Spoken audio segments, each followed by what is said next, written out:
What's up, everybody? How's it going? Hope everyone's doing alright. We're gonna just kick it off without too much further ado. We'll just get straight into stuff. I've got somebody who I'd like to pull in here for game one. So we'll do live battles whenever possible, but, you know, the game is not... isn't very well endowed with stable connections between three people on peer-to-peer, so... we'll make do with what we can. I don't actually know what the maps are. We'll just start off. We'll just keep it on this for now. God forbid I should make people think that we're playing Silver Spire at any point today. The true bane of any Total War player's existence when this launch happened for Warhammer 3.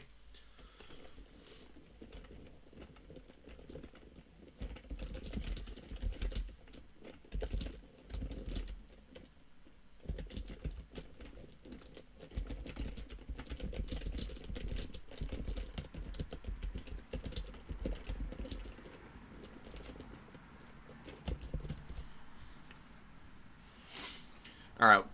Okay, meat is already here, hell yeah. I don't know who their opponent is.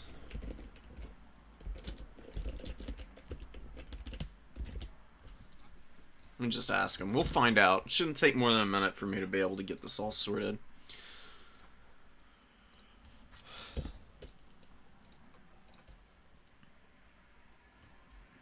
What the hell else am I looking for? Oh yeah, challenge. So we've got some Tzeentch action here in round one, and I believe that they're up against some lizards? Who the hell are they playing? Lizards or Nurgle?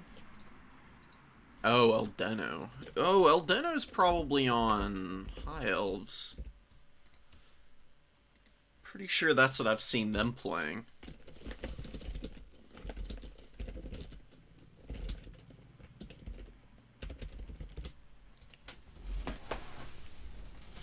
We'll just see. I had to jump up and go grab a coffee, so I'll be RB.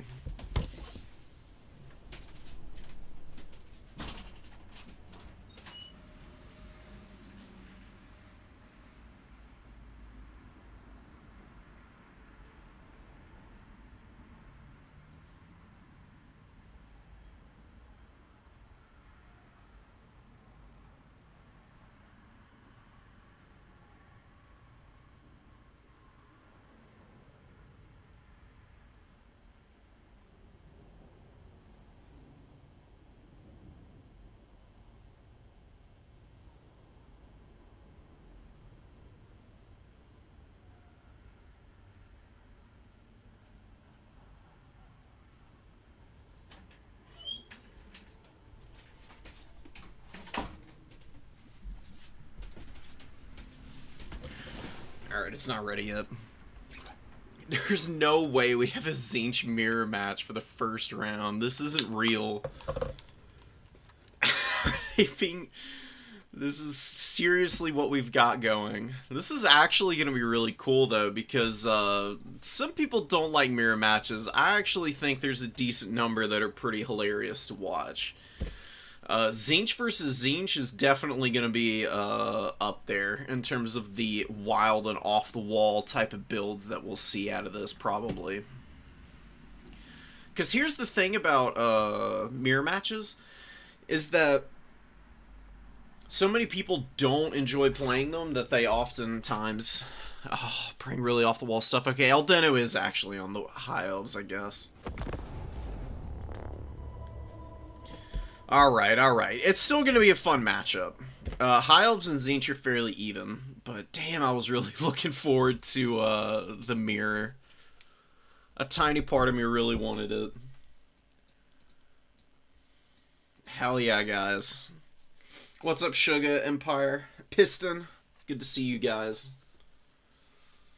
Lose, cry, rage, quit, swear I'll never be back, wake up, and get back to it. That sounds pretty familiar. That sounds eerily familiar in terms of my pattern of playing the game at times. Like, this game is just really high stress and intensity, so needing to take a break and walk away and come back another time so you can get everything flowing again makes a lot of sense. You can definitely go insane if you try to take this game too seriously, because, you know, as good as the balancing is for 24 factions, we will probably never see Slaanesh not be crazy strong in domination mode. There's always going to be some flying combat shenanigans that just irritate the absolute hell out of you once you have enough time to really get in and understand what the problems are. But through all of the issues, there really isn't anything even close to equaling this game in terms of its scope and variety. I think it's one of the best RTS games I've ever played. And that's not even including all the single-player stuff. I'm just talking about from a multiplayer side of things. If we're going to talk about this being a goated RTS with all the campaign stuff, it's not really even a competition. You've maybe got an argument for, like, Company of Heroes 2. Or, I don't really know what else would be close. Maybe Dawn of War, Soulstorm. Or Dark Crusade. I don't know. Soulstorm got pretty divisive opinions and reviews, even when it came out, which I didn't really understand. I thought that it was really good, but whatever. In comparison to how RTS games are nowadays, I guess Dawn of War 1 looks incredible in comparison to, you know, Dawn of War 3, just for an easy comparison. That game is an absolute shit show. Oh my god. That's gotta be one of the most disappointing releases in ages. Had any more luck with the pesky walk matchup? No, I've asked a little bit of what to do against Warriors of Chaos. And it's just, the consensus is you bring all the meta stuff and you don't bring any fun stuff, and you win that way. So I think next time I play Walk, I'm just going to go with Skull Taker, Skull Cannon, a couple Khorne Gores, maybe a Bloodletter or two, and then just all Minotaurs to like back it up as the anti-large, heavy-hitting mobility. If you do anything else, the Warriors of Chaos just get to farm you with their kite play. And especially the Hell Cannons. The Hell Cannons are such a hard counter to Khorne in general. It's really brutal. It's not an impossible matchup, though. It's pretty even if you just play all the really good Khorne stuff. That just gets really tiring because Khorne has a lot of really fun units, and a lot of fun units that can be cost-efficient, but are pretty high, micro requirement on it. Stuff like the Soul Grinders is pretty much the number one thing that I'm considering when I say that. Arball's really good. He's not a bad option. So the reason that you bring Skull Taker is because of his sustain. If your opponent does not kill Skull Taker, then Skull Taker carries every single matchup. And Warriors of Chaos are a faction where the kite is really strong, but the kite is not that strong against Skull Taker. As opposed to like Empire and Kislev and a couple of other factions that Khorne can sometimes struggle against in terms of the mobile kite game. Those three factions that I laid out, and Demons of Chaos.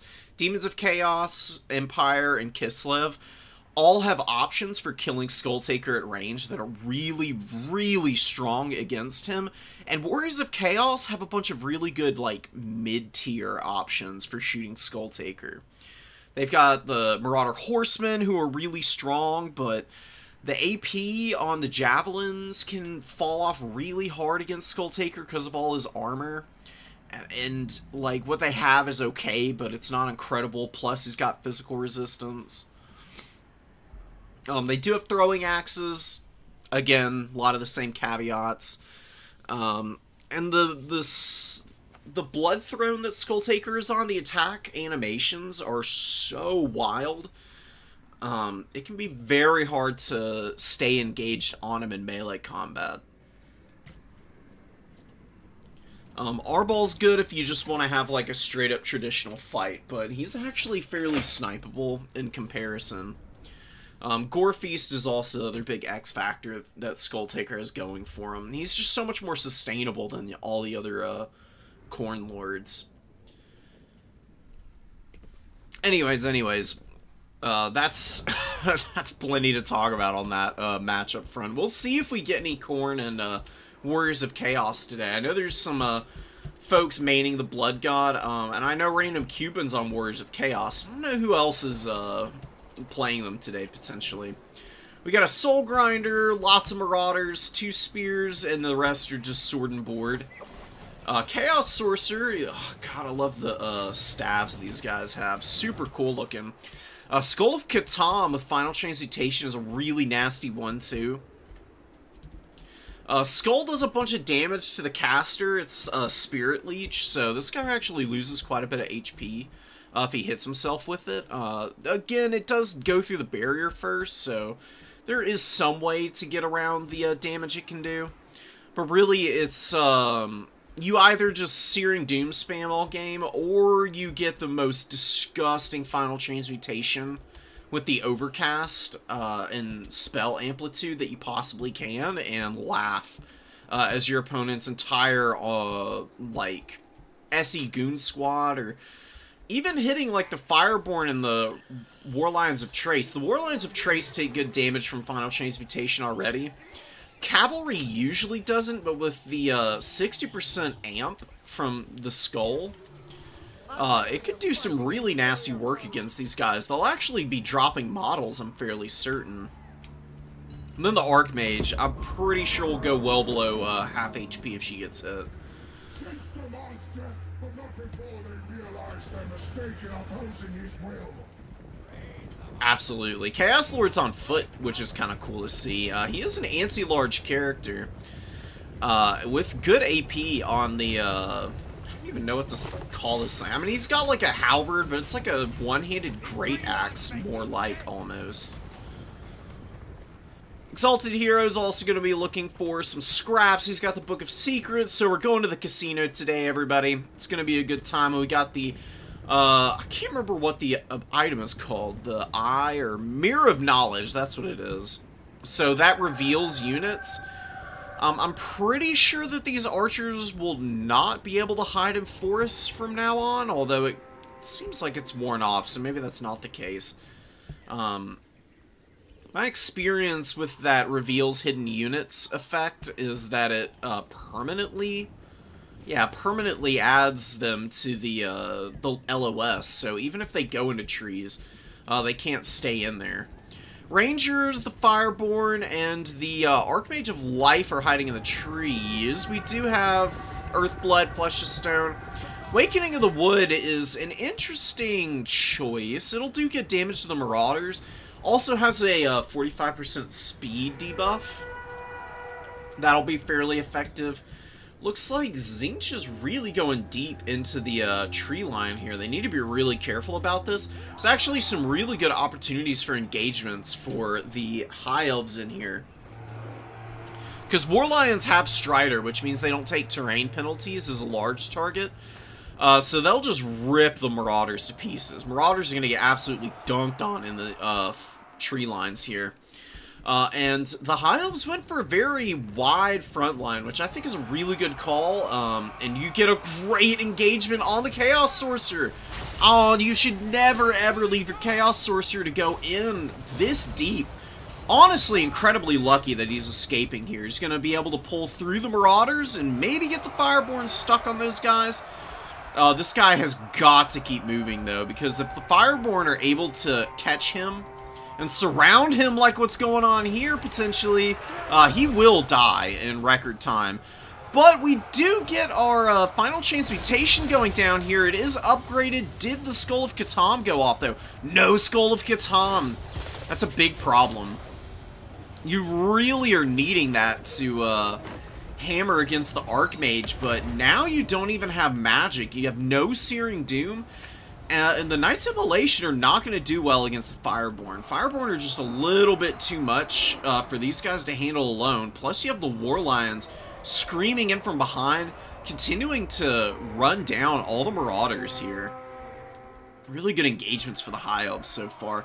War Lions in the trees actually going down. They got stuck in the Marauder spears here, it looks like, after taking down the Sword and Board Marauders. Yeah, Knights of Immolation having a really bad time engaged on top of the Fireborn. And they're going to try and pull out here, but it could be a little bit difficult for them. 17 models left. You know, losing 7 isn't the end of the world, but it's certainly not ideal. And a really good catch here.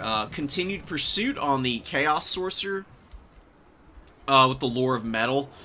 Continuing to remove answers to the cavalry is going to be massive for the High Elves, because they are very reliant on their mobility play oftentimes. You can see some Illyrian Reavers coming in. They're going to get a good engagement against the Marauders. Marauders have pretty poor stats, so even in a straight-up head-to-head grind, Illyrian Reavers can actually finish them off without taking too much in return. The martial prowess and mastery really helps the High Elves out, I find. Just a bit of a shame that they're a little bit on the back end of the bell curve in terms of power, because the High Elves don't have a lot of AP shooting. It's very limited. Maybe the DLC will fix that, and then we could see them be top tier for the first time in a long time. At least on the domination side of things. They're top tier in conquest and land battles, though, apparently. Archers getting run down. We've got the Furies just ripping apart the Spearmen here. And Spearmen versus Chaos Warriors of Tzeentch. Chaos Warriors of Tzeentch are a really good tool against the High Elves. High Elves actually hate getting armor checked by Chaos Warriors. And the Tzeentch variant is especially annoying because of the overshield. If you bring enough of these guys out, you can really play some serious box games against the High Elves, because they oftentimes, like I said, don't have a ton of AP shooting. And the War Lions are a really good tool against Chaos Warriors, but only if they get to stack on top of Spearmen, and Spearmen do end up getting beaten by Chaos Warriors, and then you can also throw in your Furies to swing those fights against the War Lions. Furies actually do pretty good damage against the Lions of Trace, as long as they're not getting charged. If the Furies get the counter charge, that's where they can really get some good value, because they rip through light armor. And you can see these guys only have 35. Not doing tremendously, this War Lion unit. It's got some okay value, but nothing too tremendous. Soul Grinder being engaged on by Spearmen is an awful spot for it to be in. This artillery piece really only gets value from shooting. It is very weak in melee combat, has no melee attack, hardly. Melee defense is really weak as well. And what it needs to be doing is popping out and hitting either the Illyrian Reavers, or preferably what remains of the Fireborn, wherever they're at. It looks like they're in the trees, so I guess there's not really an opportunity at the moment. This is a beautiful Earthblood here. It hits the Rangers, it hits the War Lions, and this War Lion unit's really healthy. In terms of the model numbers, at least. It's got 19 of the 24 that it started out with. Fireborn almost healed up to the max that they can for the 32 models. 3,600 HP. They've gotten 1,400 value already. They are incredible until the very last moment. They just grind so well. And their shock damage is incredible with the charge bonus that they've got access to. They rear charge the halberds here and break them down so quickly. Tzeentch losing this 900 and, or wait, no, is it 950 gold? How much are the Tzeentch halberds? Yeah, the Tzeentch halberds, I think, are 950 gold. Losing that to a well-timed rear charge, they were very healthy when they got engaged on, is just an absolute nightmare for Tzeentch right now. They just can't afford to be losing much of anything right now if they want to make a comeback attempt. They're just so far behind on the value now. Furies with a good surround here. Rangers would beat the Marauders of Tzeentch pretty handily if they got to engage them alone. But with the Fury rear charge, you're actually going to see the Rangers go down here, potentially. And Tzeentch is going to be able to Maybe do some mopping up on the number 3 objective. We'll have to see, though. It's just not looking good with losing the Soul Grinder now. Shrieking Skyrays having to engage onto multiple targets is not great for them. They're honestly a fairly weak unit in melee combat. The Shrieking Skyrays can value trade. They do need to typically use all of their Lamprey's Bite, though, to truly uptrade. I might find that a little bit difficult right now. War Lions taking down the last of the Chaos Warriors. You can see this unit actually paid for itself pretty quickly. Doing great work. Fireborn do get jumped on by the Shrieking Skyrays and the Chaos Furies here. You get a really nice Awakening of the Wood, though, and that is going to lower the speed for the next 10 seconds. See, down to 5 seconds remaining on that. 45% speed loss. No point in disengaging, though, for Tzeentch anyways. When you're in these kind of fights with your mobility, and it's just you and your opponent's mobile options in the one-on-one, if you try and retreat from situations like this, you just value trade worse, because they'll just run you down. There is only defeat. Damn good game from Eldeno, and a really unfortunate round 1 Tzeentch loss here. That fumble with the Chaos Sorcerer was 100% a ugly position to end up in, man. I mean, 491 value on this guy. He dropped a beautiful final transmutation, but didn't get to use Skull of Catan with that. Maybe if you're able to use Skull of Catan, you can nuke the Archmage down low enough that you can use the Exalted Hero to snipe her, and then you could use the Soul Grinder to wear down the Fireborn, and you could be okay, even while still losing the Sorcerer. But the fact that the Fireborn and then the Archmage were able to just run away and heal up, it was not good. It was a GG from there, pretty much. But yeah, I mean, you gotta love to see the War Lions doing pretty well. 2 of them value traded and got their money's worth. Storm Riders I didn't actually see come out, but they ended up getting their value back. And the Eagle Claw Bolt Thrower with 1400 value, probably sitting on the Exalted Hero and the Soul Grinder all game. Good targets for them. The Eagle Claw Bolt Throwers are actually a fairly good unit. They're not amazing by any means, but they're pretty steady long-range pressure, which High Elves can sometimes really need so they can do good damage in the medium-range engagements with their Illyrian Reaver archers, or just a standard battle line of archers like what we saw at Eldeno in that game. A Cultist with the Burning Head wouldn't have been bad against High Elves, because High Elves are pretty low armor.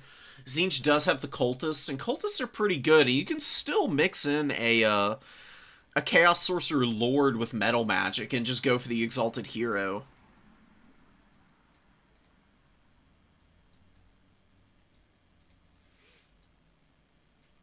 See most commentators talk about the Tzeentch Soul Grinder being a meme.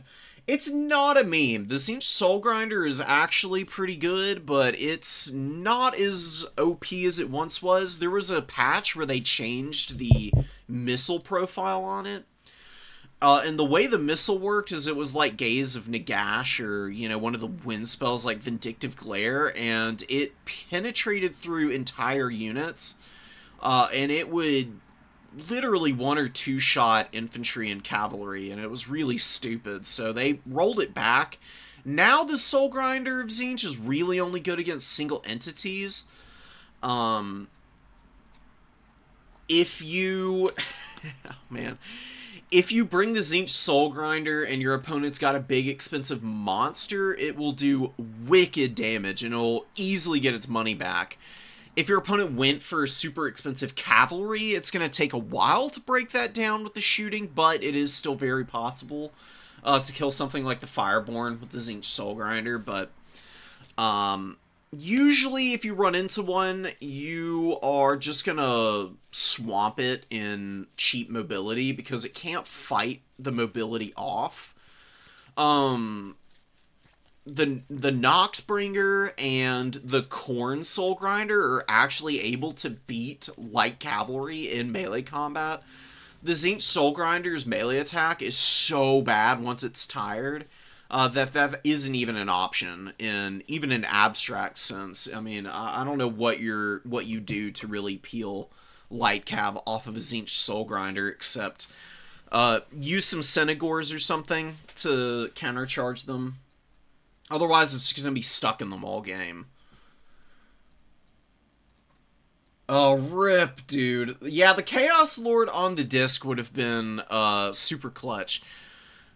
Just cut all of the abilities that I saw on him and just shove them up on there, and then you can probably do a little bit more. Him being footbound was an interesting idea. I thought it was deliberate. I could see him not being terrible, but it's kind of hard for him to find opportunities. The Exalted Bloodthirster into Double Soul Grinder.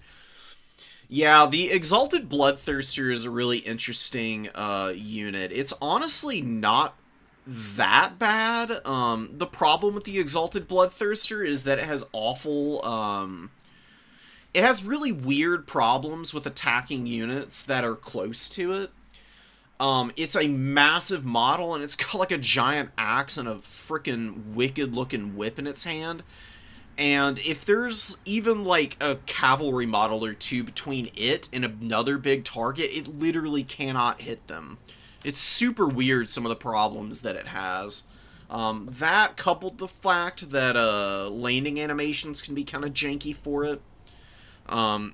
That's one thing I'd love to see, man, get changed in future Total War endeavors, whether it's more fantasy or it's 40k, is for the flying combat to be refined. I like it. It's a really cool concept, and sometimes it really works, and it makes for some really exciting games, and you've got like a good balance of Air Force and grounded units, but some of the more intricate mechanics, especially chasing flying units down, is really annoying, because even if you're faster and something's running away from you, units can have a very hard time actually doing damage to what they're trying to run down in the air. And for big, expensive characters like the Exalted Bloodthirster, it's kind of a death sentence. Because he's trying to beat up on all these super expensive aerial targets, and they just run around and deny him value, and then what was the point of bringing him? There wasn't at all.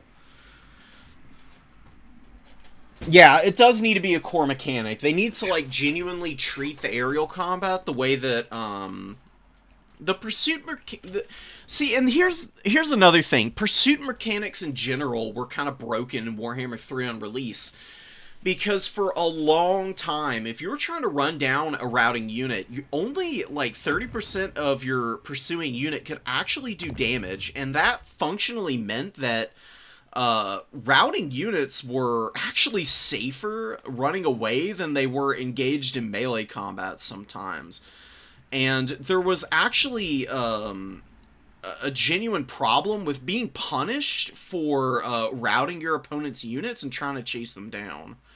And they eventually fixed it, but it does kind of go to speak to some of the problems that Warhammer 3 had early on that got fixed, but did really everything get kind of figured out? There's a few, like, obvious holdovers from some of the early problems that Warhammer 3 had, and I think that's part of people's continued, like, frustration with the game, despite how much it works and is just an amazing experience. It's just, like, little things like that that, you know, really make you think, oh, you know, we got something that was pretty amazing, but what more could we have had if they had just not developed a $500 million flop that never even saw a release date? Right? Looking at you, hyenas. Someone really needs to do a deep dive on the hyenas fiasco for Creative Assembly, because it genuinely, to me, might be one of the most incredible flops that did not sink a gaming studio. Because I don't think I don't think anybody could get away with that without having a property like Total War behind it to keep the studio funded. Because if Creative Assembly didn't have fantasy as their money printer, then Hyenas would 100% have killed them, and they would not be around anymore. Anyways, we'll move into the we'll move into another Tzeentch matchup. This time against Nurgle, though, so we may see a little bit of revenge for the God of Trickery here. Got some Marauder Horsemen moving up. You got Plague Bearers and Marauders. You've also got a Chosen of Nurgle with the great weapons. Chaos Warrior mixed in here. Plague Bearers. This is a very bunched up formation. You cannot do big bricks like this against Tzeentch. Tzeentch has a lot of punish for blobs like that. And I did see that Mr. Fly has Changebringers in reserve. With the fact that Nurgle has no answers out for the Changebringers right now, I think you bring them in regardless. Because you have plenty of safe positions for the Changebringers to fly back to if Furies come out. Blue Horrors all over the place.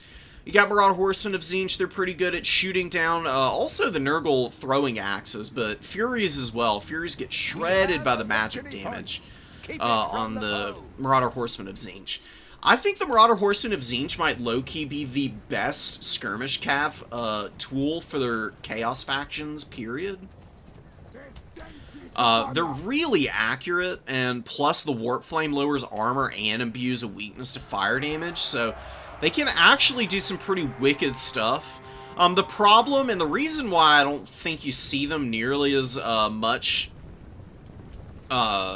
in terms of how effective I think they are versus how often they get picked, is because Tzeentch has other really good missile tools, like the Changebringers. People often don't even bring them on their mainline Monogod faction.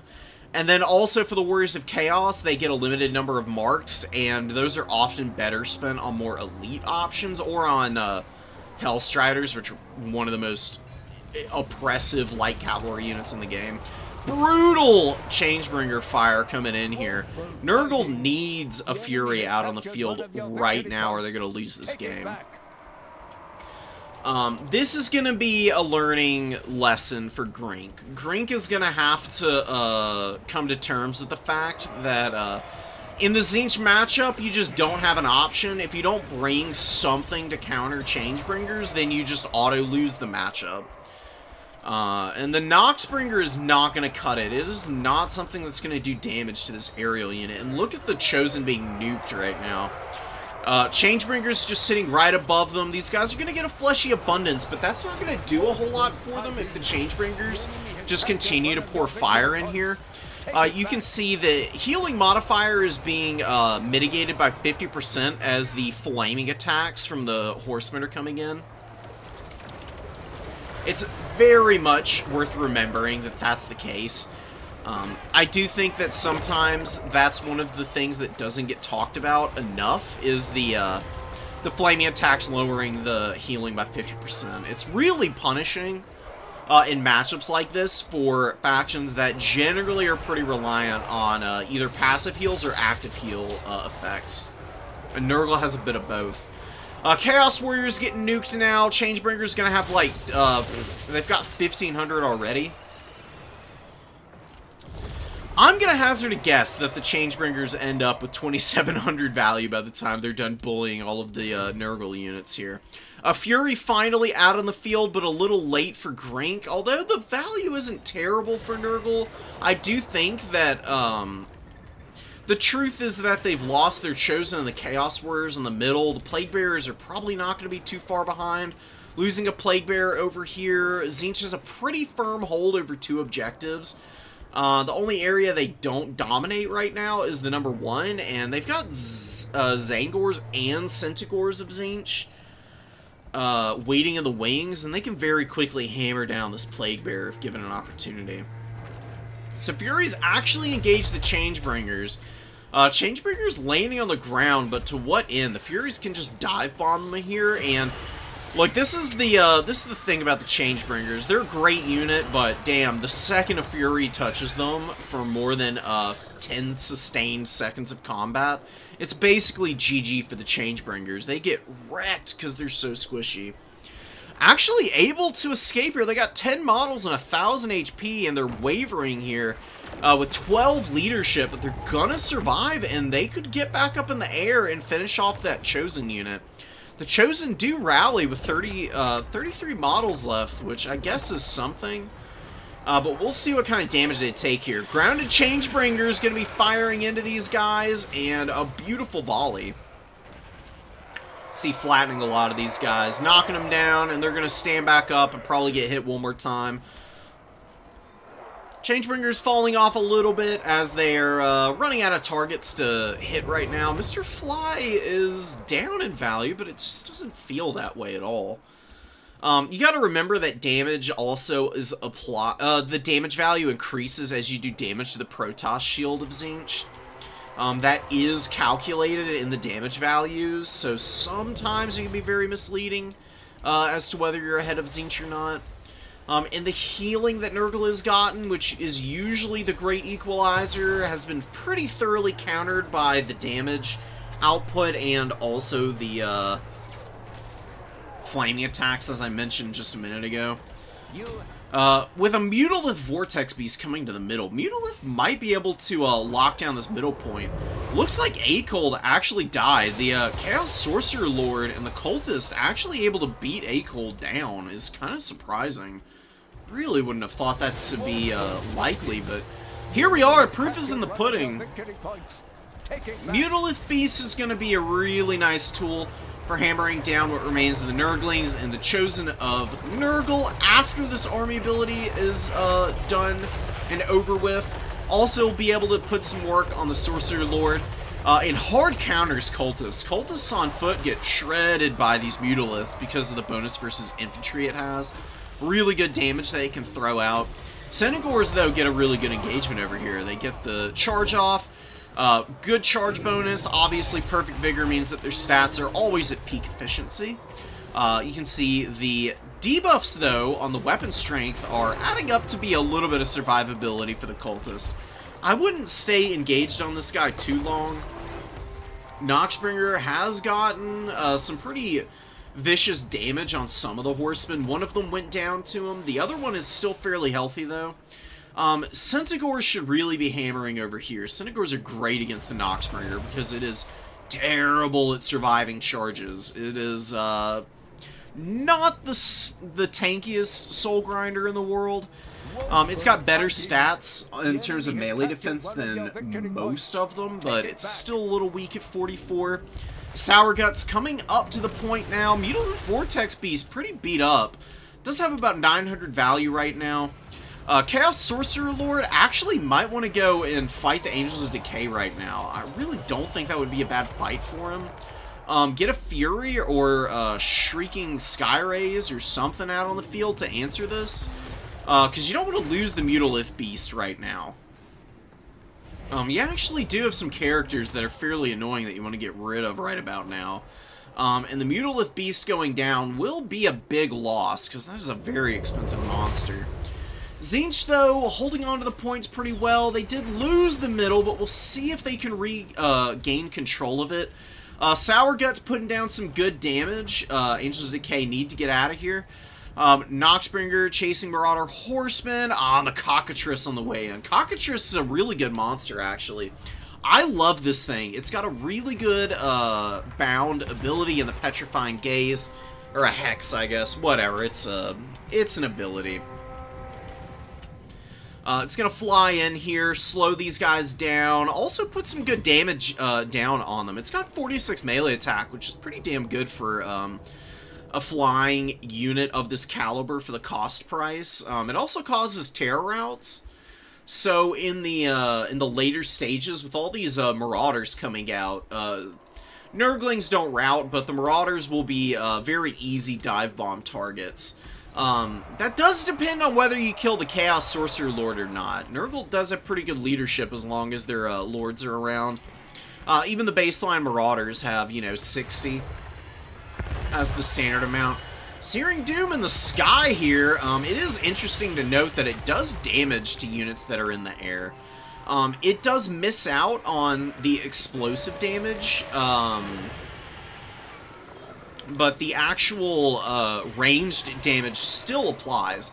So you saw the Furies getting hammered a little bit there. Cockatrice is getting shredded now. Angels of Decay with a Fury, very easy 1-2 punch against just about anything diving them. I think Tzeentch is still in position to win this. There's certainly been a few things they could have done to make this a little easier on themselves. I like the Mutalith Vortex Beast, but I think what you go for is air dominance first, so Changebringers, a couple of Furies, and then you save up for the Mutalith for the very late game, and then get a Cockatrice after that. Mr. Fly continuing to grind. Grink with 13,000 damage value. Hey, the Cockatrice goes down, and the Angels of Decay are very healthy, and the Chaos Sorcerer Lord is running out of magic. I've seen a lot of aggressive Final Chance mutations out, trying to get the Nurgle Sorcerer. The Searing Dooms have been very well placed, and they've done a lot of damage, but, you know, for how cheap of a spell it is, we've been seeing an awful lot of it, and there's no way there's more than 1 or 2 of those left now. Blue Horror holding on to the number 3. Number 1 is flipped to Nurgle, but we could see a flip on the number 2 in the same breath. As long as Mr. Fly keeps playing carefully with the Lord and doesn't let this guy die, pokes against the Angels of Decay with the Horsemen, and then throws up some good infantry to bounce around and take points away from the very slow Nurgle units, then we should see a Tzeentch win here. There's no guarantees, though. This game is very much on the brink right now. Grink has done a really good job of holding on here. For how late of a reaction we saw to the Changebringers, it's been a remarkably close game for Nurgle. Usually, if the Changebringers are uncontested like that and they get as much value as they did, usually it's a fairly quick game for Tzeentch, but it's really not been the case. Nurgle's done a pretty good job of sustaining. Holding on to the number 1 for dear life. The answer to what you've got going on here in the middle is to throw up all these tattered units and just roadblock the Plague Bearers while you bring this Forsaken in behind and get up on the number 2 to lock it down once the Plague Bearers actually get there. And then it's a 1-to-1 cap. If you just let the Plague Bearers get up on this point when you've got a bunch of low health infantry here, Nurgle's just going to start capping it away from you, which you do want to avoid right about now. But Fly has some Synagores out, the Forsaken come in, and we do see the Angels of Decay go down, and the Marauder Horsemen of Tzeentch still functional, getting some really good value against the Chaos Sorcerer Lord here. You can see the damage going in on him. His armor is down to 53. He's vulnerable to fire damage since Crown of Everlasting Conquest got changed. It's a less powerful heal. And it functions like Regeneration does now. That's a little unfortunate. Tier 3 Tzeentch army ability coming in on the Plague Bearers. Pretty slow reaction from Grink getting out of here.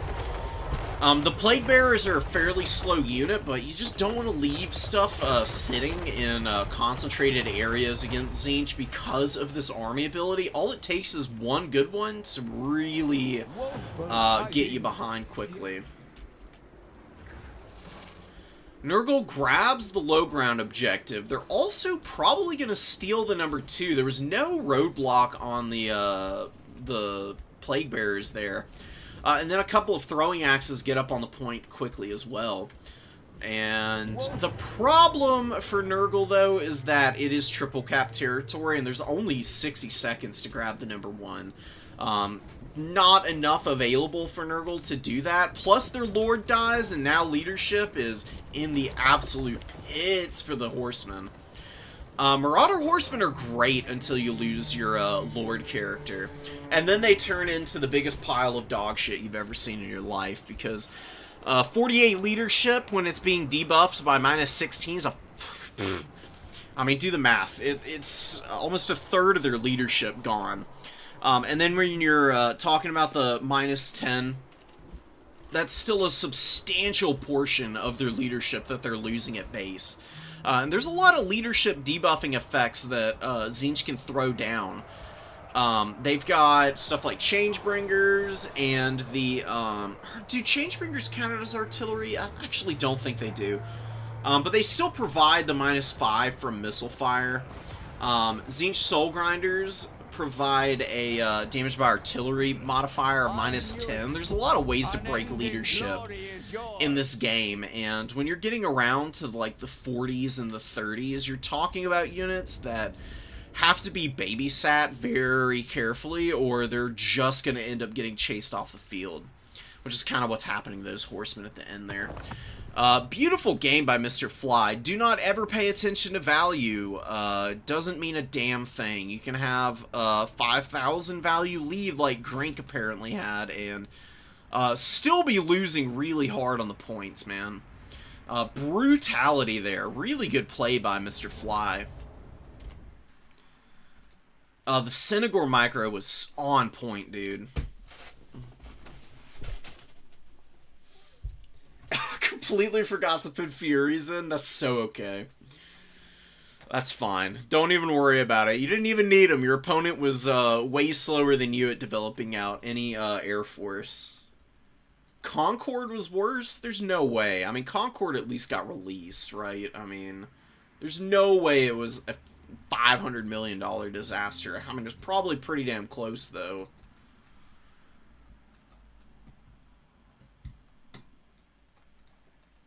Yeah, Exalted Flamer's another really good option. If your opponent has magic, like Tempest, and things like Spirit Leech is pretty good against the Changebringers. Wears them out pretty well. The Exalted Flamer can come in and just be a grounded unit that is a little bit more surreptitious, that people don't have the same fear of. And it can kind of throw down and value trade up really nicely if you get some good shots off with it. Caught on the silo is the end of all things, dude.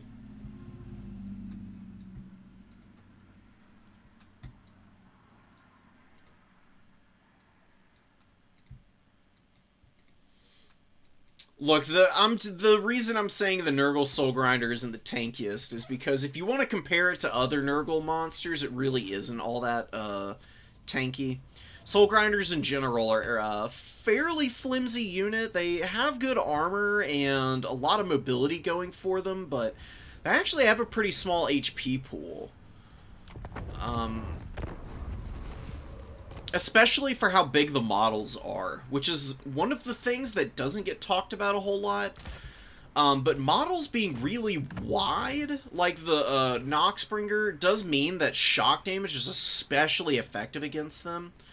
So you need to be very careful about the Soul Grinders getting caught by like cavalry, or God forbid something like a Skull Crusher catches a Soul Grinder, because that's going to be GG in about 5 seconds.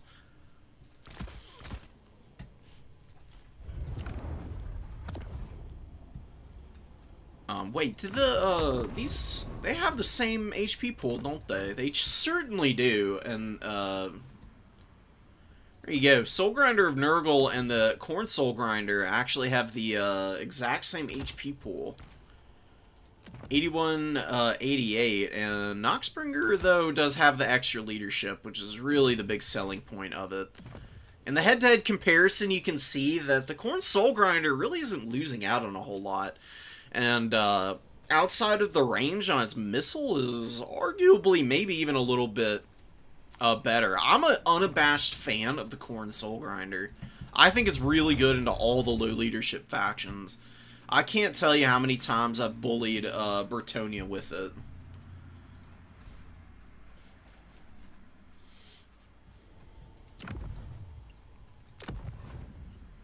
Oh yeah, here we go. Let's just get into some more games. Let me go get my coffee, though, before I get too far ahead of myself. We'll do it one more round 1 game, and then we'll get into round 2. Because they should be pretty well finished up with that by now. BRB.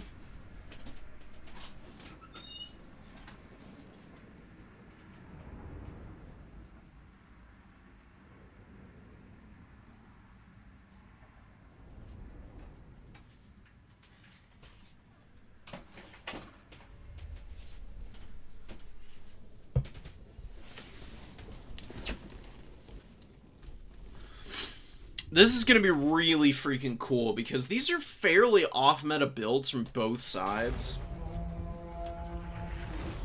So we'll just slow-mo it for a minute.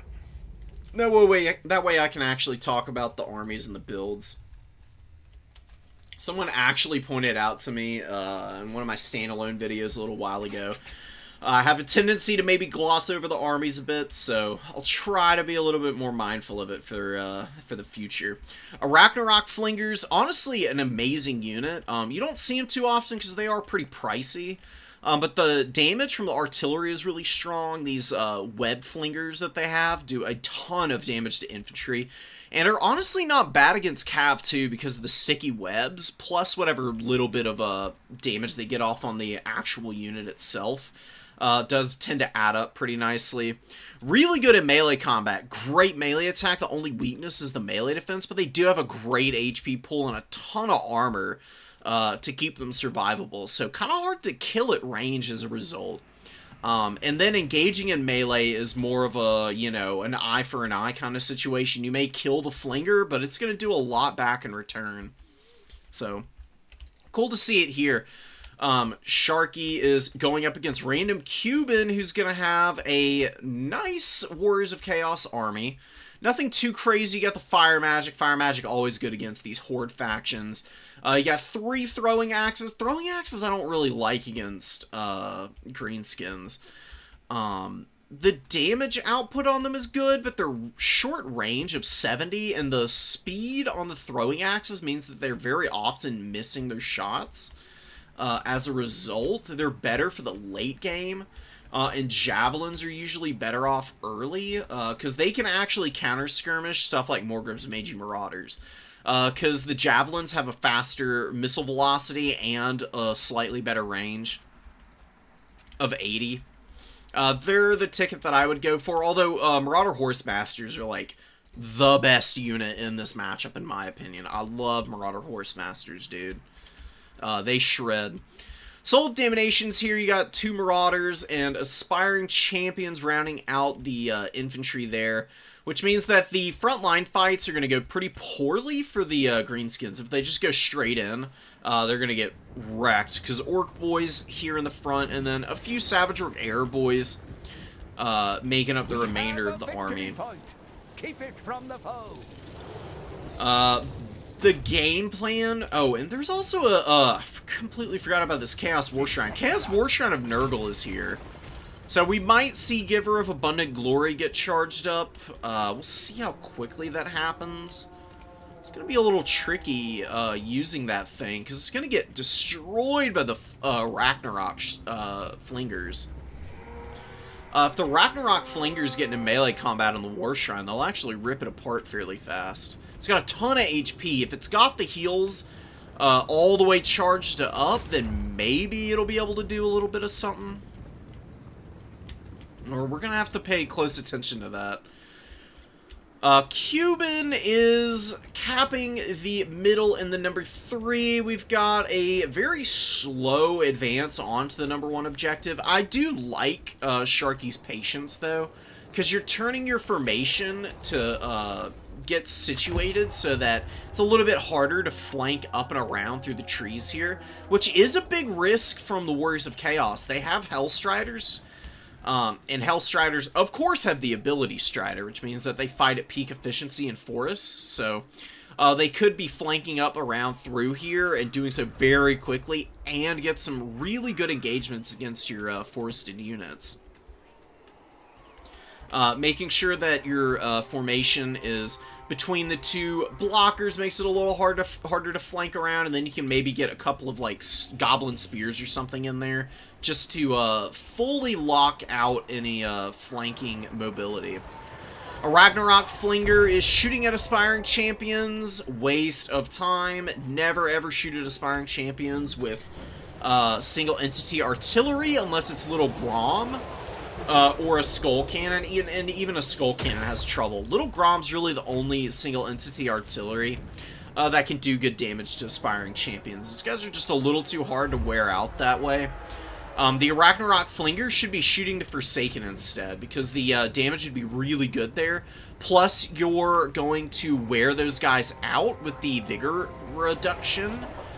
And the Forsaken will lose a bunch of weapon strength and charge bonus before they even get into a fight, which would be pretty hilarious, because they're going to be way worse in melee combat. And probably not even be cost-effective at that point. Trying to shoot mobility is not really the way to go here. While they're just running around like this, your opponent's microing them. And Random Cuban is good enough to be paying pretty close attention usually and avoid stuff like that. I don't even know where that Ragnarok shot was going. We're just going to pretend that didn't happen. Boar Boys out here on the flank with a really good charge on the Forsaken, but this is why you got to be careful about going deep against Wok. Really good Hellstrider summon. Orc Boys do turn around, so that at the very least they get some damage in on the Hellstriders before they go down. They get absolutely wrecked here, though. Random with a really good response, locking those guys out. And that also does pop Soul Devourer, which means the Soul of Damnation is going to be shooting at super speed. You can see throwing down some pretty serious damage against the Savage Orc Air Boys. And probably the fattest burning head I've seen in quite some time, just nuking the entire Orc Boy front line. Routing and running in every possible direction right now. And now the Savage Orc Air Boys are about to get engaged on, which is going to be really ugly, man. Greenskins need some serious milk here if they're going to find a way into this game. Beautiful shot from the Soul of Damnation. Actually takes out one of the Pump Wagon models, which is kind of nice. Aspiring Champions getting charged down by the pumps, but not really that big of a deal for the Aspiring Champions. They are going to take a decent amount of damage, but the majority of it is going to be, you know, fairly well spread out since they're a very low entity unit, and the Pump Wagons don't have a lot of weapon strength. Pump Wagons are really good for clearing out chaff, a lot less so for these super elite units. This is why Aspiring Champions are so good. A lot of the stuff that would typically counter infantry units just aren't nearly as effective against these guys. Plus the silver shields, magic attacks, a lot of utility on this unit. Savage Orc Air Boys continuing to get hammered by the Soul of Damnation. More dives in the back line being cleaned up here. With ease, man. Random Cuban all over the back pressure. Absolutely no mercy in that respect. How's the Shrine doing here? Shrine is in the wrong neighborhood right now. It does not have Giver of Abundant Glory charged up. And the Ragnarok Flinger could start to put some big damage down on this War Shrine. You get the Wa finally. Savage Orc Air Boys engaged in melee with the Wa actually have a lot of weapon strength and melee attack to beat up on stuff like a War Shrine at the least. So getting some damage there. Ragnarok Flinger, though, just kind of milling about in melee combat. Not doing a whole lot right now. And the other Ragnarok Flinger is being attacked by way too much for it to handle. This fight... Okay, so here's something that would be... If this Ragnarok Flinger had an infantry unit underneath it to fight the Chaos Knights and the Sorcerer Lord, this would be a good fight for the Flinger. But because it's surrounded and there's so many units all chipping away at it, even though none of these units are a counter to the Ragnarok Flinger in any way whatsoever, they're all still getting fairly steady, consistent chip damage on it. And the leadership is really starting to falter. 65 is a decent amount, but not nearly enough. And you see, taking a couple serious chunks of damage there from, I would assume, the Chaos Sorcerer. Yeah, look at the Chaos Sorcerer Lord taking pieces out of this thing with every swing. It's only about 150 damage with each attack, but every little bit adds up. Plus, you've got the Chaos Knights with the lances here, who were doing some pretty good work against it as well.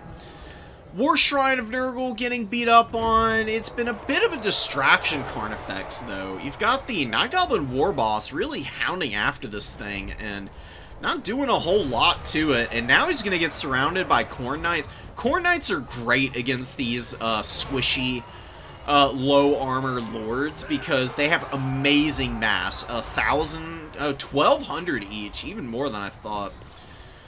Even at 1,000, that would be pretty incredible, but 1,200 is ideal. That Night Goblin War Boss can barely even push through one Knight model, and he's completely surrounded here. He's going to go down to the Chaos Knights of Khorne. Savage Orc Boar Boys continuing to hammer against infantry, but I wouldn't really expect any of them to have great value, honestly. They've been a little inefficient, and there's so much mobility for the Warriors of Chaos out now. Even with the pump wagons maybe going to run down this Forsaken unit, I don't see this going very well for much longer. Sharky is just totally outmatched here in the late game in terms of numbers.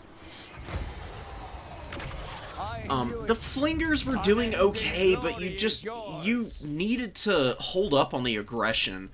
The Flingers could have gotten back here and probably killed the Soul of Damnation by shooting it. I'm pretty sure their shots kill the crew at the very least if you target ground. Even if you don't, I think you still kill the actual cannon model with a few hits. That's definitely the way to go about prioritizing the target acquisitions for those Arachnarok Flingers. Once you kill the Soul of Damnation, then you worry about Forsaken, and then you can just have them fight whatever mobility your opponent throws in after them. I think you actually want to build up more infantry around the Flingers instead of getting out a bunch of mobility that's just really vulnerable to Hellstriders.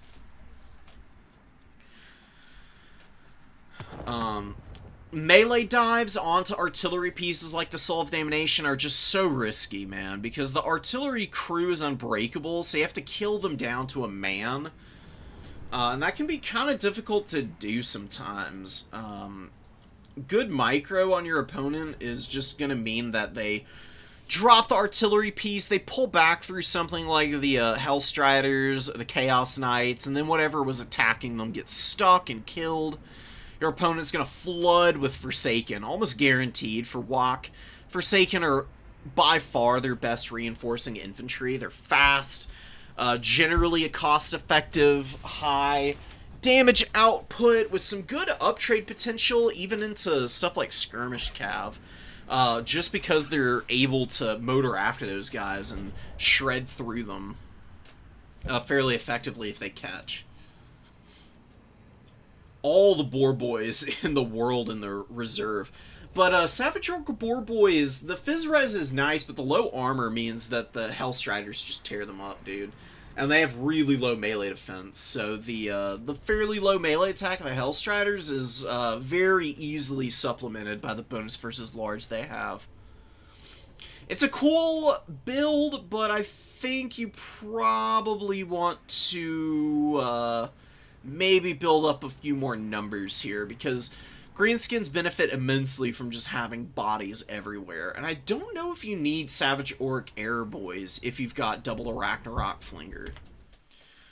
Because typically you bring the Air Boys as a way of forcing your opponent into you. The Flingers already do that, and it's just another thing to protect.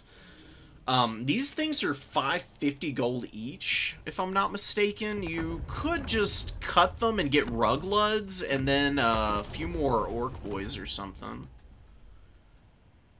Or better yet, something like a Black Orc with shields or the great weapons. Either or. I actually really love the shielded Black Orcs. They're a great unit, especially against factions like Warriors of Chaos, because these guys have ITP. They're a great anchor piece for you. Yeah, that's 1,650 gold, so yeah, like Rugloods, not a bad option, and maybe you can cut a ability from the Night Goblin War Boss. Like, Fermented Fungi is an absolute must. You don't have to bring the Tormentor's Sword, it's pretty nice. But just try and fit in stuff that's maybe a little more durable. The Soul of Damnation will have to pick between Rugloods or the Flingers, and if you just shoot the Flingers, like I said, at the Soul of Damnation, and kill it, your Warriors of Chaos opponent is going to be standing around like, what do I do now? Because the last thing they want is to be pulled out of position into a swarmy faction like the Greenskins. Alright, let's get some round 2 going here, guys. Got lots of replays, so we'll have a good set of options to pick from. I already see something that I really want to show off, though, potentially. We'll see what the builds are. Skip that file, then. Okay.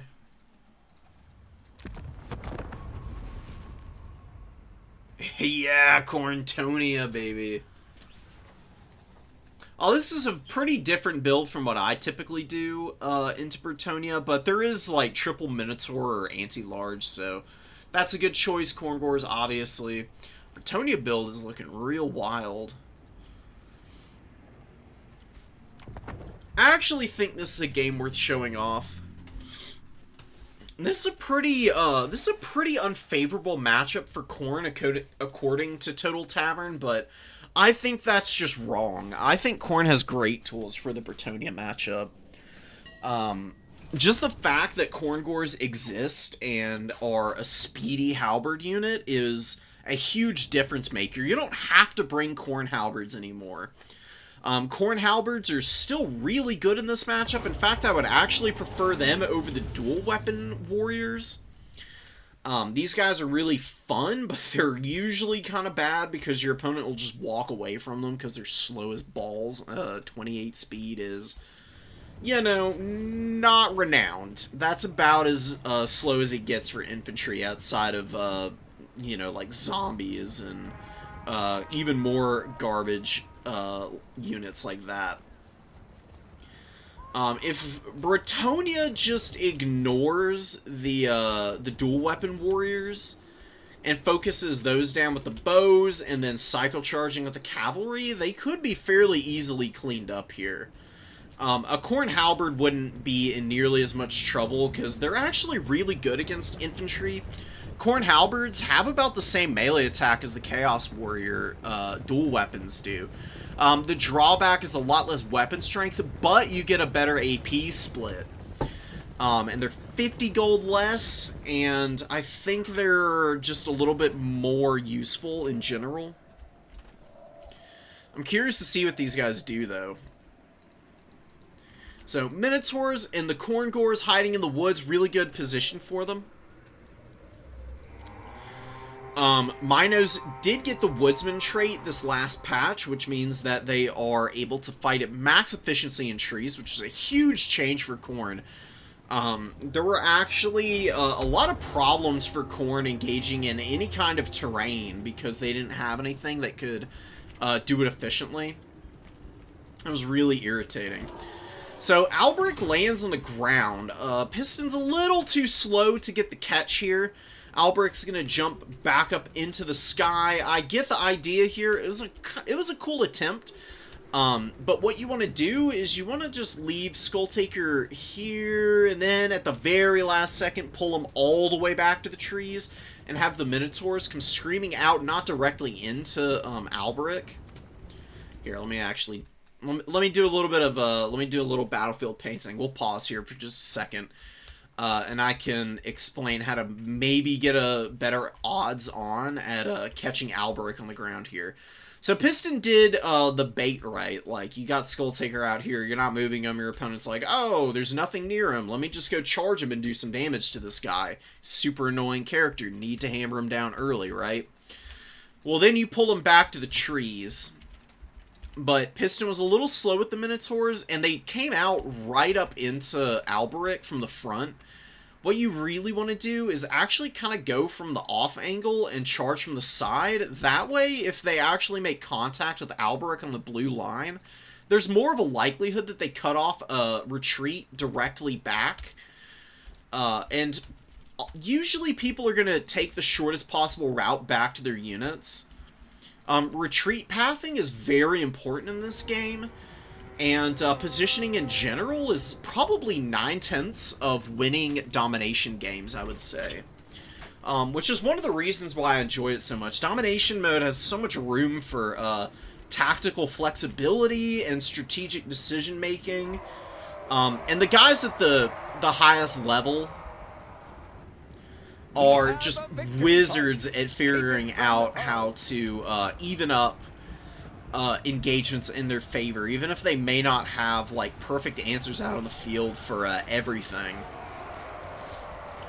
So you can see the dual weapons getting some good damage down on the Spearmen at Arms here. Spearmen at Arms, very weak unit, obviously. Not going to do any damage to the Warriors in return, but you can see the Archer Fire is actually doing some pretty serious damage. These Pox arrows actually have 3 armor-piercing damage, which doesn't sound like a lot, but on 90 models, that adds up real fast, and these things are dirt cheap, too. They're 450 gold, I think. Maybe not even. Spearmen are not holding up long enough, though, is the big problem, and cavalry overblobbed here as they charge in. You gotta be careful about this, because what's happening here is you've got 2 cav units that are just stacked on top of one another. Look how many knights are in the back line here, not actually doing anything. You've probably, out of the 120 knights here, because there's 2 questing knights in this fight, there's probably about 30 of them actually doing damage right now. It's because they're stacked on top of each other. If one charges here, you rotate the other around the flank and get it to charge in here. You've got a much better spread and efficiency engagement going. And that's really the name of the game for Bretonnia. You do not want to sit and grind against Khorne, because guess what? They've got an amazing buff spell available for them. It's not really a spell. It's an army ability, but the point still stands. 31 seconds with 24 melee attack for these warriors, for the Khorne Gores. Pretty much makes it so that any unit can do damage to the Bretonnian cavalry, as long as the engagement is prolonged like this. Questing Knights are a hit-and-run unit, and they're not being used like that right now. They may be decent on the grind and campaign, but this is multiplayer, baby, and it's a totally different ballgame. You can see Alberic, he gets a regrowth, and he's still getting his ass handed to him by Minotaurs and Skulltaker. Skulltaker with 800 of that value, Minotaurs with 1100. Alberic might not even be able to get off the ground and retreat here. He might actually die outright. He's at 700, 500 health and dropping still. You can see the weakened contact effect still applied from the sword here. Slayer's Sword has got to be one of the best items in the game. This is a ridiculous buff piece for Skulltaker, because he's got Unyielding Assault, so he's always got 61 melee attack in combat with Revel and Slaughter and Totem procced. Add on the 24 melee attack and the 50% weapon damage, and you're talking about almost 800 weapon strength for him, plus lowering enemy weapon strength by 25%. It is bonkers how good this is. Most characters could only dream of having such an item.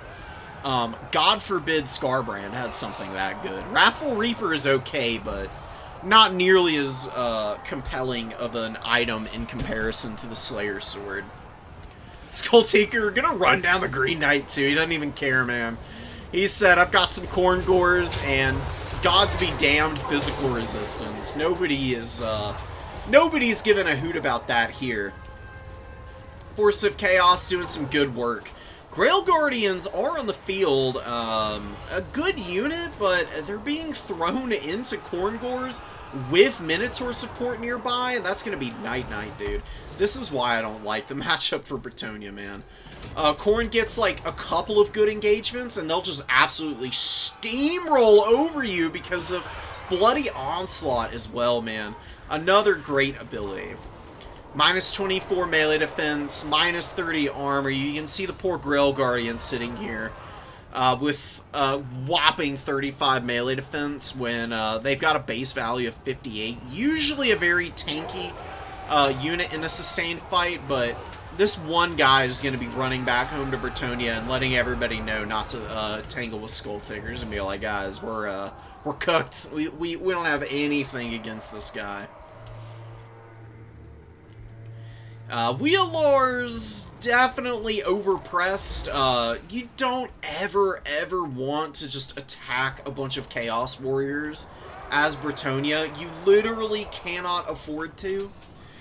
Your infantry are there purely to create space for your knights.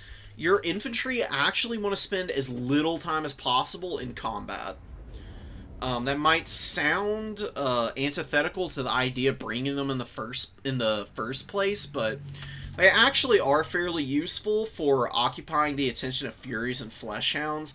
But if they try to fight any of the Khorne infantry in melee combat, they're just gonna lose, and you're gonna hate how hard they lose, because that's gonna leave your cavalry with even less support, and they have to put in all the heavy lifting here. So you gotta be really careful about your engagements, man. Love me axe, love me halberd, 8 magic, 8 Slaanesh. And hate Tzeentch too. Gotta put Tzeentch on there. It's gotta be the #1 op for Khorne. Yeah, we'll do Greenskins Skaven for sure. That sounds like a really good time.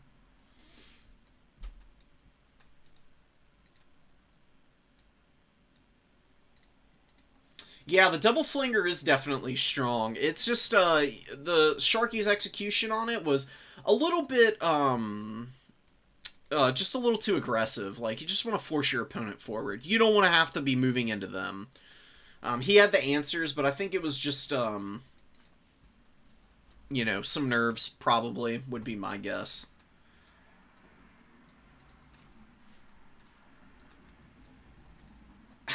Tzeentch used to be my #1 op. Absolutely. 1900 on Skull Taker. I've had Skull Taker get almost 4,000 value against Bretonnia. Bretonnia does not have good answers for Skull Taker. Knights of the Realm and Questing Knights really don't get it done. Grail Knights are your best bet, but really it's Hippogriffs. Hippogriffs are the #1 enemy of Khorne. Because they're a great flying unit. They shred Furies. They got tons of armor, perfect vigor. They're good against Minotaurs.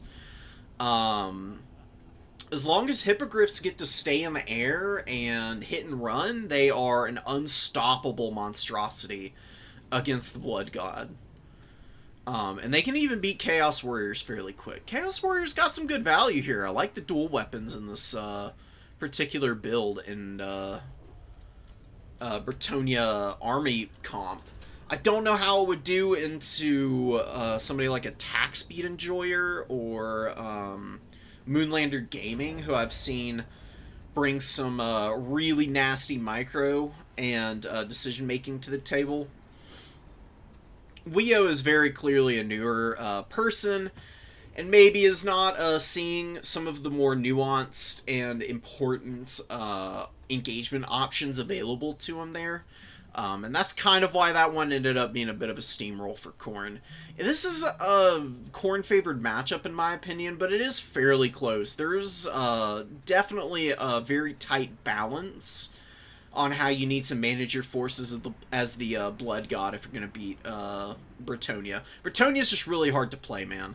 Anybody who can actually get in there and, you know, get them some dubs is an absolute champion in my book, because the micro requirements for Bretonnia, Beastmen, Demons of Chaos, Slaanesh even. Slaanesh is a little bit easier to manage. They've got a lot of things that can kind of sustain maybe a little bit too long for how good they are in the mobile game. But it is what it is. Any Bretonnian player immediately has my respect. And we'll try and give some pointers for the future for Weo to work off of. There really weren't a lot of things to say about that last game. This Khorne build's actually maybe pretty hard to counter. I still would prefer the halberds, but the dual weapon warriors held their own. So, who am I to judge, you know?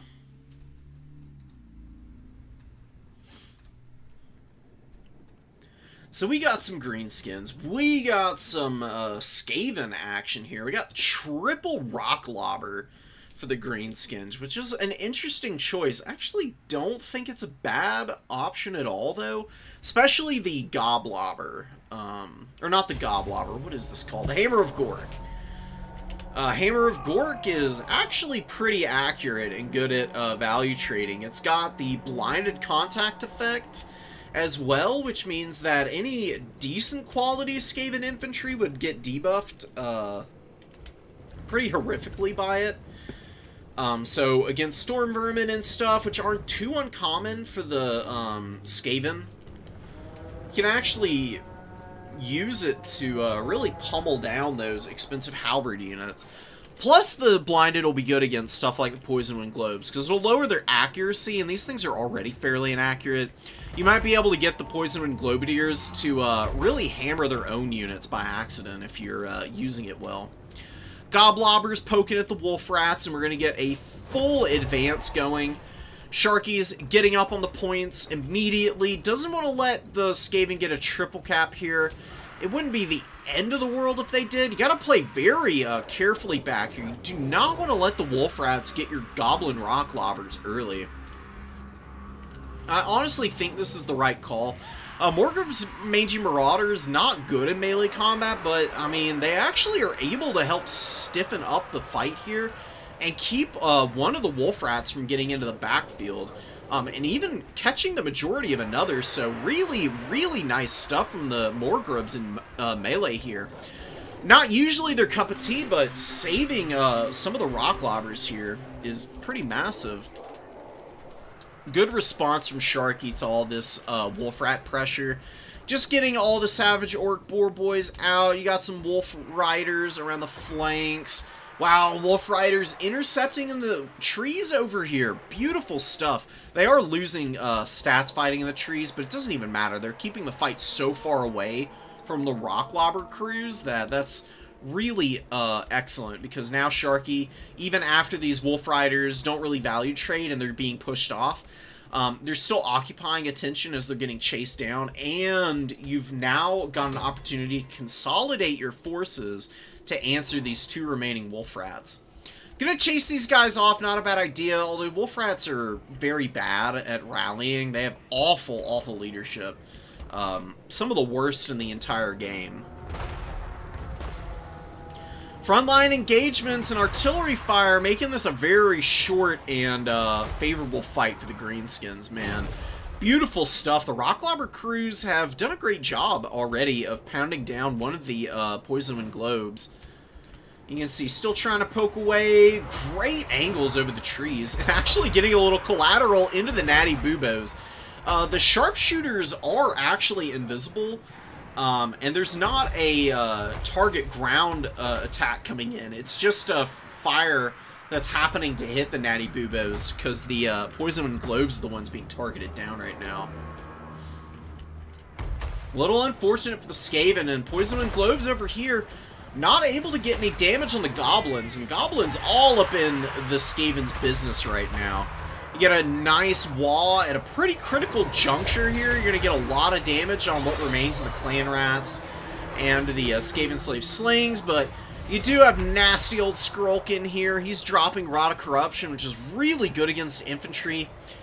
It's a Fate of Buna effect in a radius, so you can get some wicked value with Skrulk if he's able to drop that in some favorable engagements. Rat Ogres coming out and pushing back Wolf Riders, but the Wolf Riders already paid for themselves. You got Orc Boys following this up. They're fighting on top of Goblin Spears. Rat Ogres are a great unit, but man oh man do they not function well when they're isolated and alone. Morgrubs poked him down pretty nicely, and then you just have the little Gobbos of 476 value against those Rat Ogres, man. Beautiful stuff. Grom is getting rowdy as hell in the front line here. A lot of the infantry for the Greenskins have died, but they have done a really good job of compromising the missile line of the Skaven in the same breath.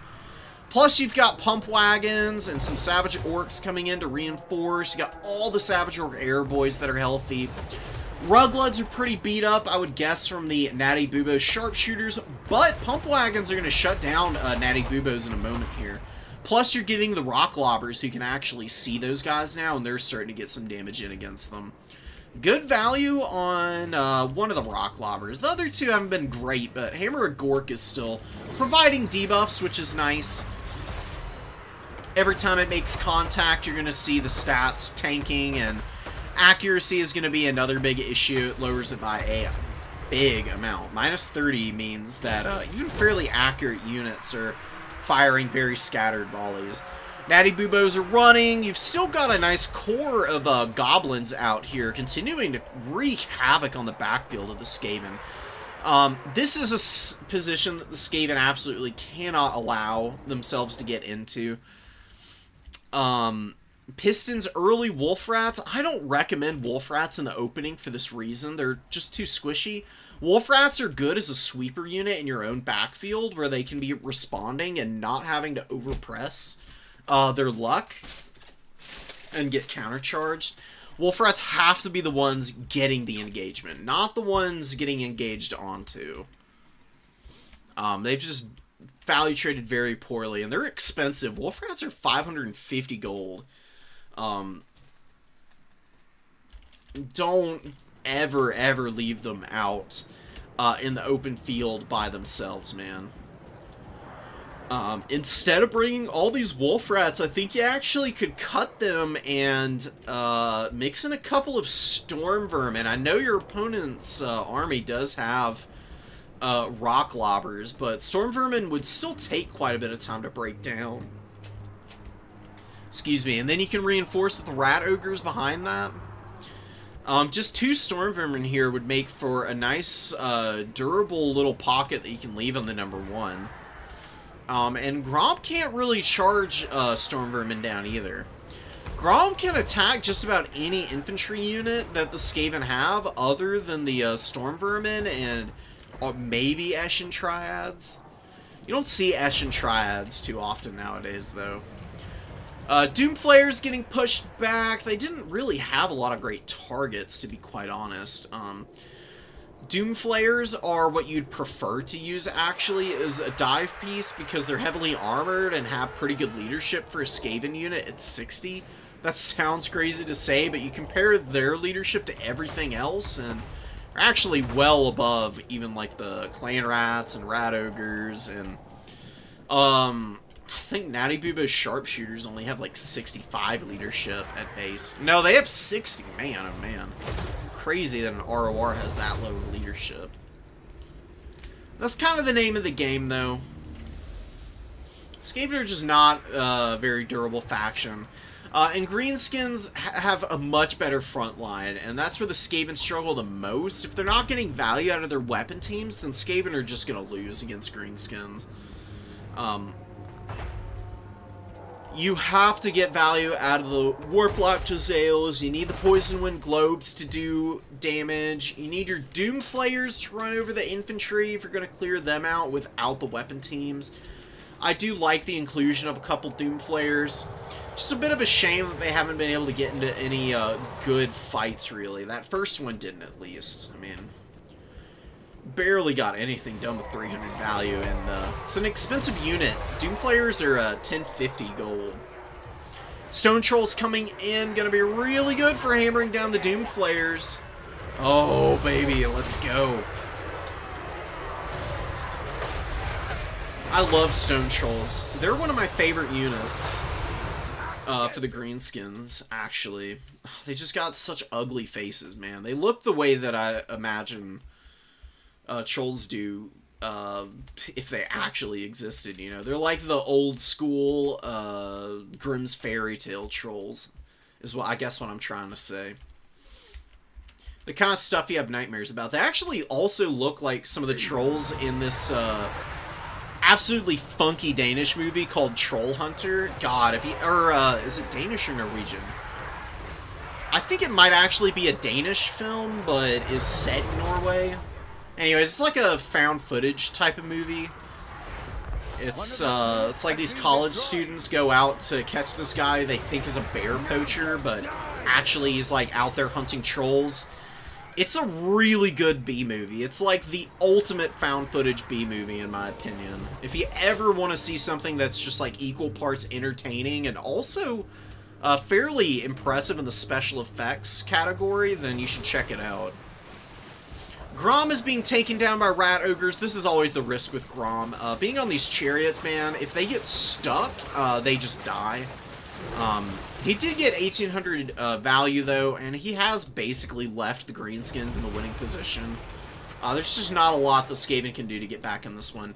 Pestilent Breath has been doing some great damage to all these low armor units. Skrulk himself with 1,400 value really isn't all that bad. I like the spell kit here. I actually think that Plague is better, though, than Wither. And probably just ignore Pestilent Breath and just bring Plague. Plague is a really cheap spell. I'll show it off here, just so you know what I'm talking about. I mean, it's 12 winds of magic, sure, but it does as much damage as an overcasted Blizzard or, it does as much damage as Overcasted Blizzard or Pit of Shades from Shadow's Magic, wherever the hell that is. Where is Shadow's Magic in here? Dude, this not being in alphabetical order drives me crazy every time. Here it is. So yeah, the 8 damage per second for the icky sticky little Skaven Plague cast. Lasts for a good long while. Doesn't lock models in place, but it flies under the radar a lot, and it's just wicked effective against infantry, man. I have seen people get some hideous value totals out of Skrulk with Plague. If you're not going to do Ikit and go Flensing Ruin, then you should just do Skrulk with his abilities and Plague, so that he can just throw that down on repeat. And you basically just turn him into a nuke caster. Because he's still going to have Rod of Corruption. That's always going to be really strong. You can see it going off here. Look how much damage it does to Savage Orc Boar Boys. These guys are getting chunked by Rod of Corruption right now. Down to about half HP, and almost all of the damage is from that, mind you. There's really nothing in here attacking those guys right now. Like, the Wolf Rats are all fighting the Stone Trolls right now. And you can see the Stone Trolls having a pretty good time of it. They get sneaky stabbing, too. So they got that 24 extra melee attack, just making a big difference since they are very tired now. And you can see they're just holding in like champs, dude. Oh, I love them. They still have a lot of the same problems that standard trolls do, but the extra missile resistance and spell resistance is kind of crucial, I find, for these guys surviving. Plus, they have better armor. I think baseline trolls have 30 armor, and these guys have 70. And once you're getting up to around 70, you're talking about actual damage mitigation from the base values on weapon strength. Below 70, and you're talking like maybe a 30% decrease to damage. Up around 70, it's like 40 to 50%. Which really adds up over the course of a game. Skrulk with 2,000 value. Really nice stuff from our little man there. Skrulk was always... I used to not really play a lot of multiplayer. When Warhammer 2 came out, I was just deep into campaign. I never really enjoyed lane battles all that much, but I loved playing Skrulk whenever I did, because god damn is he so fun. Like, there's a lot of skill expression with using Skrulk. He's fairly squishy, but he is a pretty good melee combatant. I used to run Skrulk and double Assassin, and that was actually really nasty, because the Assassins could really beat the crap out of stuff if you had Wither going down on your enemy lord. Plus, Liber Bubonicus could also chip down on your enemy's lords. Summons were really good in Warhammer 2 for most of the duration of the game. I think the last couple years of Warhammer 2 is when we got the timers on summons. It used to just be in Warhammer 1. that summons would just come out and they would just be on the battlefield the entire game. It was really dumb. I mean, I understood the idea behind it, but it was literally so ridiculous how many characters and lords just had like extra units that they could put on the field, and these things would crumble so slowly. It would be like undead crumbling. And if you're familiar with that, you know how long it takes for undead units to just crumble off the field. So you used to be able to have characters like Morgur had 4 Chaos Spawn summons. And Chaos Spawn were probably the most egregious of the examples because they're unbreakable. So even if they got low HP from crumbling, they wouldn't ever rout like other units would. It was just kind of wild. There's a lot of stuff that's changed over the course of the lifespan of these games, man. Ion needed to play a lot more patiently and really did. I really think that even though Storm Vermin can be a little vulnerable to artillery, they'd still be a good addition because they're, no matter what the case is, just going to be a nice bulwark infantry unit you can sit and hold on to a cap while you try and clean up your backline with the wolf rats. Summon priority is a big deal, man. You have to be aware and capable of summoning out the right kinds of units in the right circumstances for domination mode. Thought Bretonnia would be one of the easier factions. That's where you're wrong, Weo. I love the choice, man, but the easiest factions in the game, if you really want to play factions that are good for beginners, it's pretty straightforward. You've got Khorne. Khorne has really durable fighty units. The weakness of Khorne is Kite, but that's really only a worry for higher levels of play generally. Really stable floor for beginner tournaments because you don't have to worry about magic, really, which is actually really nice starting out. Magic is definitely an X factor, and it's one of the reasons why Khorne, despite having a bunch of really strong units, is never at the top of the meta in terms of win rate. Not having ways to like net people consistently or throw down buffs from 200 meters away, or just having like Searing Doom and stuff like that does hold this faction back. But once you get practice with Khorne and you get used to the hammer and anvil and the pursuit tactics that you learn from playing a faction that is literally just all about the tactics and the strategy aspect of Total War, then once you go to factions like Norska, who have really good magic and really good pursuit, you're going to see just how much that facilitates the win rate on a faction. Because Norska is another really good beginner faction. Limited roster, has crazy strong monsters, really good mobile options with skin wolves. Famir good in a handful of matchups. They're very affordable now too. Great skirmish with like horse masters and horsemen and throwing axes, whatever your heart's desire could be. One of the best chariots in the game. The Lord options are really limited, but Wulfric has one of the best abilities in the game in Seafang. And Throg is really tanky and survivable, and your casters are awesome, because the Shaman Sorcerers are dirt cheap. And if on the off chance you need Shadows magic, the Famir Balefiends are also fairly good option. They're a little bit more expensive, but, you know, you cut them down and they get down to about 1,000 with just the bare bones requirements for spellcasting. And then you get Scylla, you get the big monkey. And Scylla's actually really strong. He's amazing, believe it or not. Especially after his cost reduction. Scylla was, I think, 2,300 gold before this last patch where they dropped his price by a huge margin. And now he's as cost effective as he was before, but because he's cheaper, it usually ends up being better trades overall.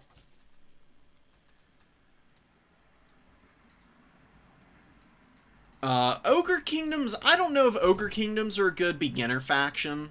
Dowie are a good beginner faction. This is another faction that doesn't have magic, so you're missing out on some of the higher level stuff, but you get the best range tools in the game outside of, like, Jezzails from the Skaven. If Jezzails from the Skaven were on any other roster, that roster would be broken. Grand Cathay has their Crane Gunners, who are fairly close, but, you know, they're pretty flimsy. Cathay has other problems that they need to gloss over and button up. I would say Chaos Dowie are pretty beginner-friendly. They've got good magic, they've got good infantry, they've got good shooting, they've got good skirmish, they've got one of the most annoying units in the entire game in Iron Demons. These things are basically unstoppable if you just keep them moving. Those would be the factions that I would recommend for new players. The ones to beware of that you might think are beginner-friendly are Tomb Kings, Lizardmen. Kislev is not the most difficult faction for a newbie, but definitely requires a lot of game knowledge to really shine with. What are other beginner factions that you should be aware of? Vampire Counts you should be wary of. Vampire Counts are a really strong faction, but they don't have missiles of any kind, and they are pretty hard to get used to. They're just very different from all the other factions. So that's like my, you know, 4-minute rundown of stuff to start with from the beginning.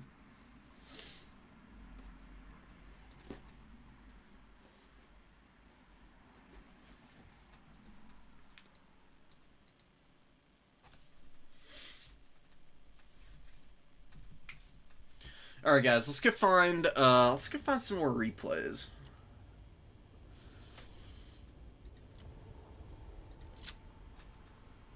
Lizards versus Vampire Coast actually does sound like a pretty good idea. I don't want to have to potentially make y'all listen to the damn noise from the road outside, but it's kind of getting warm in here. It's actually fairly cool now.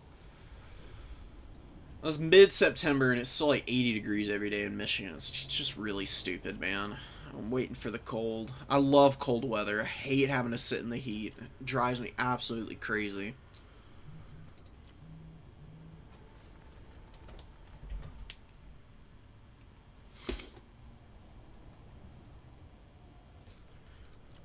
Did who's... Oh, that's Lazuka, not Fabrosi. I was about to say, Fabrosi played Lizards 2 times? Let's see about this game. Fabrosi hasn't been around a while, so I'm curious to see how they're going to do here. They got Noctilus, always the standby for them. Really good Lord option. Fairly consistent. A little pricey is the only complaint about him. But not bad at all, by any means. You got a Rotting Leviathan, which is really fun, and Shade Wraith Gunners, the Mortar. You got all the gunnery, or not the gunnery mobs, but the deckhand mobs. Just the sword variants, or I guess cutlass variants, is really what you should say. See him staggering forward, hitting the rum a little too hard, I think. And then the polearms as well. Polearms always a nice, solid option as a defensive unit and a flank holder, because they just have, you know, low stats, but they do have AP and a good bonus versus large, so they can poke down stuff like Feral Cold Ones and Cold One Spear Riders pretty effectively. Slain Mage Priest with the fire magic, Burning Head on the table, always the best option when going into the Vampire Coast. They get wrecked by Burning Head. They have very low armor across the board. The only armored units they have are these Rotting Leviathans, the Rotting Prometheans, and Depth Guard. That's really it. All their infantry is at 15, or I think Sirens have 0 armor even. So Mortar's opening up on the Saurus Spears, trying to hit them. You get one shot that makes its way through the treetops into these guys and does a decent amount of damage, about 500 HP off them. You do like to see that. Chameleon Stalker scrapping with the Scurvy Dogs and actually doing some really good damage. Trying to pull out here now, though, they're going to get pummeled pretty badly. The Rotting Leviathan is all over them. This thing is crazy hard to poke down, even with Chameleon Skinks. Chameleon Skinks are good against just about everything. They've got a great way to fire with the short reload time, decent armor piercing with 3. As I mentioned with stuff like the Peasant Longbowmen, 3 AP on 90 models actually adds up fairly quickly. And because these guys shoot so quickly and have so much ammunition, they can poke down a Rotting Leviathan, but it does take time, is the big thing. You can see it waddling away.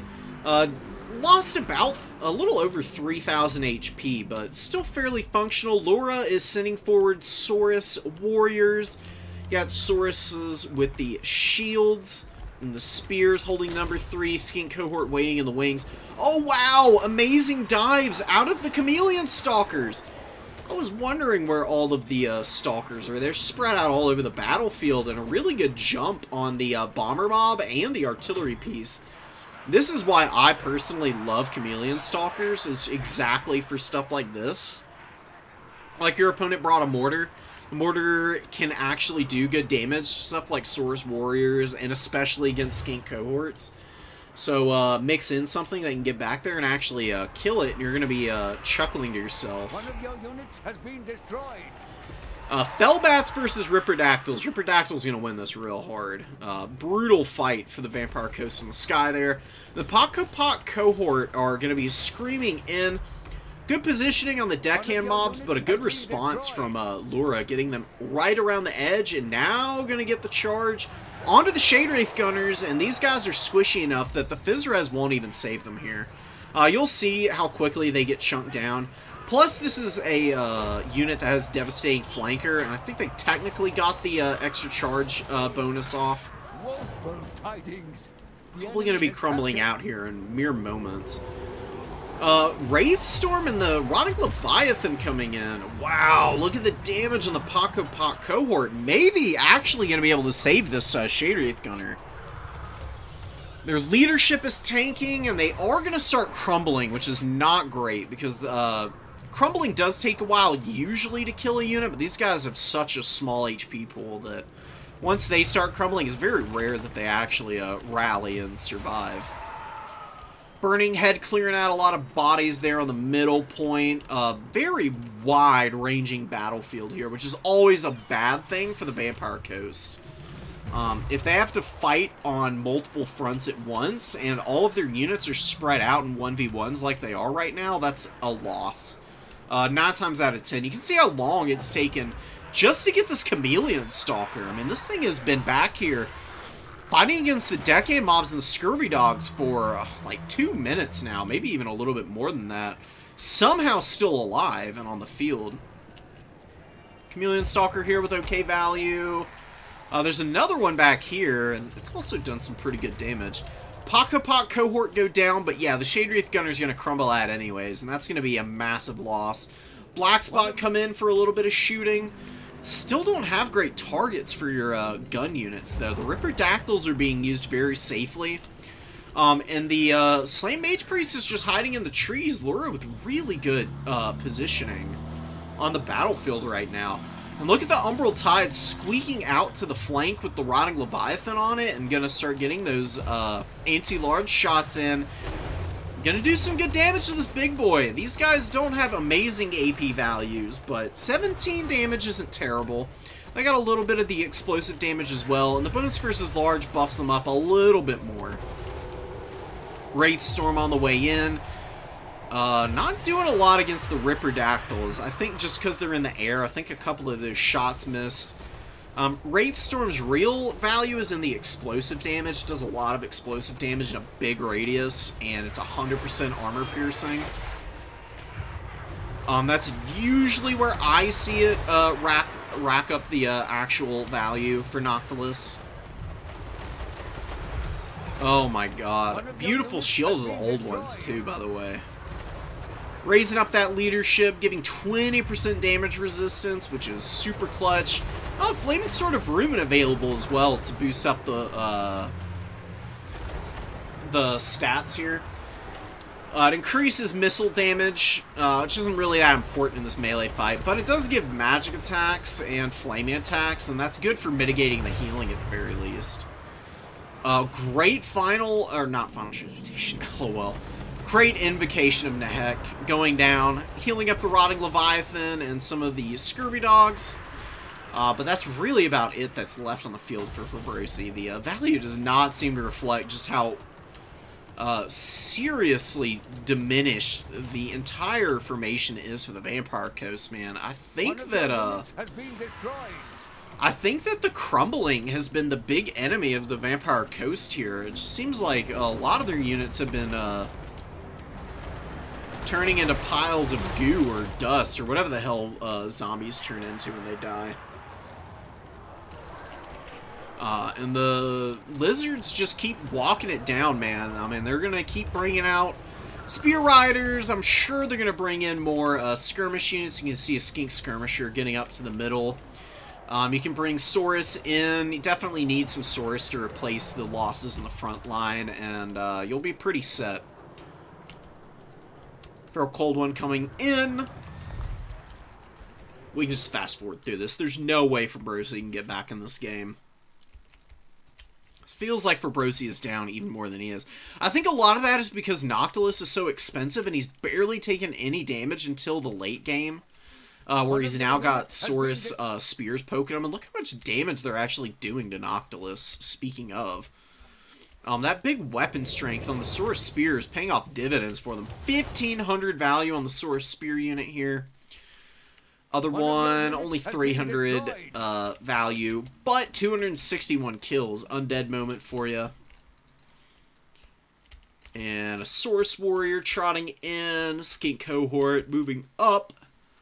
Umbral Tide going to go down to Scurvy Dogs, but that's fine. There's no way the Lizards can lose this, is there? Yeah, there's no way. They've got Spear Riders getting into Morn Ghouls. Saurus Spears coming from the other side. They're going to poke these guys down pretty quickly. And the number 3 isn't really in any danger of flipping. The only thing here that's annoying is the Lamprey's Revenge, and they've been beat up pretty badly already. I don't see them lasting a whole lot longer. Oh, and an Ancient Salamander hiding in the trees and being sneaky with the poke. Really cool. I love these things. Pretty badass. They got some cool piercings too. I wonder who did the piercings for them. They must have a local shop that they have nearby that they trust.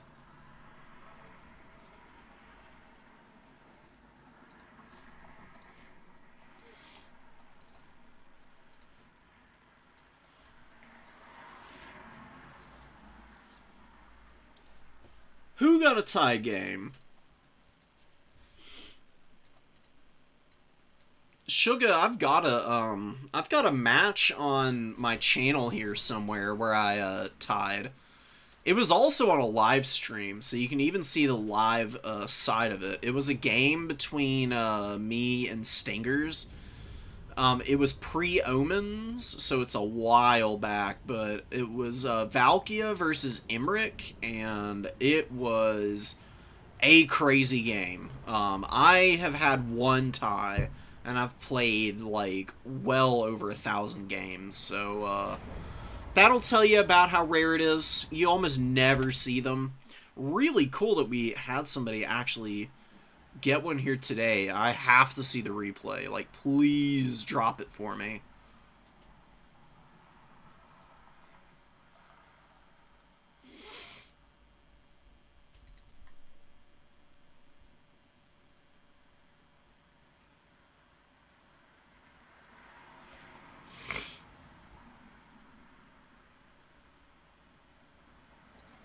Okay, Morovi's got it. If it's a tie, I'm pretty sure you just 1-1 it. Each person gets a point in my book. Because, it's incredibly unlikely that it happens, and if you manage to tie a game, I genuinely feel like that says everything you need to know about both players. If it's so evenly matched that you tie, then everybody wins. After all, it's Warhammer. The whole point is to war and hammer.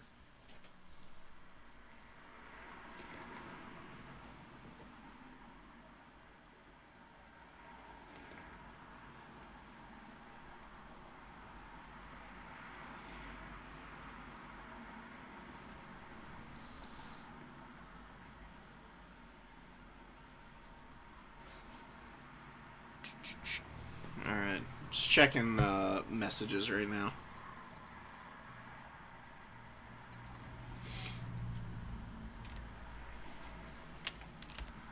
Got more replays.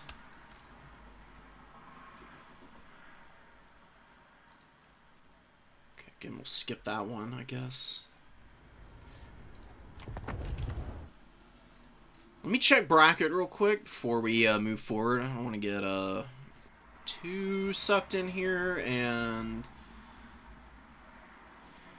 miss out on what's going on. Okay, so we're in round 4, so we're actually making really good time, and we're keeping up with the rounds and the replays pretty nicely. So we're gonna have some round 3 replays to go through. And we'll just go ahead and check this one out. I mean, Laura played a great game this last time around. We'll see how it goes against Miravoy here. Part of the dreaded VM clan. If anybody has watched Berserk play, who I think is going by Little Rat on Discord right now, you'll know how good a lot of these guys are, because Ulrich Rahl, I'm pretty sure, is... No, Ulrich's part of RTK. I don't know who else is part of VM, but... Oh, Caradoc and a couple other people.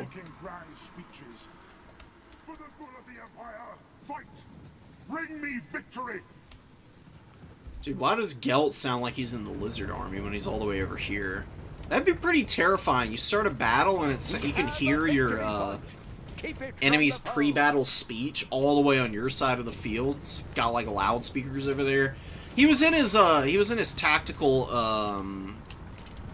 gunship before this game, you know, giving his welcome to Astalia gentleman speech. I mean, they may not be fighting the Skaven here, but the Lizards can't be too far behind in terms of the Empire not loving scrapping into a faction. I mean, we got the whole I hate Saurus speech because of the state troopers and Sauruses, right? I mean, come on. Iconic stuff, man. So Chameleon Skink's gonna poke the front line a little bit into the spears and swordsmen. Not bad, but definitely leaves a little bit to be desired. Not the most efficient targets in the world to be poking at with the chameleons. We have a victory point. Keep it from the foe. Huntsman poking them back a little bit. The chameleons are not suffering much. They're a very loose formation, and they have 40% missile resistance. Takes quite a bit to wear Chameleon Skinks out at range. Stalker's waiting in the forest over here. Really sneaky, actually. Moving up along the map's edge, which we saw in the last game. You can see them going for it again. Templehof Luminarch. No way this thing is actually being used. I don't even remember the last time I saw the Templehof Luminarch in a game. That's gotta have been, like, at least... God, dude, it might even have been, like, a full year since I've seen a Luminarch. No, we saw it in a game in, like January or something, probably. I remember distinctly a game where the Templehof Luminarch two-shotted Azazel, and it was absolutely hilarious. Very much a deserved death on Azazel's part. Good damage out of the Sunmaker. Just dropping it like it's hot, man. Saurus Spear is getting it wrecked right now by the artillery. Oh my god. Bastillodon's going to be retreating, but it's already taken a ridiculous amount of damage. Huntsman doing that. Templehof hasn't even fired around yet. Still trundling up to the home objective here, man. What the hell is going on with the Lizards? They are giving up all the ground right now. I mean, I know that you don't want to get too crazy into the Empire when they've got the Sunmaker on the field and a bunch of Huntsmen backing up, but... Damn, man. You really need to get on top of the Templehof Luminarch ASAP. It is the last thing that you can allow to get any kind of value. Chameleon Stalkers get intercepted by the Spearmen. Empire Knight's going out there to finish off this poor little Stalkers. Oh, but sneaky! Wow, they went all the way around the other side here. And they're going to get right up onto the back of this. A good reaction from Miravoy, though. I think noticing this, although actually no, noticing it the last second, the Chameleon Stalkers are going to shut the crew down. You can see the kind of damage they do with their explosive little darts. Half health in the Sunmaker crew right off the bat, but a brilliant charge in the Empire Knights, chunking down these poor little Chameleon Stalkers. They already paid for themselves, but they do need to actually kill the crew. Skinks in the backfield, and another Searing Doom from the Slan with some good damage going down on the Huntsman. And man, the Chameleon Stalker play is so vicious. They get right up onto the Huntsman, and they're really locking them out. Brutal damage from the Solar Engine as well, which did take quite a pounding, but is still very functional. I mean, artillery, single entity artillery is so strong for this very reason. You pour a whole bunch of firepower into it, and then it survives, and it still uses all its ammo, and then gets unsummoned. What's not to like about that?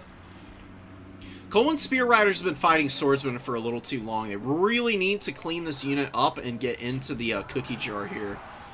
Templehof Luminarch is looking to chunk down some of these chasing Lizardmen units, but you hate to see the Templehof Luminarch having to fire into Feral Cold Ones. Not a very good target, honestly. Slan Mage Priest trundling forward, looking to maybe help out the Chameleons, who are getting blitzed by Empire Knights. Sunmaker back online. Feral Cold Ones coming over. The Chameleon Stalkers have just been holding for ages. This unit is so obnoxious to kill now. I know they're fighting Empire Spearmen, but regardless of what it is, just the fact that they have taken no damage at all, hardly, is pretty damn cool. Definitely a unit that has its niche now. Spear Riders on the way in for the Lizardmen. One Spear Rider on death's bed here, though. Not doing too hot this game. Umbral Tide with only 200 value. Seems like the Lizard front line is where all the value is being had right now. And even there, it's not anything too impressive. It's just the fact that they've shut down most of the ranged pieces for the Empire here. Brilliant net of Ammontok. You get the Sunmaker to drop the artillery pieces. That was a brilliant last-second save from Miravoy there. But that does mean that the net is on a 90-second cooldown, and the Cold One Spear Riders are screaming in. There is nothing to save the Luminarch here. It is 100% dead now. Metal Magic. I don't know who that was from, though, because we've got two Metal Mages, basically. The Slan, and then we've got old Gelt up in the sky. And you can see the Luminarch getting fully surrounded here. If, oh my god, the Spear Riders, they just need like 1 or 2 more rounds of attacks and they'll have killed this thing. Oh, it's so low, 800 HP, it routs, it's gonna shatter, it's below 300 HP, there's no way it's gonna survive. Might die outright. And there you go, Templehof Luminarch down. Huge win for the Lizards. Nothing to hit the Slan Mage Priest from long range anymore, so there's not really anything to threaten him. That was a beautiful Searing Doom from Gelt. He's got about 700 value. I would imagine he actually got about 400 from just hitting this one Cold One Spear Rider. Ripper Dactyls with a brilliant dive right as the Sunmaker crew try to get back on their artillery pieces. Actually kill one of the artillery pieces itself. And the Ripper Dactyls might even be able to get back up in the air before they get killed here. Looks like they're going to be pulling away from the Knights. And it looks like a double cap going to develop here for the Lizardmen. They still have a fairly functional front line, compared to the Empire at least. You got a pretty healthy spear here. And some pretty beat up Saurus, just all boxing up in the middle. But hey man, that's really not that bad at all. Chameleon Stalkers continuing to push 1500 value on them, and they're going to go for it all, man. Sunmaker crew somehow rallied, but they are gonna get killed if they get caught by the Stalkers. These little guys do have poison and a lot of movement speed, so this 20 speed artillery crew is not going to be loving life here, and they get rear charged, and if they don't just never recover their leadership, they're probably going to shatter. Oh my god, dude. If they rallied with like 6 models, that'd be funny, but they're down to 99 health. No way they're going to make it. And Chameleon Stalker up top here, it took them forever, man, but they did finally get through this Spearman unit.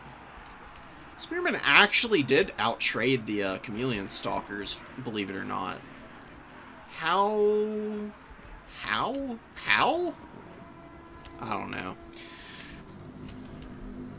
Little fascinating that the Chameleon Stalkers are struggling so much with that Spearman unit, but they will be able to rally and maybe get some little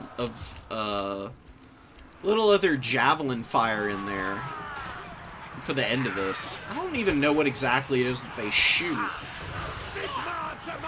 Do they just have like standard? You know, they are firing explosive darts out of their little blowpipes. Okay, fair enough. Pretty cool unit. I love them to death. Great Swords versus Red-Crested Skinks. I actually don't know who would win this.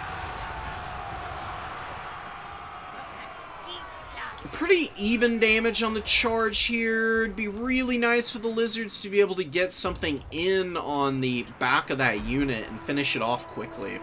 Ripper Dactyls going down here, but they almost paid for themselves. They did good enough that I wouldn't even say it's that big of a loss to the Lizards. Killing the Sunmaker alone was worth it, because the Sunmaker would have cleared out any of the reinforcements that are coming in right now. I mean, they do good damage to the Red-Crested Skinks for sure, man.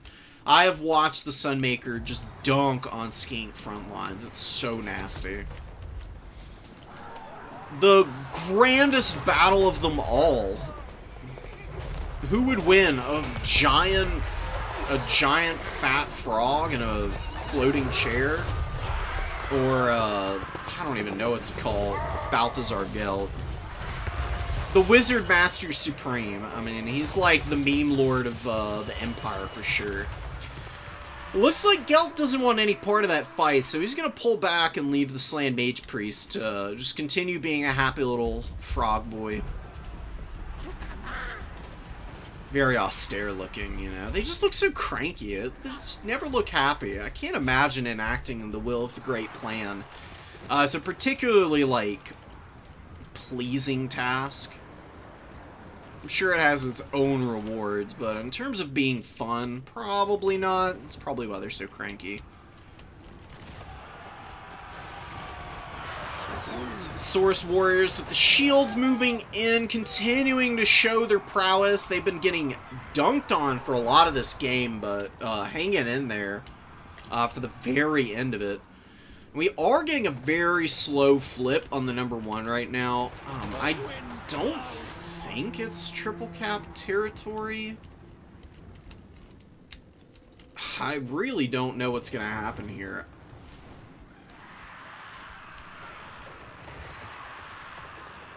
Chameleon Stalkers are pushing. They've got 1,000 value. They're going to get on top of the Free Company Militia. The cap weight keeps swinging back and forth on this point, and it's really close on the tickets.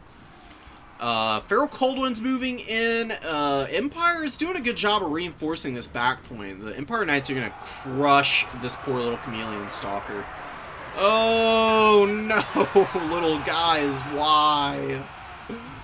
Wow, insta-rout too, and a beautiful Searing Doom yet again from Balthazar Gelt on the Coldwind Spear Riders. Dude, Gelt has been so clutch with some of these Searing Dooms. Slan Mage Priest technically has more value than him. I have no idea how, though. So just nothing happening on the 2 and the 3 right now. Just completely uncontested.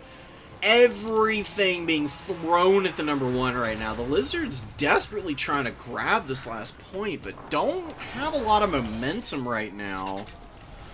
There are several Empire Knights on the field. One is very beat up, but two are in basically perfect condition here.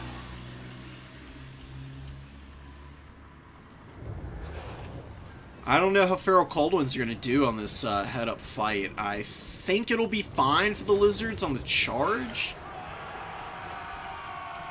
Actually, not at all. Empire Knight's getting a nice leg up here. Okay, actually having it a little bit reversed. I thought the armor would help these Feral Cold Ones hold up a little more in the initial engagement, but not so. Now, though, they're starting to get some good chip damage with their weapon strength, but I think the Empire Knights have that very well handled. Swordsmen moving in, 2 Huntsmen out on the field again, and we got a lot of Free Company Militia. 2 of them running around, rallying Feral Cold Ones on the edge of the map. Colossadon Hunters are going after Balthazar Gelt. This is the janky flying combat I'm talking about. Like, look, they've got him surrounded. But because of the way the aerial combat's coded, they don't lock him in place. So this freaking model is flying right in front of him, and Gelt is just right behind him, when it could wheel around and lock him down, and then they could actually do damage to him. Instead, he's just playing patty cake with them. I think he's actually getting poked by his own guys on the ground there. He loses about 20 HP, which makes me think that some of the Free Company Militia accidentally peppered him with some bullet fire there. Good land here with Gelt. Colossadon Hunters do not want to land on a bunch of Empire Knights, and they've also gotten hammered pretty hard. They're down to about half health, man. They need to get out of here. And Lizards need to find some way to rally and just stay on the number 2. The last thing you can afford is to over-press back here and maybe lose your odds of winning a really close victory on the middle, because it's razor's edge right now. And the Slan getting caught by Empire Knights with no peel dies brutally. Does leave the Colossadon Hunters to finish this unit up. Oh my god, a beautiful downhill charge there. Look how quickly those guys zipped in here. Miravoy's reaction time is incredible, honestly. Chameleon Stalkers all over the field again. I would just get more Empire Knights out. Wouldn't even be wasting my time with Swordsmen, honestly. I think one Empire Knight would probably go a lot longer of a distance in cleaning up all these annoying little guys, man. Because we've already seen the Swordsmen and the Spearmen try to take out Chameleon Stalkers, and it was just wet noodle contest against the Spearmen. But I'm pretty sure the Swordsmen were just actively losing to the Chameleon Stalkers.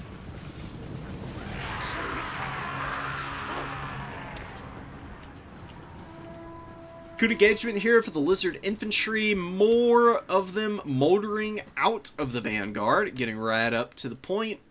Colossadon Hunters with only about 350 value, chasing down the last of the Empire Knights here. Empire Knight in the back, knocking the Bastiladon around. Can't leave this thing to rally. It could just like wander back in and tear route stuff off the #1 objective if you're not paying attention. No, but a good rotation here. Man, oh man. Huntsman getting out onto the flank where the Bastiladon is chilling and throwing down some fire and poking it down slowly but surely. You see they don't have a lot of AP. Very weak on the AP front. I mean, it's... Compared to other archers, we've seen a lot of other much cheaper archers having only 1 less AP than these guys. They're really not good against the heavily armored stuff, but against stuff like Feral Cold Ones and the Spear Riders and stuff, they can actually get some of their base missile damage through. 140 armor just means no base missile damage, hardly. You have been bested. There is only defeat. And we seriously get a draw, as the Empire just can't get this middle objective quickly enough. The timer ticking down before I was even caught on to it. Great freaking game here, man. I mean, I guess the Empire might, in theory, be slightly advantaged. It's really not by a huge margin, though. I mean, the skinks here are going to be really annoying. You can always reinforce the Spear Riders. Gelt would have surely been out of magic, and the Spear Riders would have really started to take over the game against the Empire Knights. Empire Knights are good with support in this matchup, but it's pretty rough if they have to fight Spear Riders 1v1. Templehof Luminarch was a huge weak point in that Empire build. It really did not do much of anything. Probably got like 400 value. Didn't even get that. 114 value on the Templehof Luminarch. Wow, incredible. Empire Knights, though, cleaning house. 2,500, 1,600, 17, 1,000. Huntsmen, not doing bad either. I mean, 14, 1,000, 13, 655. 2 summons on a lot of those guys, but I can dig it. 1 Chameleon Stalker, 1,900 value here. You can see how much harder the Empire has to work than the Lizardmen here. Lizards didn't have a lot of cost-effective units. Their caster did okay, a couple of the Saurus were alright, the Chameleon Skinks, the Solar Engine, and some very timely Chameleon Stalker play that kind of got Lura into that position to be hanging on at the end there. Oh my god. What a runaround, man. Huntsmen have no armor piercing, and CA decided the Hunts Marshal needed to fight the dinos. Exactly. Exactly, bro.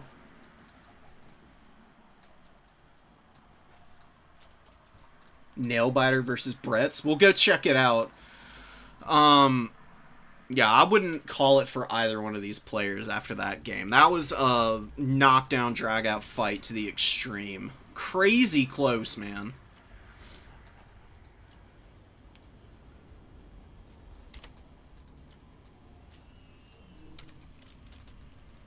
I don't know if I have the heart to watch this. I have a feeling that this is just war wagons kiting the Bretonnia Knights around and shooting them to pieces. Until you get out the Griffites and the Empire Knights to hammer down whatever's left. We might watch that one later. It'll be interesting, but let's see what else we've got available here. It's actually a pretty cool Tzeentch army. Let's actually get this game in. So Meat is going to be rocking our Chaos Lord of Tzeentch on the disc and a Chaos Sorcerer of Tzeentch.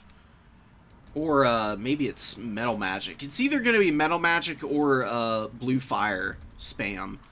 Both of which are effective. I think Blue Fire spam against the Empire is the way to go because it does good damage to Hawklands and it wrecks War Wagons. So where is this guy? Yeah, we got Blue Fire. We also have Infernal Gateway and Pink Fire.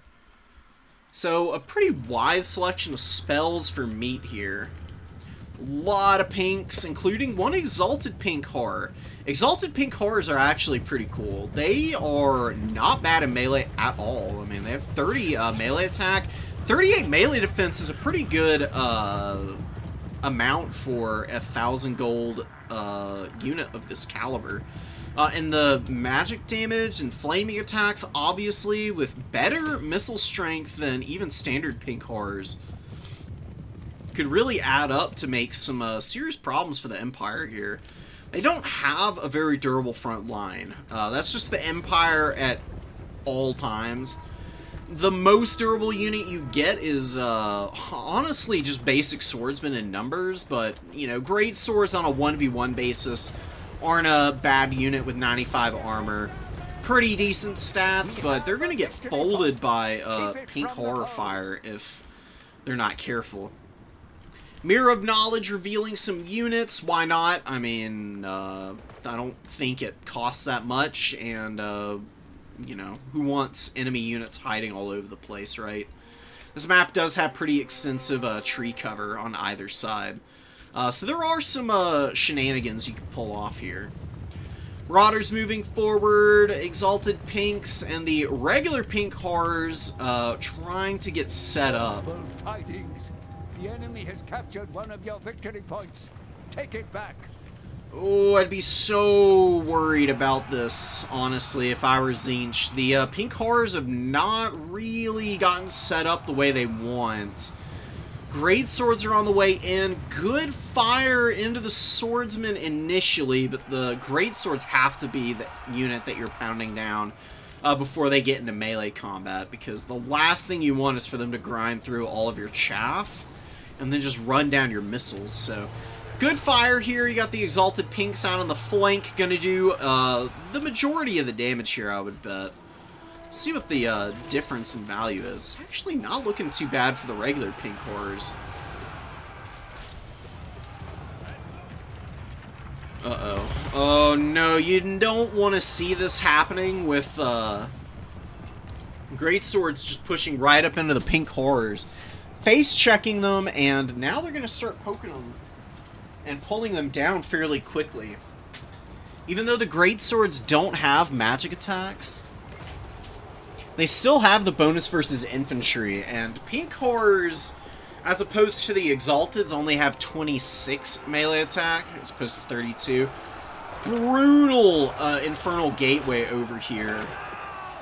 Doesn't do damage. Oh, well, the majority of the Marauders were over here. Bye-bye Great Swords. Brutal Infernal Gateway there. Great value on the Chaos Sorcerer as a result now. One Pink Horror going down, and Exalted Pinks having a fight Swordsman. Not a lot of mobility in for Tzeentch, although there's two Doom Knights. Where the hell have they... What have they been up to? Doom Knight's moving in really slowly. They just don't seem to be wanting to charge in here. They really have to do that, though, because you need all of your Pink Horrors that are left on the field to counterfire the War Wagons and the Huntsmen, or you're going to lose this game. Charging the War Wagons, Empire's a little slow pulling these guys out, and they might actually have a hard time pulling back through the Swordsmen, or the Spearmen. They get stuck on them for a moment, but they're going to get out, and that is actually a pretty damn good Final Transmutation. Good split from meat to keep it from hitting both of these guys, but one is under withering missile fire and still being hit by Final Transmutation. Balthazar Gelt with 600 value. Doom Knights basically on death's bed here. Oh my god, yeah. Doom Knights are just still not the unit that you want to be bringing against a faction like the Empire. The shock damage is really good against lightly armored stuff, but against Empire Knights, not really the way you want to go. Centaurs of Tzeentch should just be a better choice.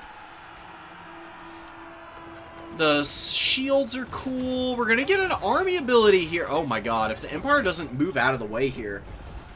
This map is a little tricky to spot stuff like this on. You can see how opaque the entire radius is. And it's only as the damage is really starting to come down that Mr. Box reacts to this, but Meat is so far behind. I don't think that's enough to equalize this game at all. Yeah, you can see the Exalted Pink still getting hammered. And this isn't an Empire Knight. This is Knights of the Black Rose. A much stickier and harder to kill unit than a standard Empire Knight with a 51 melee defense. They are anchoring against all of these units here. They got 3 units locked down right now. Pink Horror still fighting in the front line. None of them paying for themselves. One is about 150 gold off. We did get a good blue fire here, so one War Wagon gone, another really beat up. The Sorcerer Lord is flying around on its disc, getting a little bit of damage in, but nothing tremendous. Good Fury pressure in the back line, though. We do get the Huntsmen pretty much all taken offline. One is... Oh, that's just a regular Archer. Oh, just standard Archers, not Huntsmen. Whoops. There you go. Goes to show you. Everybody can miss something. Alright, well, killing them regardless is a good thing. Archers can still poke the pink horrors down pretty efficiently. It's a much nicer value trade for 300 gold archers than, you know, 700 to 1,000 gold pinks and exalted pinks. Empire Knights are fighting the Chaos Lord. They're going to keep him locked down over here for a while, but they're definitely not going to kill him. I mean, he's just too heavily armored. His melee defense is way too high for Empire Knights to be hitting him. And he does have the Halberd and the AP to actually drag them down, so he'll probably finish that whole unit off. It's going to take him about a minute and a half or more, though. A lot can happen in a minute. You take your eyes off the... If you literally got a 4,000 value lead and then walked away for a minute, if you came back, you'd probably be losing a game. There's so much popping off on every corner of the battlefield in matches like this that losing focus for even a few moments can really get you into trouble. So while Mr. Box has the edge here and is more than likely in the winning position, you still got to resecure your #1 point. You don't want to spend too long fumbling around with that. Because a lot of your missiles are either low on ammo or outright dead, and Tzeentch does have Zangors, and Zangors clear house against Empire State Troopers. It is a really ugly fight for Empire State Troopers. Zangors just have such good melee defense. 38 melee defense, 26 melee attack is also not bad either. And that's with them being tired. They have 31 Primal Fury active. Decent charge bonus. They got some bonuses to their weapon strength with Arcane Charge at full intensity here, pretty much. Which is really awesome to see. And they're just swarming up into the backfield. We do get another Empire Knight out, and now we have the Outrider grenade launchers on the field. Outriders with the grenade launchers are going to be the tool to beat for the forces of Tzeentch here. If they can find a way to shut down the Outriders and keep as many of their infantry alive as possible here, they could play objectives and maybe win the game. Senegor coming in. It's only 2 Empire Knights right now. The Chaos Lord does not need to be chasing war wagons. You can see, again, flying units not being able to hit anything that they're chasing. Very classic situation. And war wagons actually do put a lot of hurt down on units that are pursuing them. I generally advise that the way you engage war wagons is with high DPS and weapon strength mobile units. Stuff that has like 95 or more speed, preferably, because they can actually catch these guys, and once they do, they can really tear them apart and keep them from retreating. Flying units cannot do it. Don't even bother. You are wasting your time, sanity, and energy all at once. And I don't know who's got an excess of any of those right now. You know, things are pretty wild out there. We can just very easily say. So, a few of the Outrider grenade launchers go down, I presume to a blue fire. It seemed like that's what it was. Chaos Sorcerer is here. He's got 1,600 value. He's done pretty good poking away at stuff. Good disruption from the Furies, just keeping the Outriders from firing any more shots off here. Most of the Zangors and Marauders are cleaned up now. You got one more Zangor on the way in. Senegor of Tzeentch gets a great charge off and is hammering down the Hawklands, Archers, taking down a few Greatswords and some Empire Knights over here. I think even killed some War Wagons. No War Wagon kills. Looks like they got away, luckily for the Empire, but nonetheless, good value out of the Senegor, and it's very healthy still. That Overshield is so clutch for him. Senegors of Tzeentch are still an amazing unit, but they're much more reasonable now than they were when they cost, God, what were they when they released? I think they cost 1,000 gold on release when this Shadows of Change DLC dropped. And you would literally just see max Cynagors every game from Tzeentch, and it was so obnoxious. Because there really wasn't anything that could deal with the Cynagors for what they were able to do. This is a big mistake, man. Balthazar Gelt getting caught by the Cynagors of Tzeentch and dying here could actually really open up this game again for No, the God the of enemy has Trickery. slain our lord. Pinkfire hitting the Outriders, and good disruption. The Chaos Sorcerer Lord, or not the Chaos Sorcerer Lord, just the Chaos Sorcerer of Tzeentch, actually attacking the Outriders and keeping them from crushing the Zangor with a second volley. That overshield again saving the Tzeentchian units. Instead of pulling back the Centaurs, you just see them engage the next Empire Knight here, which is a good idea, actually, because there's nothing really close to the Empire Knights to stop the Centaurs from ripping these guys up. Empire Knights are very weak on melee defense, so the fairly low melee attack of the Centaurs isn't really an inhibitor for them value trading. And with the charge bonus and weapon strength, they easily outpace those Empire Knights. Now they're going to get back and get their Protoss shield recharged. Oh man, the Empire is losing now. They just weren't holding the points the way they needed to. They let their back point get capped. By the time they got that back, Tzeentch had regained the middle. Great objective play from Meat Not Included. And again, Tzeentch down like 4,000 value. And very much in the game.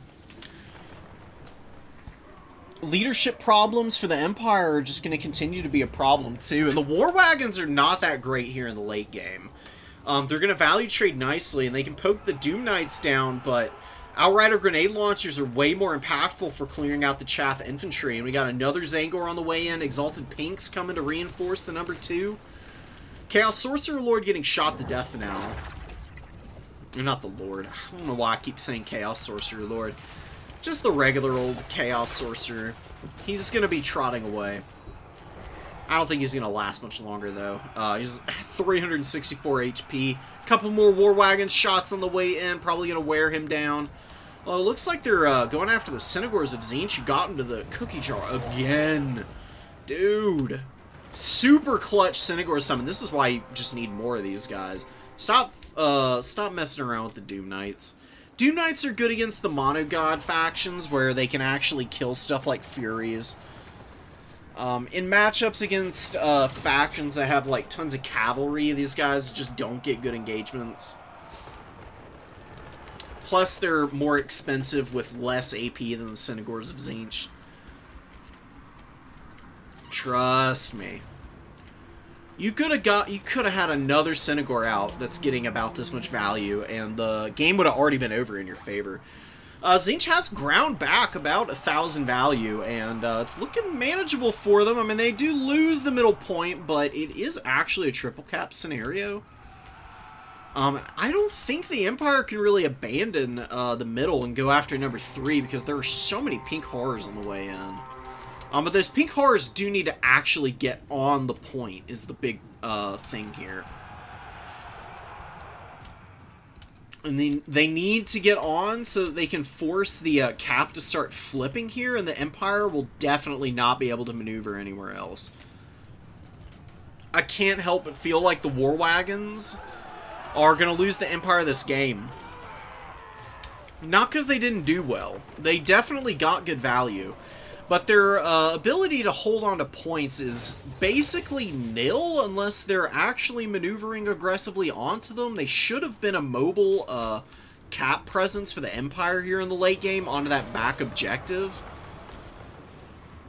But Mr. Box has been a little too preoccupied value trading, and as a result, the better quality infantry here in the late game are probably going to clutch this out for Tzeentch. You can see all the pinks have gotten up on the point, and that cap weight flips immediately.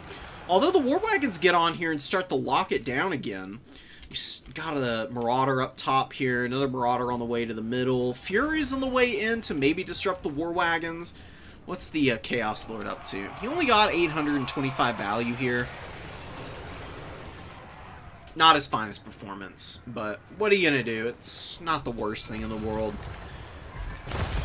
He's there to tangle with like Karl Franz if he comes in. He can actually value trade pretty well against the Emperor. Needs to be careful about when and where he takes the fights. But maybe he could have been used a little more aggressively into the Empire Knights. There is only defeat. You can see him attacking these guys here at the end. Just chasing war wagons, what he was doing in the mid-game was not a good idea. Never, ever, ever going to work out for you.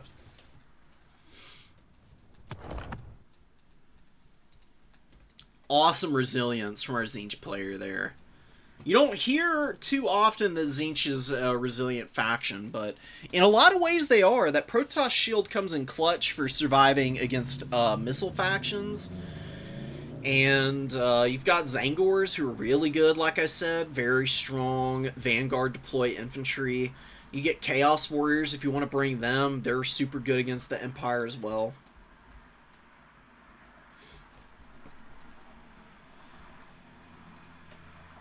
Yeah, the bonus versus large is not all AP. It's split like Gordon is saying there.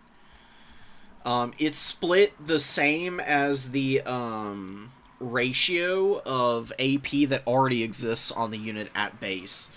So if Huntsmen have... We'll just use this as an easy fraction. If the Huntsmen have 8 base missile damage, and they have 4 AP missile damage, and they have a bonus versus large of 12, then 8 of that damage is going to be increased in their base missile damage values, and 4 will go to the AP. Okay, well, the Huntsmen do have 8, then. That's fine. I mean, they get a good ratio, at the least.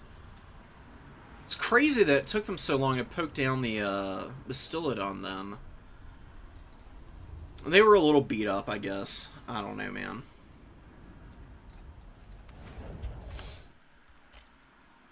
Let's actually go do the math. What do the Huntsmen really have with their bonus versus large?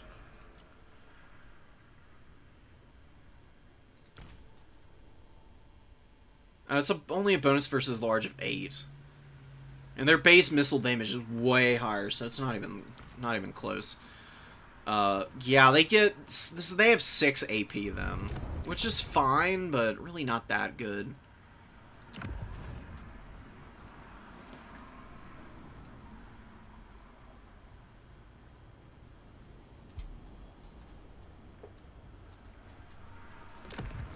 Like I said, Huntsmen are really good against lighter armed large targets. Like, the ideal target for a Huntsman is something like Senegor. They will delete a Senegor from the face of this earth. Nothing is surviving that.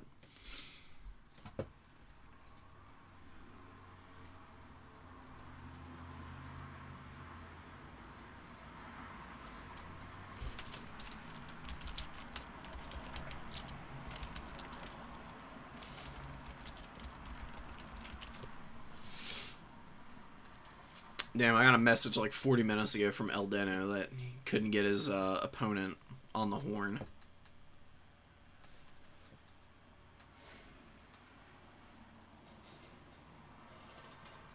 Just a reminder for folks out there, I do not actually admin these tournaments. I am but a simple caster. I do have a stake in the tournament. I love watching these, and I want to get as many people's replays done as possible, but the drawback to that is that I have absolutely nothing to do with the admin side of things. It takes up a lot of time and energy to make sure everything's going right for these tournaments. Especially once you get more than 20 people, you start running into people that need to drop, you need to adjust scores from people entering stuff in wrong. You need to hop around and, like, ask, hey, you still around? You dropping? Blah, blah, blah, what's up? I really appreciate all of the effort that Hattie and Big JP do to get these tournaments organized, and I can just do the thing that I love doing, which is, you know, trying to help ease the transition to the multiplayer side of things. You know, there's a lot of transferable skills from campaign to domination mode. I actually really do feel like good campaign players can have a really strong early start as newer players. But there's definitely things that you have to adjust to. You know, you have to get away from all of the campaign crutches. You know, you don't see... The AI is a lot less bad about this in Warhammer 3, I've noticed, but they still have a tendency to blob up on single entities and get nuked by missiles. You're very rarely going to run into that nowadays. Let's see what Piston can do against the High Elves. He actually brought the Soul Grinder against the High Elves. I mean, I don't hate the Soul Grinder into the High Elves. It is good against skirmish cavalry. But High Elves do have a lot more than just Illyrian Reaver archers as their missiles. And they're also not really a low leadership faction. I mean, you're talking about their spearmen, their baseline infantry that cost 500 gold, which is a little bit of a premium for something that's chaff adjacent, but they still have 70 leadership. It's kind of hard to break early on. Not to mention, they've got, you know, like, the Storm Riders in here of 80 base leadership. You've also got Tyrion on the field. Tyrion can put some serious hurt down on a Soul Grinder, for sure. Plague of Rust and Searing Doom, Mage of Metal, assuredly has the Starwood Staff. Lots of extra WOM. Plague of Rust is great against Khorne. It is definitely a hard counter to Khornate units. We're talking about Chaos Knights with the Lances going down from 130 armor to 70 on the Overcast. Keep it from the foe. You can throw down damage for sure. Illyrian Reaver Archers actually gonna get hit by the Fleshhounds here. See, a couple of their models actually getting caught there, but Khorne's gonna pull back. No need to keep going too deep in. Tyrion's gonna take the fight against the Soul Grinder. Not a bad decision, but Soul Grinder does hit pretty damn hard. With Skull Taker in there as well, that is definitely not a fight for Tyrion to be sticking with. Don't want to get too aggressive with your Fleshhounds like this, man. Fleshhounds get wrecked by cheap spears. They do not live long against the High Elf Spearmen. It's really good bait from Impenetrable here. And Illyrian Reaver's going to come in and clean up the Fleshhounds. The way that you beat the High Elves with the with Khorne is you just get up in their face in the front line and just kill the infantry that they were dumb enough to bring, and then you bring out all your Fleshhounds and your Furies behind that and slowly build up an advantage in the mobility game, and just spend your time disrupting the Illyrian Reaver Archers. Don't actually try and collapse on the Illyrian Reaver Archers early, because they're really fast. High Elves have tons of good mobile cavalry, including Silverhelms, who just dumpster Fleshhounds. Illyrian Reavers have a much more hazardous fight against Fleshies. The Silverhelms just clear that super quickly. If Khorne spends its time grinding down Spearmen, even with their baseline Marauders, then that's really where they're going to start to see some dividends get paid. Because they can dominate the objectives and then just lock the High Elves out from being able to access the points from there. You have the foe's victory point. I do think that a couple Chaos Warriors is kind of the way to go in this matchup for early game, because of the survivability of the Chaos Warriors against any kind of missile play. Even with Plague of Rust, you've still got to get through a Silver Shield on the Chaos Warriors of Khorne. And the resilience to magic damage means that Searing Doom really doesn't do a whole lot to Khornate Chaos Warriors. They hold up to it pretty well as long as you move them out of the immediate center. They're usually going to take, at most, 20% of their HP, which sounds like a lot and is in some respects, but most units would be getting chunked even worse. So, yeah, gotta take the wins where you can get them. Great Fireborn charge here, right up onto the rear of the Chaos Knights with the Lances. These guys are going to go down real quick to the Fireborn. Not going to be great for Khorne, but the infantry fights are looking a little bit better now. You can see how hard Spearmen lose to basic Marauders. Marauders are actually a really strong unit for Khorne. Most of the other Monogod factions bring the Marauders as just a roadblock. But Tzeentch and Khorne Marauders with their ITP and really good stats, especially the Khorne ones with the Frenzy, can uptrade really nicely for you against light armor. Look at the Soul Grinder, dude. 1,000 value on it already. Skulltaker's actually the one who's doing a little less good here. It's a little surprising. Nice Searing Doom. These Marauders are going to get it, man. Nice chunk of damage, honestly. That was about as well-centered as it could possibly be for the High Elves, and still didn't really finish those guys off. Tyrion's continuing to go after Skulltaker, but he does have the Slayer Sword active, and you can see that weapon strength looking real fat right about now. And a Khorne Gore coming in at the perfect time. And they get a full surround on Tyrion immediately. Tyrion's going to die here, I think. I don't think he can retreat out of here, to be quite honest. He will get out of here if Skulltaker pushes him out of here, though. Fireborn continuing to chip down the Chaos Knights with the Lances.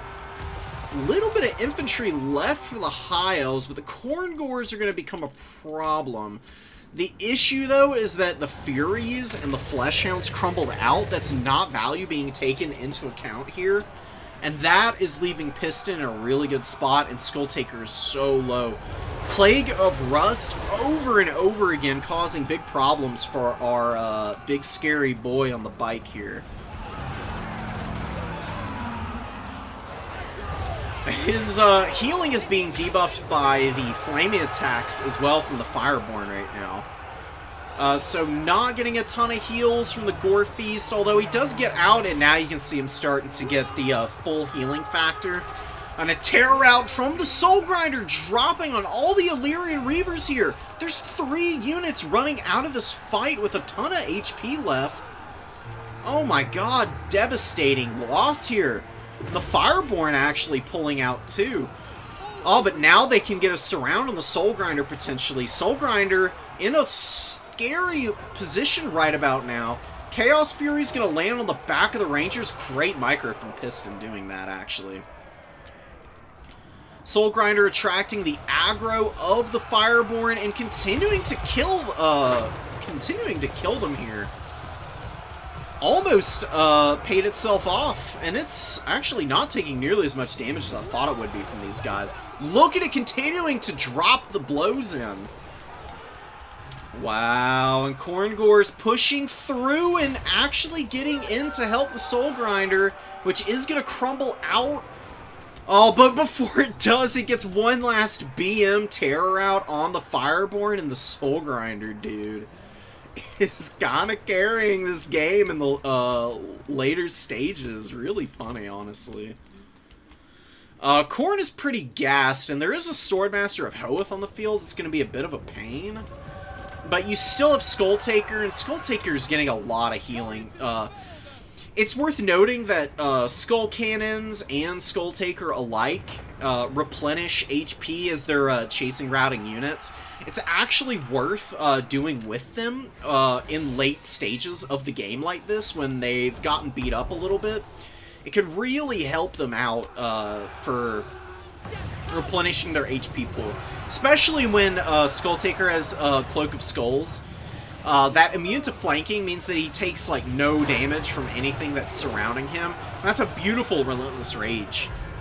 Coming in on the Soul Grinder, it's, you know, it was gonna crumble out here, but it gets an extra 20 seconds of fighting in, gets 2100 value before it goes down. Skulltaker is still chilling out here. You got Khorne Gores engaging the poor Rangers, and now the Fleshhounds and the Furies are going to feast against the Archers and the Illyrian Reaver cav that's out on the field. See this Fleshhound over here fighting an Illyrian Reaver? Probably going to crumble out. It was a little beat up when it took this fight. It very foolishly tried to charge down Swordmasters of Hoeth. I would just ignore the middle point with the Swordmasters for the time being. Use the Forsaken to charge up to the number 3 and hold the number 1 here, and just kite around this very annoying Swordmaster unit. Although if you get Skulltaker back in there, then you can take the fight with the Forsaken. The Forsaken with the buffs from Skulltaker will be able to beat the Swordmaster, because Skulltaker will do ridiculous damage to them anyways. Khorne and Fleshhounds fighting Illyrian Reavers. Good rear charge from the Furies. Very dead Illyrian Reaver here. These guys get wrecked by Furies. Furies have way too much melee attack and weapon strength for them to handle. You can see them starting to melt pretty badly here. And it's going to be secure on the number 3. We've got Illyrian Reaver Archers coming in, but we do have the tools here to answer those guys, and the Khorne is very happily going to take this point. Fireborn coming in. The last 8 of them looking for a fight. They actually find a Khorne that randomly breaks. Fleshhound's going to chase the Illyrian Reavers back. The Furies maneuvering over just to send the Illyrian Reaver Archers off into the corner of the map. You can see here, this is exactly what you don't want to see as the High Elves. You get Horn of Khorne going down. You get Skulltaker in here, and you got 78 melee attack Forsaken right now. And I don't care how good your stats are, dude. Swordmasters of Hoeth get flipped upside down. All their lunch money is out on the floor, and the bully's not even going to pick it up and buy anything with it. He's just going to collect all that. He's going to walk down the hall, and he's going to flush it down the toilet just to let it be known that he's that much of an asshole. That's kind of how it feels for High Elves sometimes against Khorne. The Soul Grinder pick went really well. I can't believe it bullied Tyrion that hard. Skulltaker and the Soul Grinder bullied Tyrion, and then it actually did some good damage in the skirmish game. It beat up on the Fireborn. There was nothing that it couldn't do this time around. Amazing stuff from it, man. And there weren't missiles to punish it, really. I mean, you can drop Plague of Rust all you want, but you only get to choose one target, right? When you've got to pick between Skulltaker and the Soul Grinder, you saw that Skulltaker was the priority, but he weathered it because of his survivability, and then we're talking about the Soul Grinder just getting to trundle around and beat up on everything else. So, great game by Piston, dude. Awesome stuff. And 1900 Khorne, you know, just light work for those guys. Forsaken doing pretty well at the end. Furies with some okay value on the 1 here.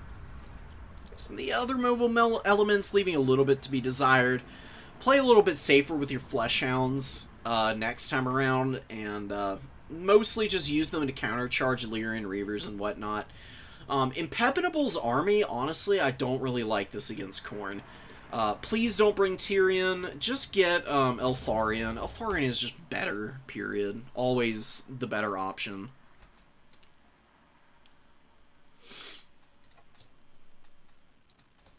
He's got the Mistwalker Barrage, which does hideous damage in a radius around him, which punishes everything that Khorne has. Khorne does not have any way to stop Mistwalker's Barrage from brutalizing them.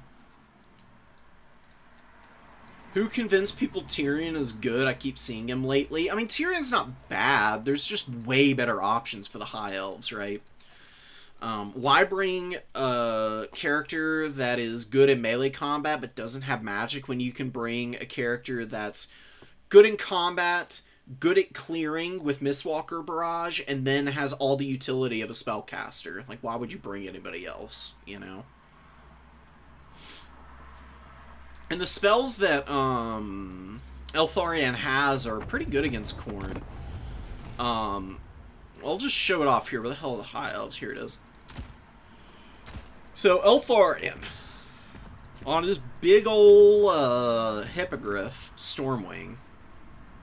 Is a Hippogriff, right? Oh, Griffin, whatever. Griffin, Hippogriff. They're all the same fantasy creature to me. You get Apotheosis. Tempest isn't bad against Khorne in case you're expecting Valkia, but Skull Taker is the meta option, so, you know, Tempest not really good against him. Probably Hand of Glory or Soul Quench. I would think Soul Quench might actually be the best option. Although Arcane and Forging against Skull Taker wouldn't be bad, increasing those cooldowns by 30 seconds. A little extra damage as well, just to keep him from being able to use his obnoxious items and abilities as long as possible isn't a bad idea. And he's 26.95 with Fang Sword included, and this gives him Phys Res for Mino fights and Skull Crushers, who are actually pretty damn good in this matchup, by the way. Skull Crusher's really strong against any heavy cavalry faction. They feast on the souls of the poor non-AP cavalry that is sent out to face them for some ungodly reason. People seem to think that like a bunch of Knights of the Realm are going to be able to take on a unit of Skull Crushers, and I can't tell you how many times I've just laughed as I buffed up the Soul Crushers with like a Horn of Khorne and just watched them rip apart multiple units at once. So, Eltharion has a way of avoiding some of the damage from that, plus he gets magic attacks from Fang Sword as well. And the extra weapon strength is always a nice little bonus.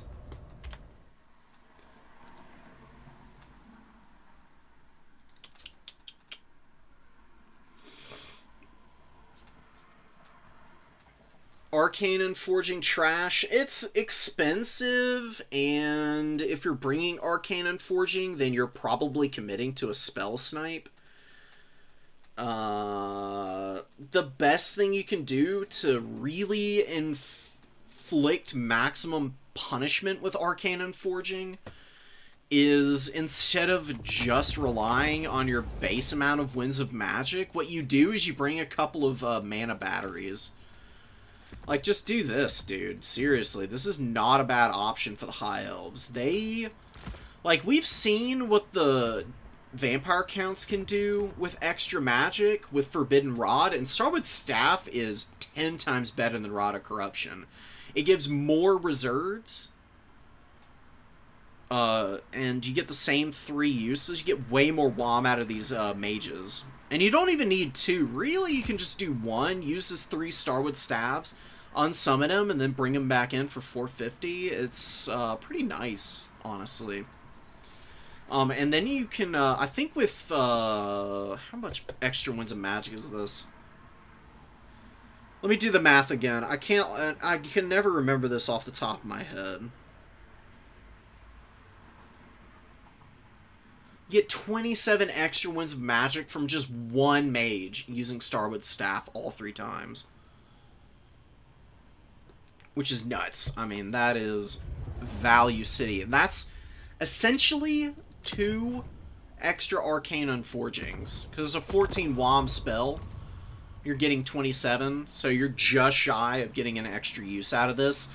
That does mean that you can use extra Apotheosis as well. You get 1 extra Arcane, and then, because 14, and then 2 more Apotheosis with a little bit of magic left over. So you unsummon that guy back out and do it again. You get another one of these, and I think 3 more Apotheosis at that point with whatever is carried over from the first time around. There's a lot of little numbers things to figure out. Domination mode is also a very rewarding game mode for people with really deep game knowledge.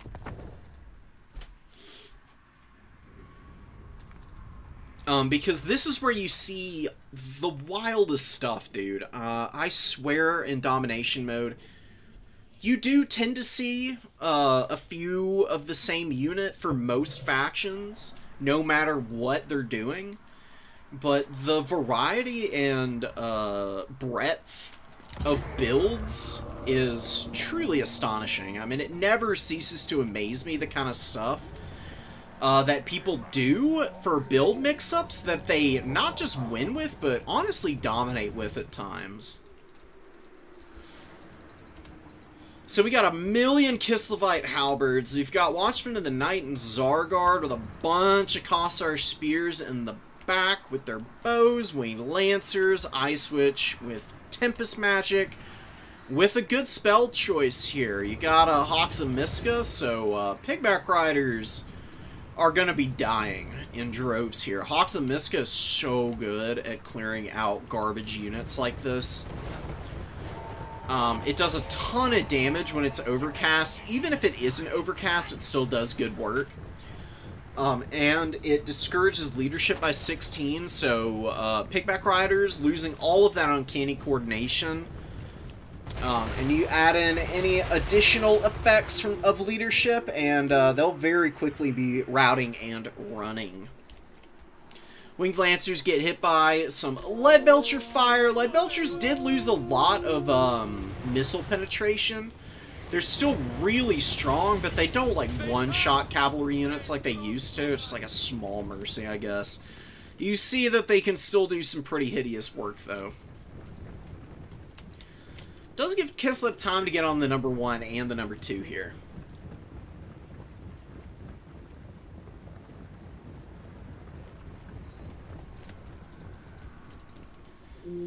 Just waiting in the wings with Blood Vultures. They're gonna kite back a little bit. Leadbelcher's gonna open up on the high ground here, and this is where they get their true value. Infantry get dunked on by Leadbelchers because the missile pen is just as good against infantry as it ever has been.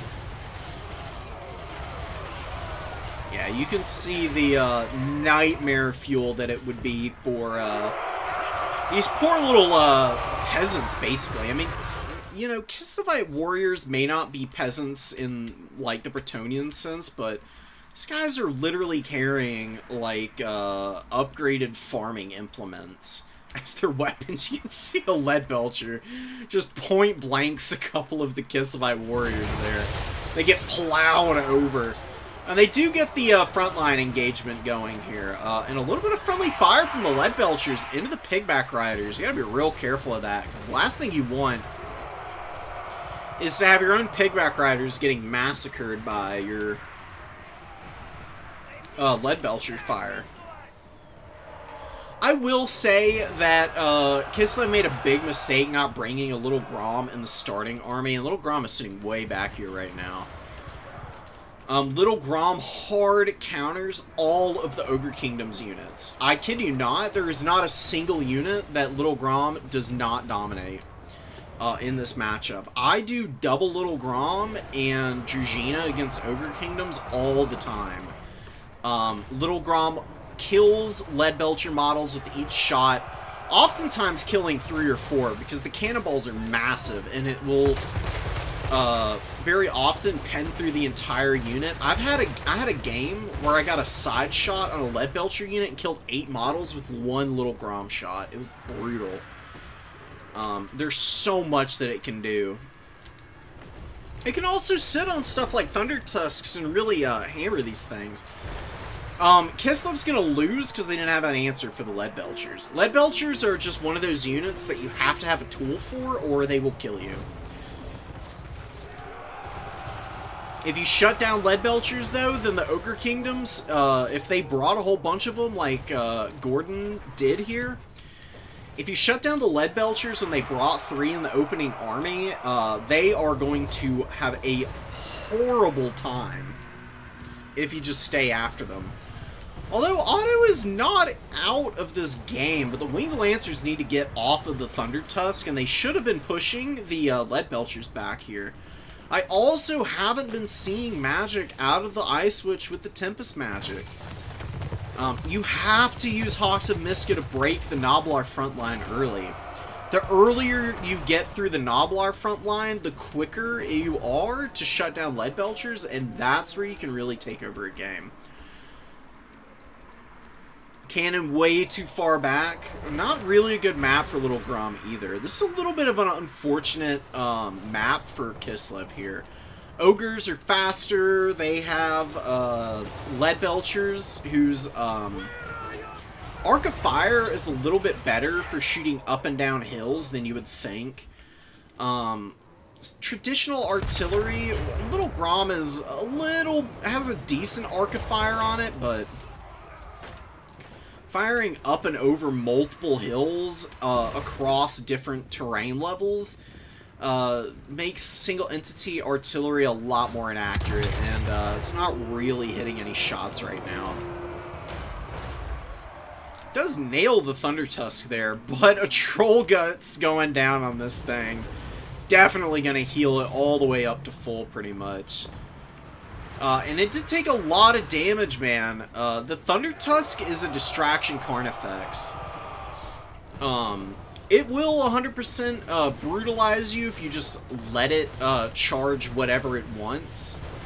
But in the early stages of games, I really don't think that you should be trying to shoot this thing down.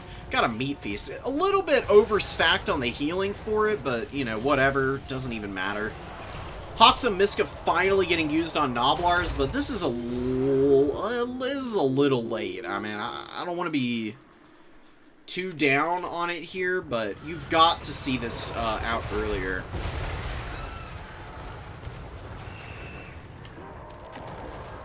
Ouch. And the Sky Striders get the Griffin Legion over here.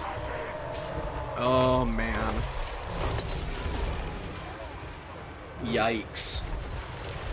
So, Sky Striders literally take about 100 damage and kill the entire unit of Griffin Legion in about 2 seconds here. Thunder Tusk helps them out a bit. This thing is just about healing capped. Pretty hilarious. It's 26 HP off of the full amount. Lead Belchers just continuing to plink away, and Gordon has taken the very traditional Ogre Kingdoms, kept all their Lead Belchers alive, and now they get to reap the benefits by probably farming about 3,000 value on all of them. Nah, not quite. 1,100 on two, 1,800 on another. Value is really damn good, I will say that, but it's, you know, I've seen bigger performances from them. Man, the Little Grom has been so disappointing. Here's the thing about Little Grom against Ogre Kingdoms. I actually don't even like leaving it super far back. I actually push it forward fairly quickly, and there's an example of firing from low to high. That accuracy, because of the terrain, because of the slope and the uphill shots, not hitting the Lead Belchers like it should be. Actually hitting there and getting a couple of model kills. Kills 3 of them. You can see how quickly it chunks those guys down. Imagine if it had come in and been available right off the bat to force Gordon to have to move forward, because Lead Belchers get massively outranged by Little Grom. It's 420 range to 200. You can move the Little Groms aggressively forward and get them situated on favorable terrain for them to shoot from. They love shooting from high ground. Little Grom is very accurate if it has a small hill to shoot from the top of. So Lead Belchers take another shot there. Little Grom getting unsummoned. Only 700 value on it, though. Is very disappointing. What is this? Dismember going down. A little bit of damage on the Dervishes. Pigback Riders and the Noblars alone would probably fight these guys off. And you see they take a lot of damage charging down the Noblars. Saber Tusk Pack come over, getting worn out, but they are value trading pretty well. The 70 weapon strength on Saber Tusk Packs makes them the absolute peak go-to for the Ogre Kingdoms into Light Cav. You really shouldn't use anything else. That's why Wood Elves is honestly not that bad of a matchup for Ogre Kingdoms. Even though the Wood Elf missiles are really damn strong, you just spam Saber Tusk Packs. Backed up with like a bunch of Blood Vultures and maybe a couple of Mournfang Great Weapons. For anything really big and scary. And then you just go to town, man. Same principle with the Kossovite Dervishes. Sky Striders rear charging into the Kislevi Warriors, and Little Grom back out. Pretty quick restock there for it. Definitely want to prioritize hammering stuff like the Sky Striders as well. Come on, Little Grom. please hit these guys right in the face just so that I can show it off. I think they're on fire at will. Yeah, Little Grom is the target priority is leaving a little bit to be desired here, but it might get a point-blank shot and kill like 3 of these guys here. Wow, it actually hits 2 of them, and they both stay upright on their mounts. Okay, Crusher's obviously able to survive Little Grom hits. I guess that tracks. I've never really tested the Crushers. Usually you run into Mournfang Great Weapons, who are a very similar unit, but a little less chunky than Crushers.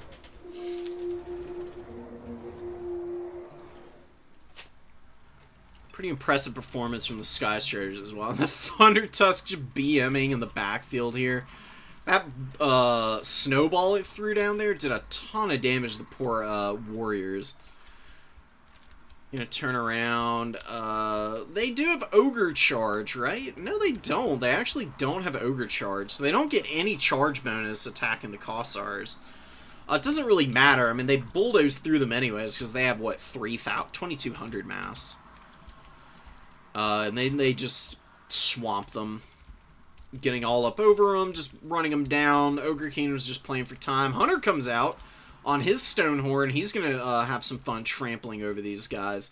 This is like a release day Ogre Kingdom Stomp of Kislev.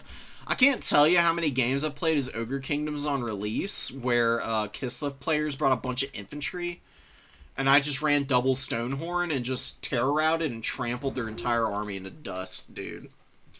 It's pretty amazing.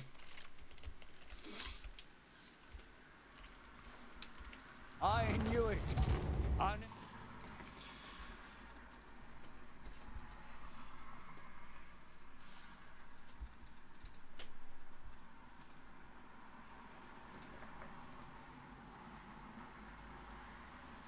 Alright, so we're through round 5, so do we have our top 4 brackets set? We sure do. We got some familiar faces in here, no less.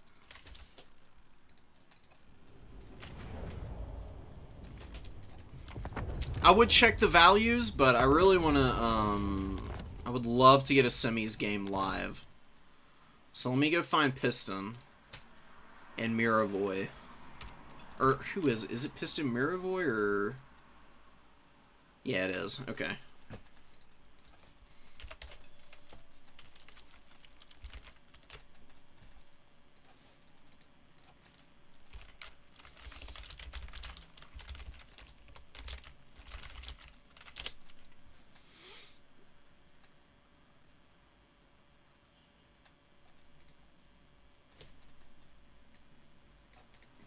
Wrong person. Deleting that.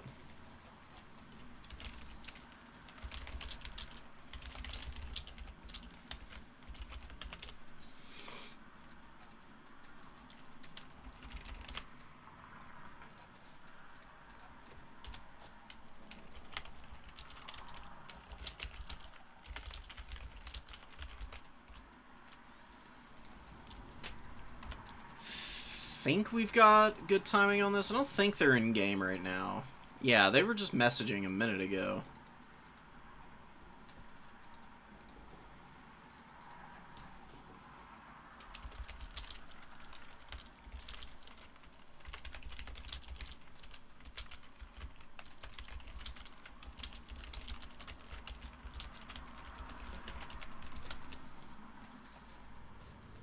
Maybe not their first tournament. It's their first of these tournaments. I've never seen Miravoy play before today, so pretty damn impressive that they made it all the way into the semis already. Rifts at World's Edge. A good old standby. Personal favorite of mine for tournaments. It's got a good mix of terrain. It's got open firing lanes, but it also has some positions that you can use to avoid missile fire with some trees out in the open field. It's pretty sick.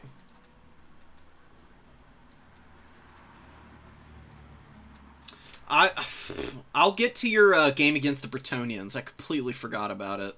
I got distracted by some of the other builds people were throwing out there.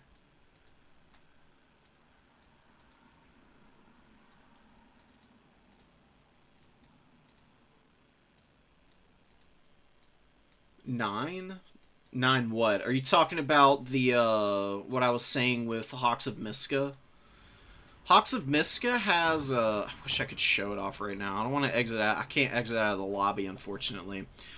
Um, if your 9 question mark is in relation to what I was saying about Hawks of Miska, it's 9 damage per tick on the overcast version. None of it's AP damage. On the base Hawks of Miska, it does 6 non-AP damage per tick. And, you know, it's a Vortex spell, so it does move around quite a bit, but it's a huge radius, so usually it's going to be hitting quite a few units.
Oh well, sorry, Piston. I didn't mean to distract you away from finishing your stuff.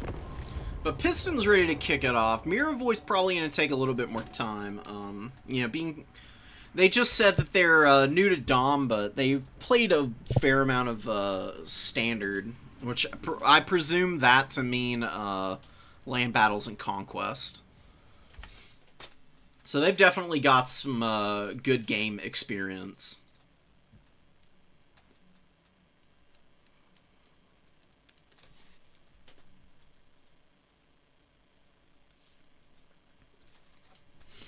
For those of you just joining us, welcome, welcome. New player tournament into semifinals now. Finals after this next game, and we'll see who makes it from the other side. I do think that Khorne has a good matchup into the Empire, but Empire does have some fairly tricky tools for Khorne to contend with, particularly War Wagons. War Wagons are really nasty. AP damage, obviously, pretty quick. Hard to close on and kill with all of the knights that Empire can throw out. It's not impossible, though. There's definitely some stuff you can do as Khorne to mitigate the effectiveness of the Empire. This is one of those matchups where I find Skull Crusher to be invaluable in establishing open field dominance, and it's not one where I've done a ton of experimentation with multiple Skull Crushers. But 2 Skull Crushers into the Empire's heavy cavalry isn't a bad idea. And then you just bring Khorne Gores to back that up. You basically just go full anti-large, because if there's one thing that's true about the Empire, it's just the fact that their state troopers get folded up by pretty much everything that Khorne has in terms of mobility. Marauder Horsemen dunk on state troopers. Furies shred through everything that isn't a great sword. It is so gross how quickly Furies kill spearmen and swordsmen. Flagellants are too expensive and don't do enough damage to really be worth it, even in like better matchups. Against Khorne, the lack of armor means that a Fleshhound's just gonna have a field day cycle charging a Flagellant to death. So really, Khorne just typically needs to skew its builds to be as anti-large as possible, and utilize their infantry as carefully as possible, so they don't overextend them at any point. Oh, we got the Master Engineer on the steam tank! Oh no! Khorne is gonna have a bad time if Skulltaker can't manage this guy. We don't see the steam tank commander nearly as much as when he first came out. A lot of that is because people figured out how broken he was and he got banned for a while, and then there were some nerfs, but they haven't really affected how strong this unit is if it's just running over infantry all game. The Marauders are going to be in a lot of danger here. The Empire Army really isn't too scary outside of the Master Engineer, to be honest. I don't like Outriders. Outriders, without the grenade launchers, are honestly not a very strong unit in my experience. At least against Khorne, who have enough mobility tools to keep them running all the time. They fire while moving, but it's not 360 shooting, which is the problem. You know, they don't fire in a radius around themselves. They can only fire in a pretty limited cone in front of them. And it's really not that wide of one. They also have some accuracy issues, I've noticed. Ready, men! Ready to deal out blood for all mankind! Outriders with the chevrons tend to actually hit targets more consistently, but even against a model that's fairly large like Skulltaker, they tend to fire a little bit wild over units like this. Not to mention the fact that they just have no utility against infantry. In my experience, I've watched Outriders fire entire volleys that have literally just passed completely over the head of Marauders before. It's pretty hilarious. I prefer War Wagons because they just actually hit and provide utility against everything they're shooting against, instead of just one or two targets like the Outriders do. Fleshhounds and the Marauder Horsemen go into the number 1. I really like this combo of Fleshhounds in front of Marauder Horsemen early. The Fleshhounds are really good at making space for the Marauder Horsemen, because your opponent can poke the Horsemen if they're alone, but with Fleshhounds in front, they really want to prioritize shooting at the Fleshies, which they can have a little bit of a hard time doing if they're constantly in danger of being charged down. Outriders are actually getting some good damage in on Skulltaker right out the gate here. Couple good volleys, getting them 150 value thereabouts on each of these guys, and closing the gap. He gets blasted in the face. Oh my god. Big ouch for Skulltaker right now. Marauders gonna get in and start being able to keep them occupied and push back. Definitely don't want to leave Skulltaker in the open field. He needs to be in the trees and hiding. Cultists are the ones you need to be moving up. I don't know why the Cultists are playing so carefully. They're way too far back. Cultists are a unit that needs to get into the fights immediately, because they want to charge up their Bloodletter Summon to throw out early, and the Furies do not need to be going in right now.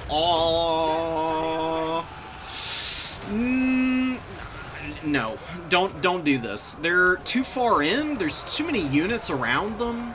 They're gonna get hit from the flank by this Free Company militia in a moment. Honestly, really what Miravoy could have done is just gotten the swordsman to charge this Fury unit. They're getting a little bit of value, and they're ripping this Outrider up right now. Skulltaker's gonna get into melee combat and start healing now, which is gonna be massive.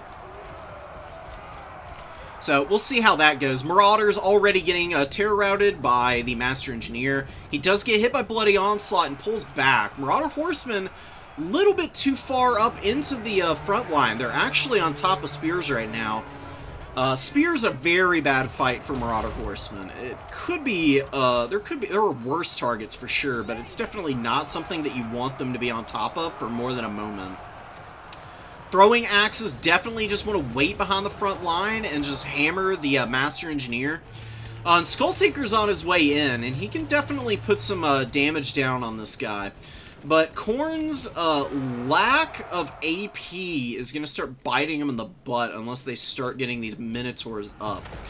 And Fleshhounds being forgotten about on the flank. Need to get around and find areas for the Fleshhounds to really operate and do some damage. They could just act as a frontline stiffener so that Empire Knights can't push past them into the back line. Miravoy gets a nice charge here. These Fleshhounds going to be pulling away now, which is going to be good for them. You get Minotaurs coming in from the flank, and they get a good charge down on the Spearmen and do some good damage to those guys. Looks like the Minos are going to be pushed up into the back here, trying to go after the Master Engineer, maybe. Really what the Minos need to do, they need to come up through this gap and get on top of the Knights that are over here. There's 2 Knight units. They're causing a lot of problems for the Marauders currently. Getting a flank charge off on the Swordsman isn't bad, though. The throwing axes are getting a little bit of value. They're sitting fairly safely and doing some good work. Forsaken come in to chew on Spearmen. I think you just need to go for a like triple Minotaur here. Like every Minotaur that you can summon out right now is what you need. And then you need your Furies to do the heavy-duty lifting of keeping the Outriders honest. You don't need to even dive the Outriders, per se. The best thing to do against Outriders is hover above them and just pretend like you're going to charge. Like, give an attack order and then immediately give a move order in the opposite direction. They won't land, and your opponent's probably going to panic and start trying to maneuver their Outriders around a whole bunch. Fury's getting smacked up. They're flying overhead. They want to get behind the Outriders before they charge, which is usually a pretty good idea, but they take so much firepower from this Outrider unit. The Outriders doing a lot of work here. We get a Lifecaster coming in for the Master Engineer, and the Bloody Onslaught keeps getting used against that guy. I think that's a bit of a trap. You don't want to really spend a bunch of time engaging the Master Engineer with Skulltaker. You just want to threaten a fight, because the Master Engineer will lose. Your opponent knows that. They're going to try and avoid actually tangling with Skulltaker as much as possible. Use your Bloody Onslaughts on the Empire Knights. The Empire Knights losing armor sucks a lot for them. It allows Fleshhounds and Furies alike to do extra damage to these guys, and their stats are weak enough for both those units to really chew through them. The armor is what keeps those guys safe for the most part. You can see here, Khorne looking like they're about to be in full retreat. The Empire is doing a very good job of parrying pressure. You can see the Forsaken over here fighting Empire Knights and Spearmen. I think that Piston could have won this game. I really don't think it was, I don't think it was a bad build. That's not the problem at all, but I think maybe a little bit of overconfidence and some ill-timed Fury dives have kind of sunk Khorne's chances here. Unending glory is yours.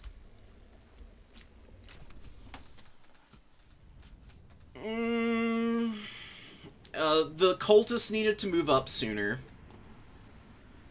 Cultists really need to be the first infantry, quote-unquote infantry, that get up on an objective. Because there's no shooting these guys off. They've got a silver shield and good armor. Like, Outriders are just not going to do enough to them. If the Master Engineer comes forward like he wants to attack the Cultists, then you just send Skulltaker forward with some Fleshhound and Fury support to keep the Outriders away from shooting him. And you have Skulltaker just beat up on the Master Engineer, and the Cultists just waddle elsewhere and beat up on infantry. And then charge up their Bloodletters and summon them on top of the back line. You need the Bloodletters to go after the Free Company Militia. You don't need Furies if you have the Cultists. The Furies are there as a supplement to your other value trades.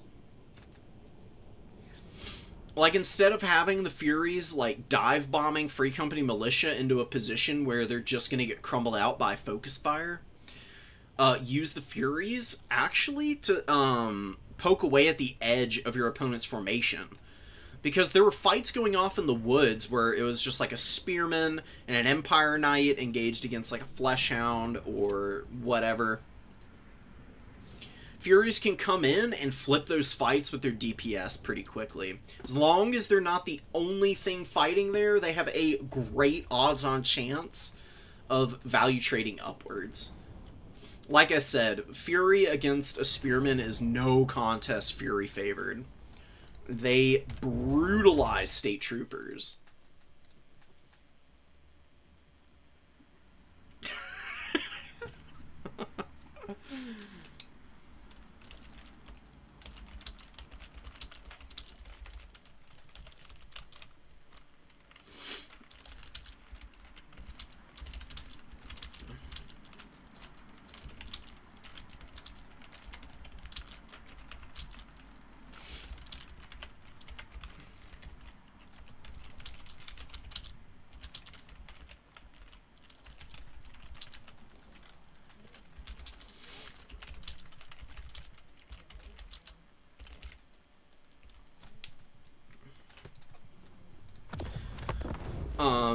One small thing about the build there for our Khorne champion.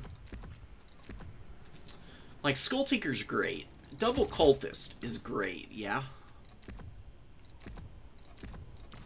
But all I saw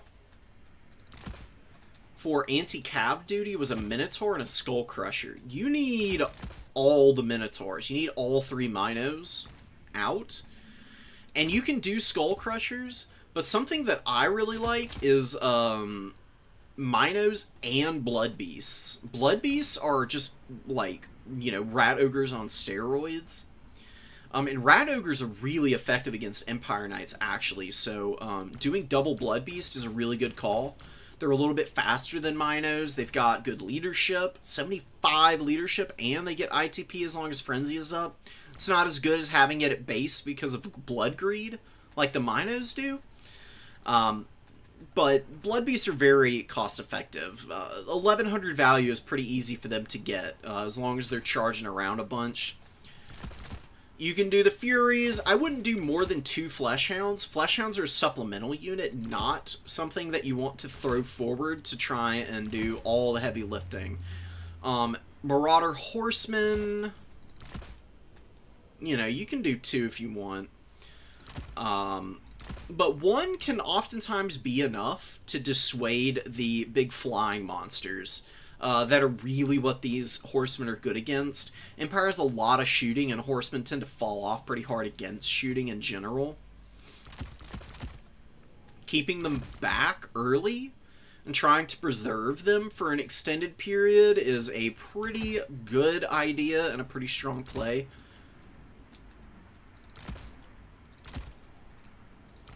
You can do 1 Blood Beast. You could bring a Blood Crusher and go for something like this. Or you can cut that guy and then you can get Khorne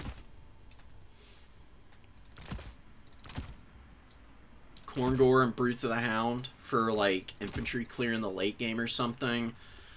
There's a few things you could do. I would generally recommend trying to use your Fleshhounds and Furies as a supplement instead of the hard carry. Because while these units do great damage to a lot of the Empire units, they're actually better as sweepers and for coming in and locking units down so they can't retreat. They're not actually good at being initiators of combat. The initiators are Minotaurs. They have good armor, they've got good leadership, they hit hard, and nothing is going to want to stand in their way and eat their attacks. That's where I would rest my hopes and dreams as Khorne here.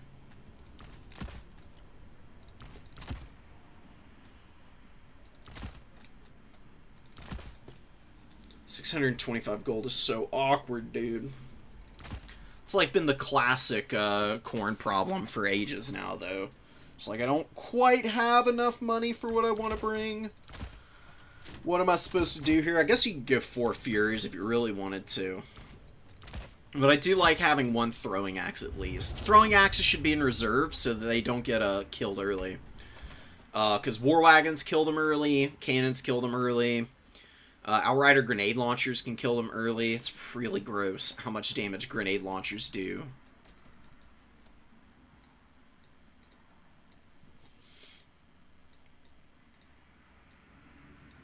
Yeah, I think Miravoid's probably going to win this tournament. He's been so clean with the Empire play. Empire is a really tricky faction. They're one of the ones that I wouldn't recommend for a newer person, but Miravoid is not like new to domination, but not to Total War multiplayer. They've been playing a lot of conquest and land battles, from what they've been saying. Not like tons, but they're very well practiced.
There's a really big front line of state troopers. This is usually something I would advise against, but Miravoid did play really cleanly around the Master Engineer and used him to kind of keep the Marauders at bay and everything.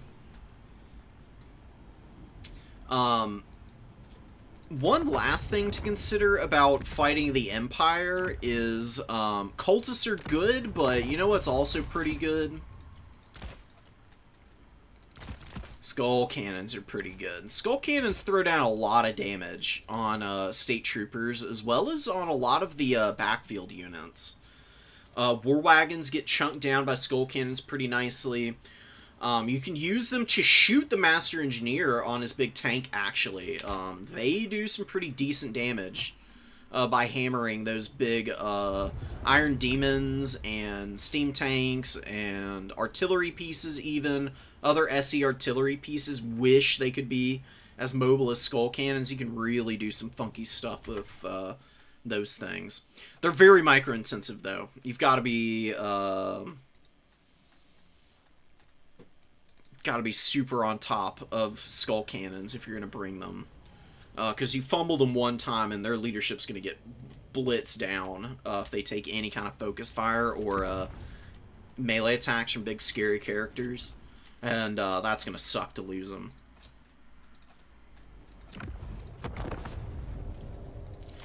We should just go ahead and make a lobby for the next game.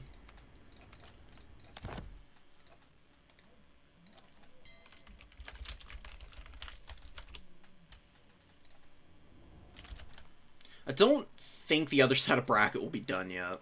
Although, actually, oh, Laura's done? Really? Laura and Smokey Loco are already through.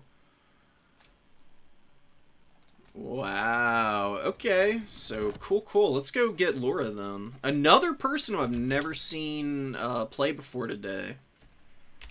They're all coming out of the woodwork here.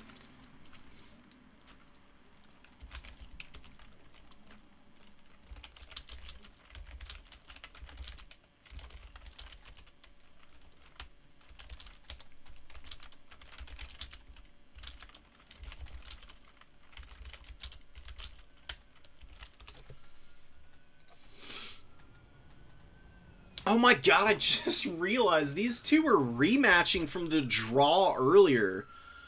Oh my god. I just clocked that. Oh, no, Piston, I'm pretty sure the directional shield, I think, might be 80% from the front. Don't quote me on that. Go check it out, but that's high. I think it might be higher than 70% from the front. The directional shield on the Master Engineer is 100% a problem for Marauder Horsemen.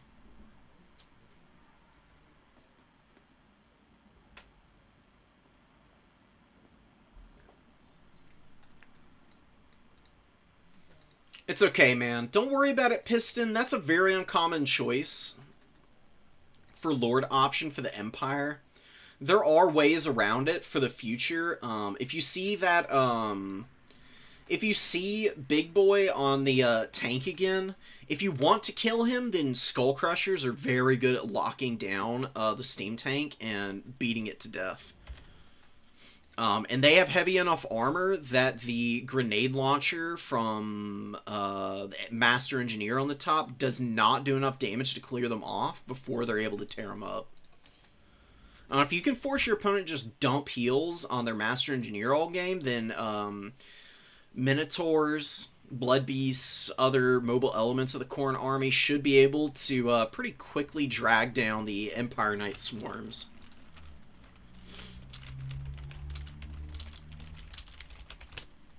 Okay, Laura is going to be needing about 5 minutes, which honestly is perfect for me because I need to take a bathroom break and get some water. Because all I've been drinking is coffee. And, you know, you gotta drink a lot of water every day. Don't forget to hydrate, people. If you don't hydrate, then you're literally turning yourself into a really saggy raisin, essentially. High quality H2O is good for the body and the soul. So I'm gonna go get some of that and I'll BRB.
Okay, I'm back. We're on road to Talabheim for the map. We'll do the Total Tavern version. The CA version of the map is, like, fine, but, this is a little weird. Some of the forests aren't actually forests on it. I guess that's for, like, balance purposes. It's kind of crazy.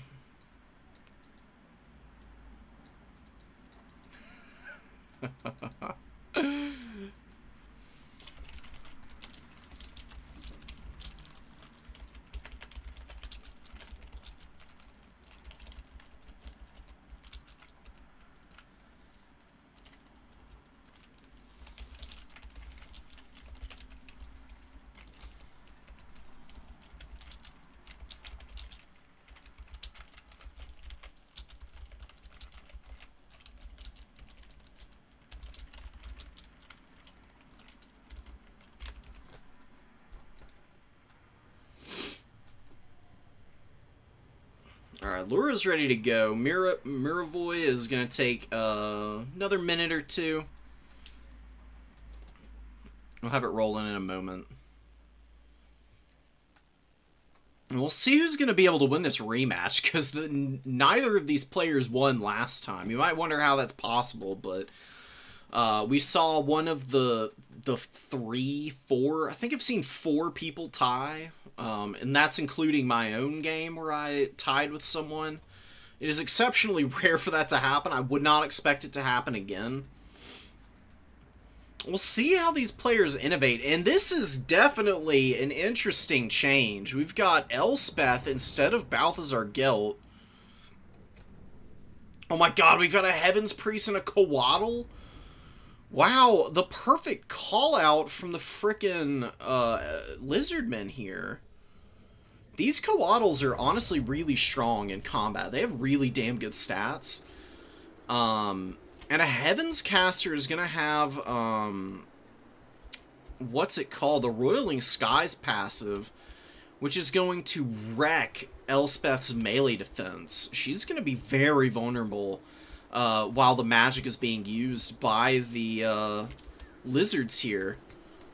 The lizards do have some good spells in the Lore of Heavens, too. It's not just for the passive. Uranin's Thunderbolt and Wind Blast are going to be pretty damn effective here. I mean, Uranin's, if it hits on top of Cav fights, can chunk down Empire Knights. And it's also pretty good against stuff like Huntsman if it gets a good strike off in the middle. It won't kill a ton of models, but it will kill like 8 or 9 guys at a time. We'll see how that develops over the course of the game. We've also got bound spells on the Coatl, which is worth remembering that it's got Uranin's Thunderbolt and Chain Lightning. And Chain Lightning is... Chain Lightning was always on the verge of being good, and after this most recent patch, word on the street is that it's actually pretty tremendous nowadays. I'm very curious what Miravoy's reinforcements are. I don't know if Illuminarch is going to be coming out again. This is a very interesting innovation on Laura's build, and I can't remember what she brought in the opener last time. It was pretty much the exact same thing. I don't know what she traded out for the Coatl. Maybe it was Spear Riders or something. But it was a Slan metal caster last time, and the Empire went Gelt with the metal magic, and no metal magic at all now. Spirit Leech, Fate of Buna. Spirit Leech is going to be really, really painful for the Slan Mage Priest. He's going to have to hide in the trees an awful lot this game. And Coruscating Blast can just nuke those Slan. Every drop of blood will only augment my power.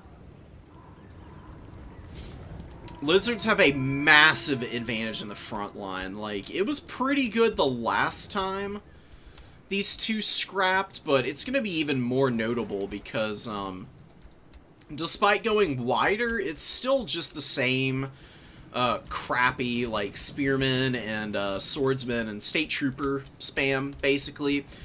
We've got Saurus into the Sunset here, and this time there's no Sunmaker. At least not in the opener. The Sunmaker did a lot of damage to the swords before they got into combat, and the Empire still lost all of their infantry that they started out with. It could get even rougher this time around. Swords are just so good against chaff. They've got amazing stats for pummeling down swordsmen. You can see they have slight edge in the stat department. They have insane weapon strength. 52 weapon strength on your 800 gold infantry is pretty amazing. Like, not even the Khorne Chaos Warriors have that. I think they even have higher weapon strength than Chosen, technically. Chameleon Stalkers get on the flank. Empire Knights coming out. You get the Huntsmen poking the Coatl a little bit. Coatl's going to pull back. You get the Chain Lightning being dropped in the back there, but I think you probably should have held on to it, quite honestly. I think it would have been very useful against the Empire Knights that want to come out and engage the Chameleon Stalkers. You could use it to drop over there and maybe dissuade them from getting too frisky. Uranans is going to miss here. A little bit of missed timing from Laura so far. We definitely have not seen any commitment onto Elspeth from the Coatl either. This Coatl has got to save the Slan here, because the Slan will just get absolutely dunked on by Elspeth if given an opportunity. Pakopok cohort in. Chameleon Stalkers out on the edges here. A little bit risky, their positioning. And a Uranan's going to go down and kill some Huntsmen and maybe a couple of Outriders. Yeah, nice little chunk of damage. You can see a few of those guys going down. Only one Outrider going off and getting punished for it. Coatl landing on the ground, and some pretty good damage from Elspeth in the head-to-head so far. The Slain Mage Priest definitely needs to be dropping some magic here, and good cycle charging from Mirror Void, taking out those Chameleon Stalkers. And a beautiful Fate of Buna on the Pakopok cohort there. Any reinforcements coming in? We've got Cold and Spear Riders being forgotten about in the trees. Big loss for Laura there. Very unfortunate, and that beautiful Fate of Buna is definitely leaving the Lizardmen looking a little lost on the mobile pressure. What the hell? There's no way she just tapped out here. Wow, really? I mean, look, I know that was a pretty rough first fight, but there's no reason to tap out there. Just keep putting pressure on Elspeth and keep summoning up your Spear Riders, and I think it would have been okay.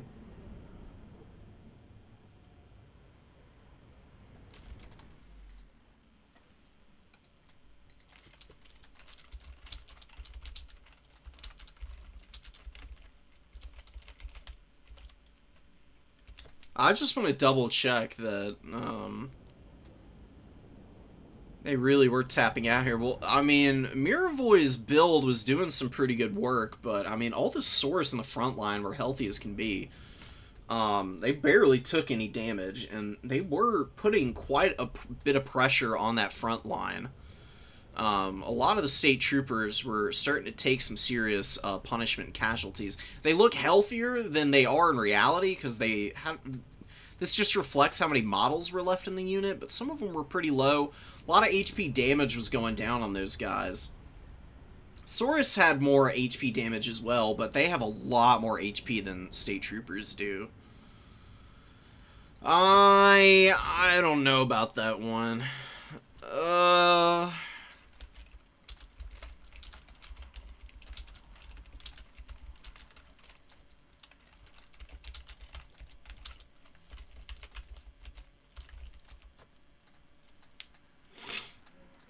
That's a big sad.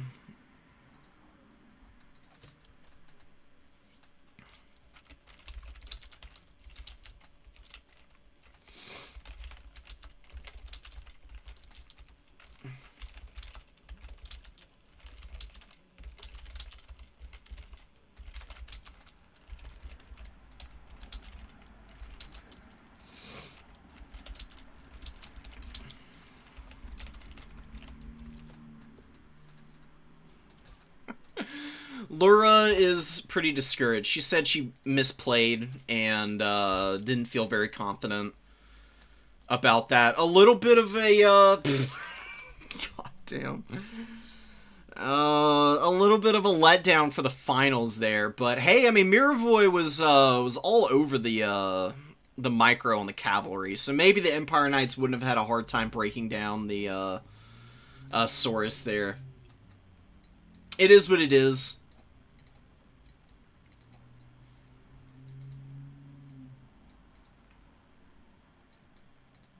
Oh, there's another new player tournament going on? I don't know. I don't think I'll be covering the second, but if you've got the time, guys, like, definitely get in there and give it what you got.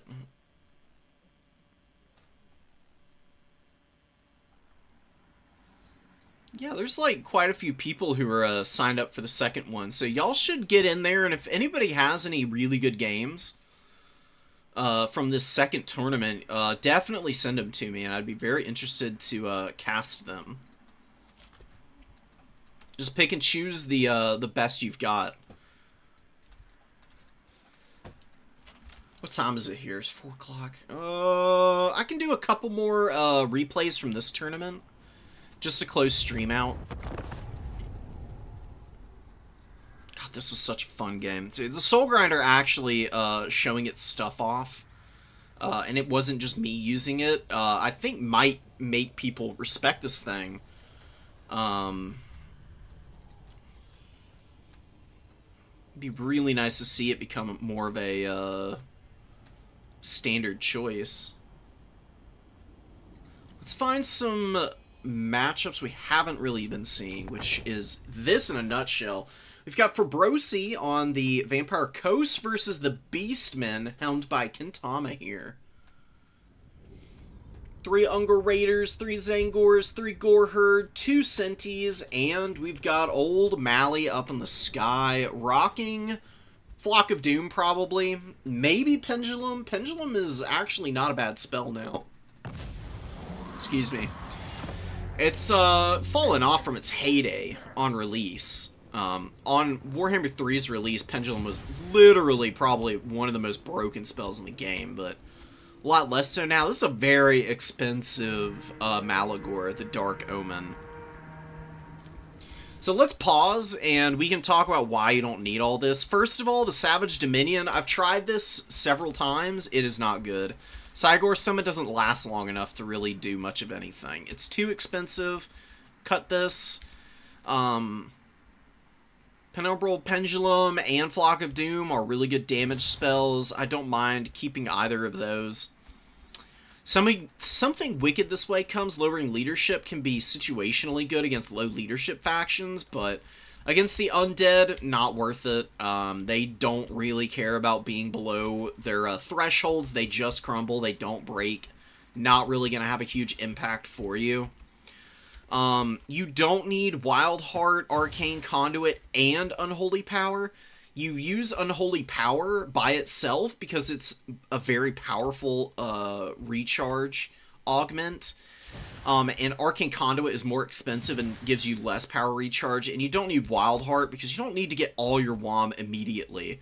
You bring Unholy Power so you've got plenty and can cast your spells early for a huge advantage. But you can also pace it out still. And Icons of Vilification against the Undead, I don't mind. I think that's a good choice, but there's a few things here to cut for sure. Enfeebling Foe against Undead, not good. Good against mortal factions. So get rid of Enfeebling Foe, get rid of Savage Dominion, get rid of Something Wicked This Way Comes, get rid of Wild Heart. Get rid of Wild Heart, get rid of Arcane Conduit.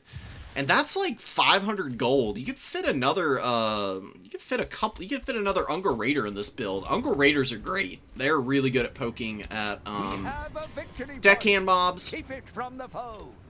You get rid of the deckhand mobs, and then your, Goreherd just goes straight for the throat by just blitzing down the, handguns and, Shadewraith Gunners and stuff, and you can pretty quickly win that way. Morngul Haunter and the Morn Ghouls are moving forward pretty early on. Synagor's waiting in the trees. Are they hidden? Yeah, they are. Of course they are. So the Synagors are waiting in ambush. We got another Synagor summon immediately. I actually don't think you want to go super Synagor heavy in this matchup. One of the few times that Synagors are not your best unit. They're pretty good. They can definitely pressure the backline elements. But I actually think that what you go for is just lots and lots of Goreherd and Zangors. And just bodies for the Beastmen, because they can do some really good damage for you.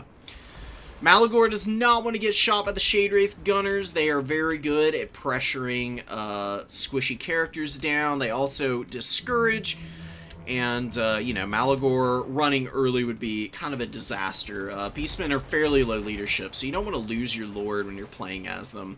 Brutal damage on the Zangors. You don't want to leave them in a position like this. You just can't afford to. Synagor's diving deep in the backline, but the Black Spot do have charge reflection and charge defense. So the Synagor's getting into this fight is really not as good as you would think it is. If this were a regular handgunner, it would be okay, but with Fellbats, even a regular handgun would be able to hold up against these guys. You see the Fellbats make it very hard to retreat away, and they're going to lose a lot of HP as they're trying to pull out here.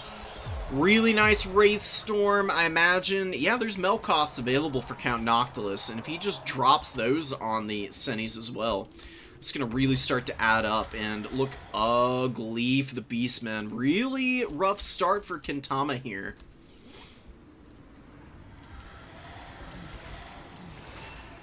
The Synagors are honestly all playing a little... Like, you don't want to actually split your mobility up like this. You do like to get surrounds on your opponent, but what you should really do to surround your opponent is have your Goreherds rush up to these side points. Your opponent's not really going to be summoning out of here anyways as a slow faction. All of their reinforcements are probably going to be coming out of these spawns here. Maybe their home objective spawn, if it's safe. You can get up over here and actually just have a Goreherd spawn camp both of the summon zones here. You get one on top of the Vanguard so that Scurvy Dogs can't come out of this zone anymore. And then you can have the other Goreherd push up from there.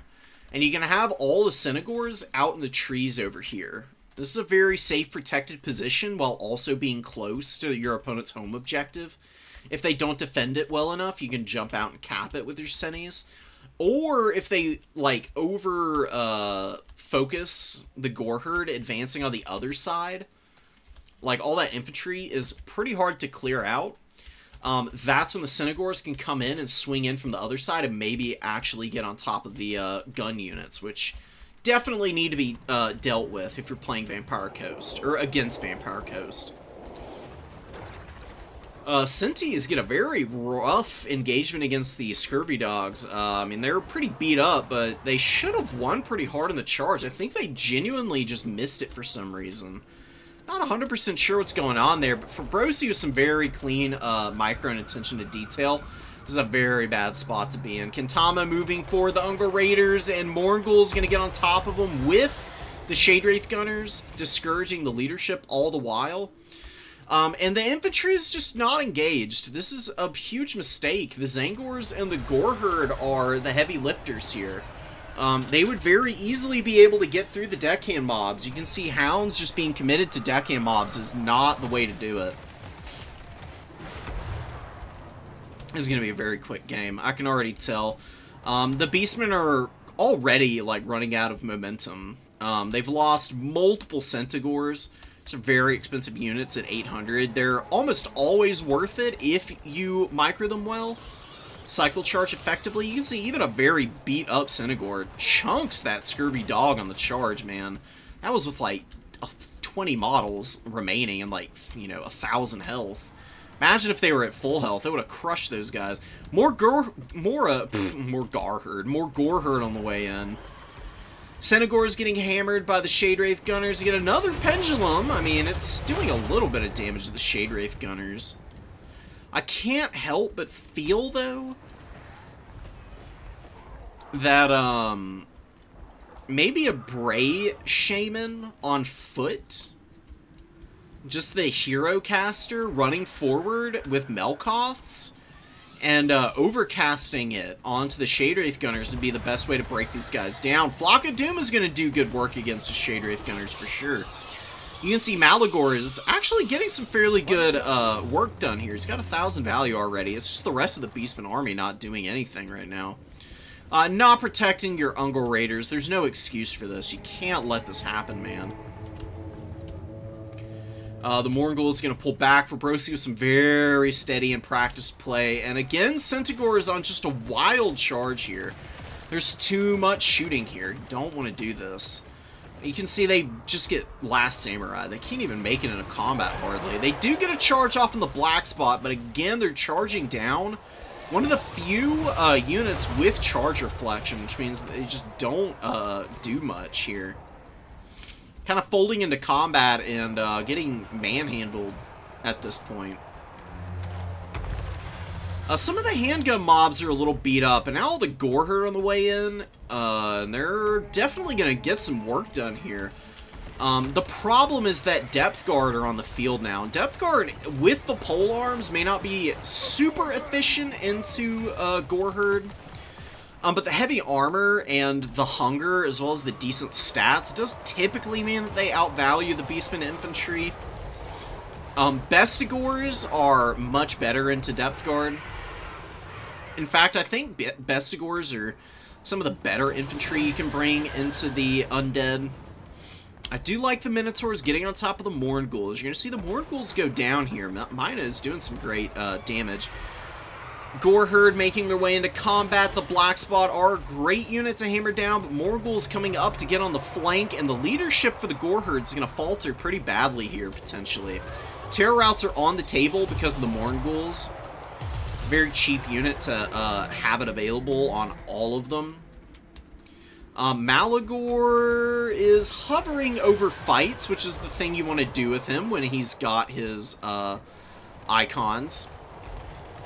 You can see that the Goreherd here are definitely appreciating that. Over here, though, 2 Goreherd a little too bunched up and just jumped on by a million undead units. Taken out. Goreherd here, though, do get on the Shade Wraith Gunners, and they're going to be able to pull these guys down now. And Harpy's actually doing a good job of taking out some of the handgunners. It's just a shame that Kentama's advance was so split up. If he had gone in all at once with his units, I think this would have been a winning situation, but took too long to move forward the infantry line and really got punished for it because you move the Centaurs and the infantry together because your opponent only has so many guns to fire at once. With you sending all your Centaurs first and them getting shot and then sending the infantry, a bunch of the infantry got shot up before they were able to get in. If you go all at once, your opponent's only going to be able to kill like 2 units instead of the multiples that he was able to deal with before they even got into combat. And then you can maybe get the dub here. This isn't an easy matchup for the Beastmen, but it is not bad by any means whatsoever. It's just a matchup that takes a little bit of time to familiarize yourself with and figure out. Really nice Melkoths on the Sons of Goros. You see the Wraithstorm about to come down too and punish them. Brutal half HP on the Sons of Goros already. I think Senis are also a unit that you bring in for the late game, not for the early phases, where they just don't do well into a lot of the undead stuff. Yeah, I mean, look, you could see, even with Kentama's attacks being parried fairly easily by Fabrosi, that Beastmen are surprisingly durable. I mean, like, it's not looking abysmal for them. It's just that their front line has just gotten brutalized so badly, and now they're summoning in like progressively lower and lower quality units as like a desperation measure, which is not going to go very far with Morghuls terror routing Ungors. Ungors have okay leadership for such a cheap chaff unit, but they're not really all that cost effective usually. Although here you can actually see them putting in some damn good work. What the hell's... What did these Ungors eat, dude?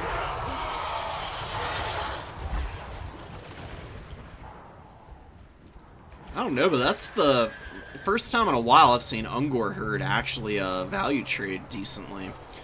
It doesn't really matter too much though. Syrene's immediately terror routing an Ungor herd. Probably going to be doing the same to the Gore Herd over here. And the wacky inflatable arm man hero with wacky inflatable arm action has put Malagor in the danger zone on the HP. Malagor with 1500 value ain't bad at all. Again, though, make him as cheap as possible. Get rid of everything that's superfluous. One of your units has been destroyed. And get some extra bodies into this build, man. Defend your Ungors. Move up in one solid motion. Don't push in, so split. For Brosi, just so practiced on Vampire Coast. Has been playing for a good long while, you know, just doesn't have as much time as other people do. So the new player tournaments are kind of the arena for the more casual players, which I really appreciate, that there's not like hard and fast. You've been playing for like, you know, 4 months or 6 months, so you gotta move on. It's much more vibes-based than that, and I really appreciate it.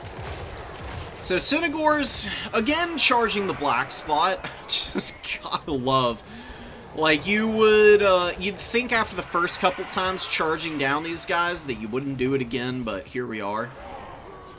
Don't ever use Synagors to charge the black spot. It's like one of the only handgun units that you're not going to be able to beat with a Synagor. Just be patient, guys. Undead win by people being impatient. Especially Coast. Vampire counts do it similarly, but they don't have range. Vampire Coast can punish you a lot better because they can force you in quicker.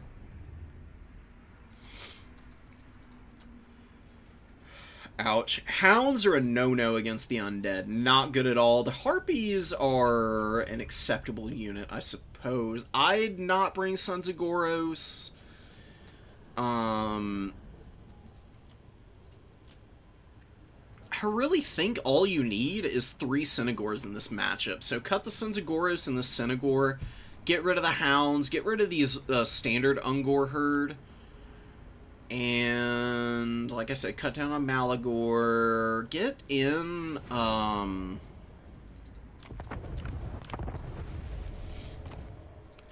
the Beastmen.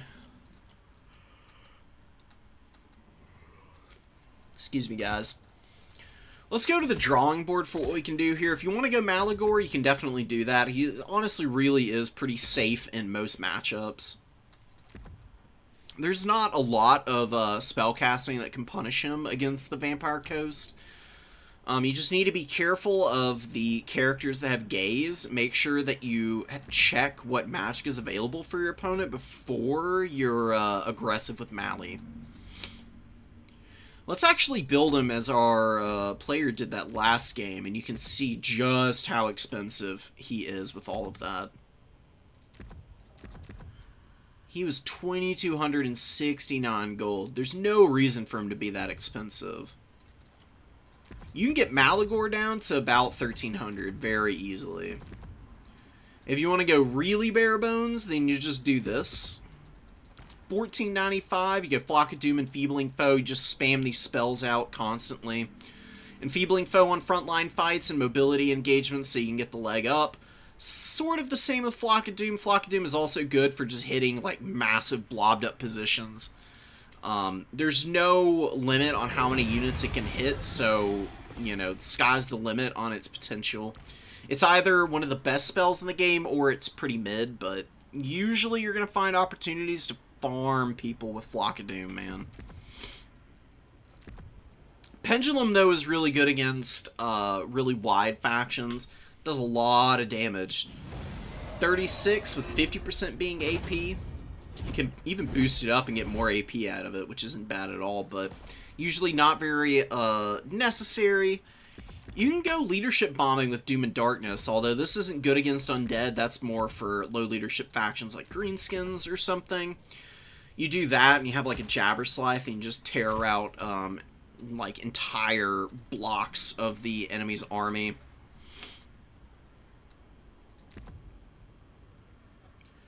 Against the undead, I just get Flock of Doom and Pendulum. Pendulum for getting through deckhand mobs faster, and Flock of Doom to just drop on the gun line positions. Or you can use Pendulum on the gun line if you have good opportunities to get overlapping damage. Quad Ungor Raider. I do like a couple of Ungor Spears here. They actually are pretty good, and then you can just do that, and you still got 1,580 gold. So you can get a Synagore in here, and with 780 remaining, what do you want to do? You can do another Ungor Raider, but 4 is probably enough, and is quite a bit to defend anyways.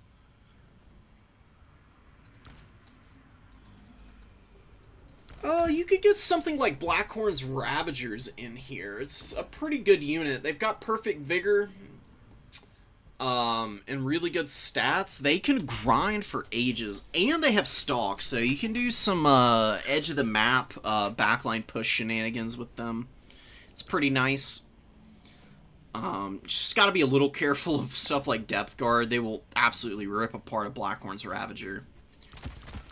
Just have your have 2 Cities in reserve. You already got 1 in the starting army. Razorgore Herd aren't bad at all, and honestly, like, Spawn Swarms could work, but since they're coming in from reserve, you probably just want Minotaurs to handle Morngulls. In fact, you probably want 2 of those guys. Definitely just max out on the Gore Herd. Zangors or Khorne? I think a Khorne is not a bad idea. They can come in and sit on top of Rotting Prometheans and Giant Crabs and chip them down pretty well. Plus, they do pretty good into Morngulls for the most part. As long as they have a little bit of support, they can actually win those fights. Get the Harpies and Bestigore. Maybe you can do 2 Bestigores and 3 Furies and call it a day on this build. This is pretty damn good. The only thing that would be worth considering adding in is like a Razorgore Chariot or maybe a Gorble. Gorbles are really strong characters. They do great damage, and they're very good at supporting the front line with Slaughterer's Call. So this really isn't a bad build in any way whatsoever. You can keep the Minos with the Gorble once you got them both out on the field. Just so that these guys have the extra leadership and can, you know, make full use out of Bloodgreed as it charges. You really need your archers to put in some heavy lifting in this matchup. It can be a little hard because they're fairly short range, but if you protect them well with your Spearman Herd and your Zangors and Gore Herd and everything, then you should be fine.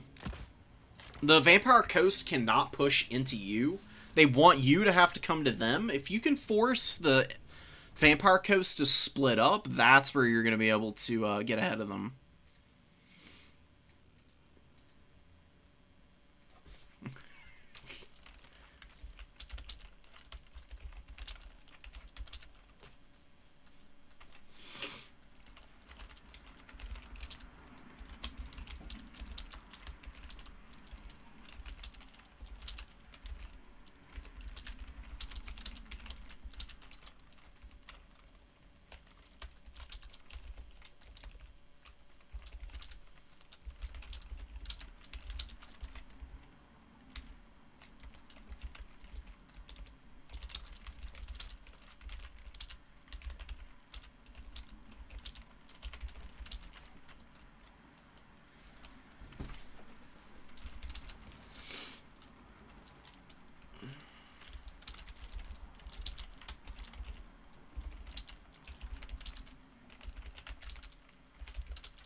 Just talking with Lura a little bit more. She feels bad about tapping out so early in a game, but it really is understandable. I've literally tapped out under similar circumstances on stream before, so it is not a big deal.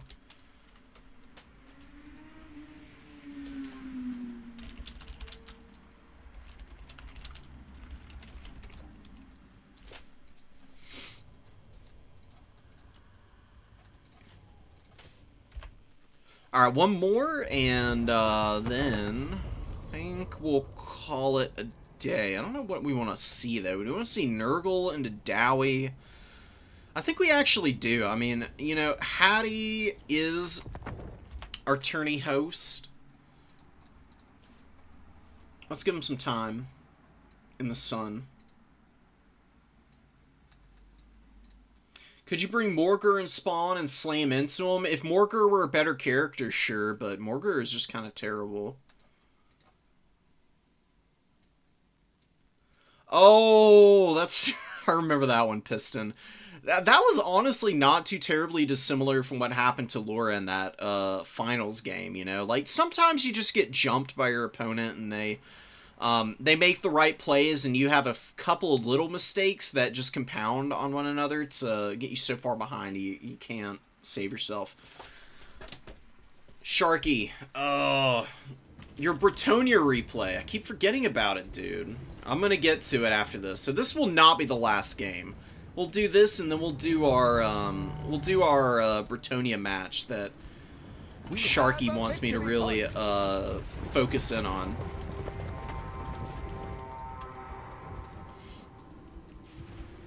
I apologize for making promises about what I will or won't do. I do genuinely intend to do it, but I promise you, man, my brain on stream after a while is just going. And the ADHD is really setting in, man. Kanan's getting a little damage on the Chaos Sorcerer Lord here. You definitely want to make sure that this guy does not get hammered hard early. He's got a good HP pool and does regenerate, obviously, but you want him to be functional for the late game. And that limited healing that he's gonna get is, you know, it's gonna catch up to him pretty quickly. This guy can have functionally about what? He's got 5,500 to start. The heal caps are like 40% of the HP pool. So he's got about 8,000 HP in reality. But you have any 8,000 HP character get hit by cannons for an extended period of time and see how hard that hurts. Chaos Warriors getting a little caught up on Belegar and the Dragon Slayer here. Not really the situation they want to be in at all. They're very, very weak once their shields are down. As long as a unit is engaged in melee combat, then they get no benefit out of having shields. And you're also blobbing up and allowing the cannon to get good overlapping fire on you, plus the Quarrelers are just pounding away. We do get a beautiful fleshy abundance here, though. Chaos Warriors are the primary beneficiary of it. Honestly, I don't think a Overcast fleshy would have been a bad idea at all. You got Chaos Warriors here that could get some healing. Or the Chosen, actually. Chosen of Nurgle with the great weapons are in here. Plague Bearers just getting deleted by the Quarreler fire. This is why you don't bring Plague Bearers in this matchup. The enemy has captured one of your victory points. Take it back. So Plague Bearers are a good unit, but really and truly, they're just way too vulnerable to Ranger and Quarreler fire. And Rangers and Quarrelers are very inexpensive, and they're accurate. They have good damage output. They just chunk through stuff. Noxbringer comes in. If you've got the Noxbringer in reserve and you're gonna be summoning him in as your first call-in, then not advancing up on the middle point is the right way to go. Like, work on killing that cannon like you were with the Furies. But work your infantry up onto the sides of the formation and just fill in from the back as needed, because your opponent's going to have to make a choice. They either sit there and let the Noxbringer kill their bowline, or they feel like they need to advance and try and put pressure on this thing, and then they're deeper into your zones, and you can push out and really get after the dwarves at that point. Dowie are very, very slow. I mean, you think that Vampire counts and Vampire Coaster's slow? Well, the Dowie are way behind even those two factions, because Counts have cavalry in some capacity. They may not have tons, but they've got some.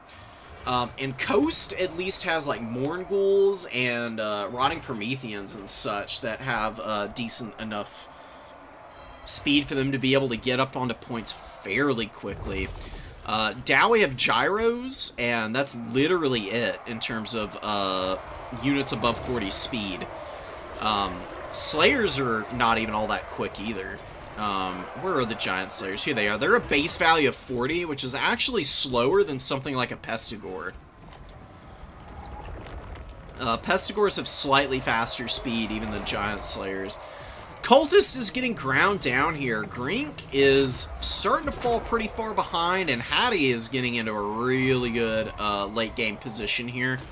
You got the Skyhammer Squadron coming out, and yeah, the Chosen have been grinding well up to this point. Their value isn't all that impressive, though.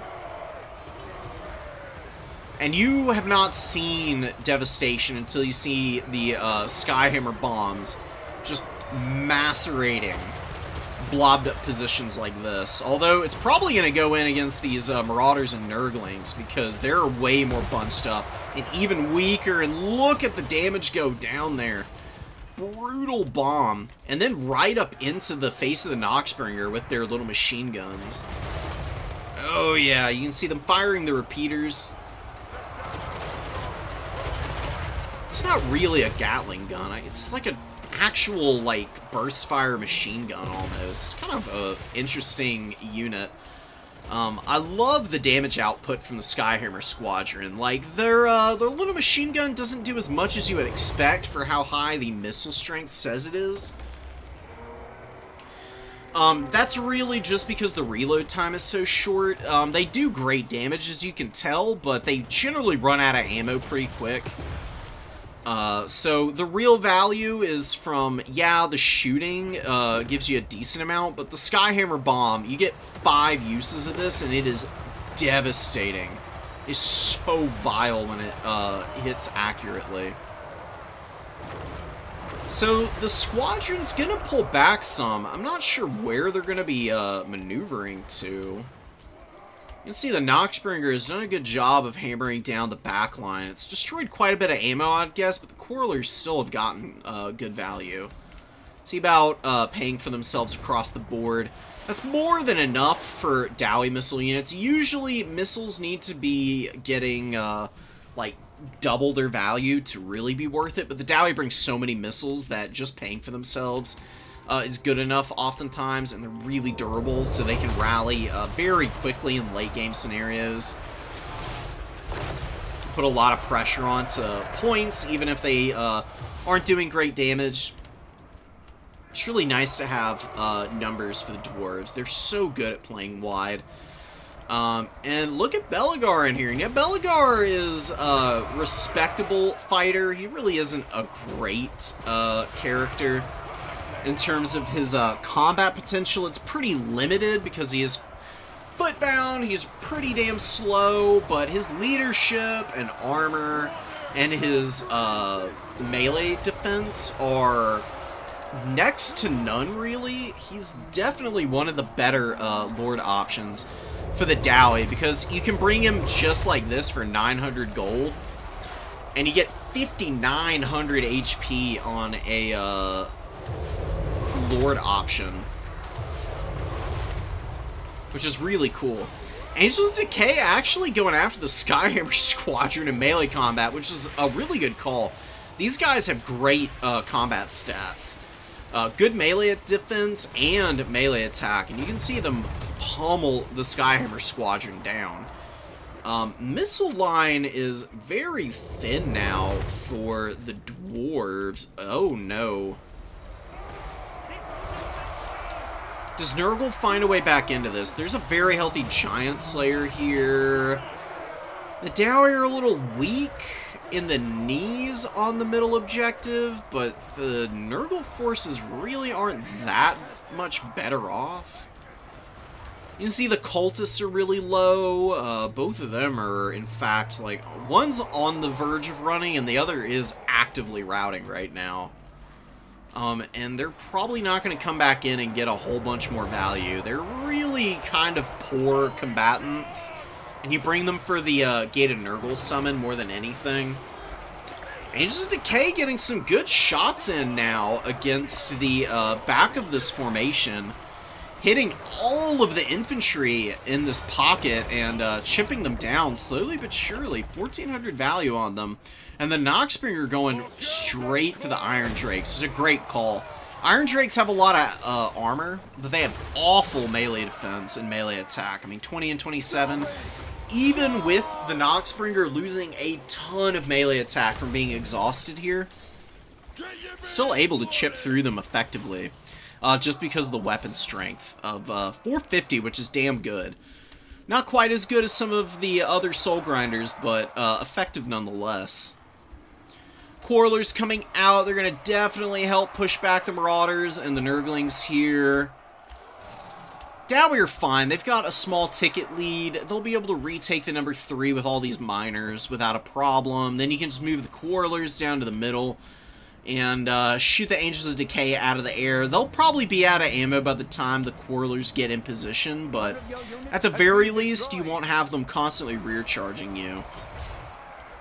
Dragon Slayer's holding the line real nicely. This character is very cost effective, has about 700 value right now.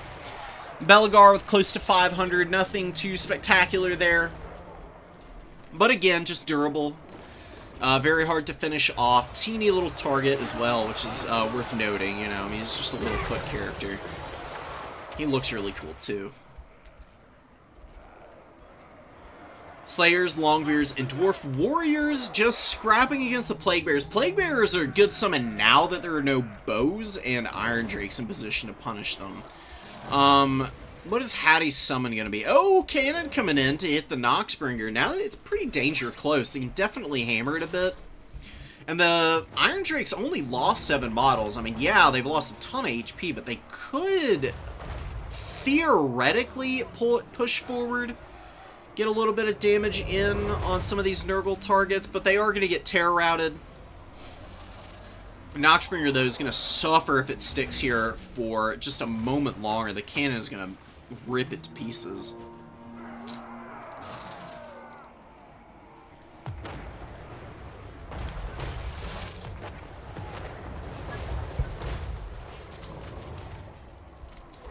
A couple of glancing blows, but a couple of good solid hits as well.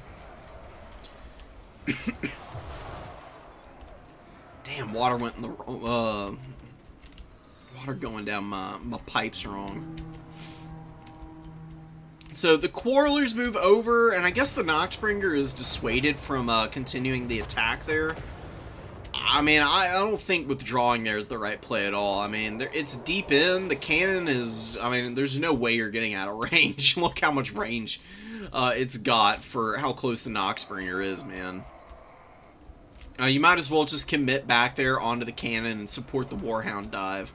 Because maybe you get lucky and you tear out the cannon crew and they run off the field. Or they just run far enough away your opponent like misses where they are. Dowie with a hold on the middle and the number 3. The ultimate battle of factions that just spam cap weight, really.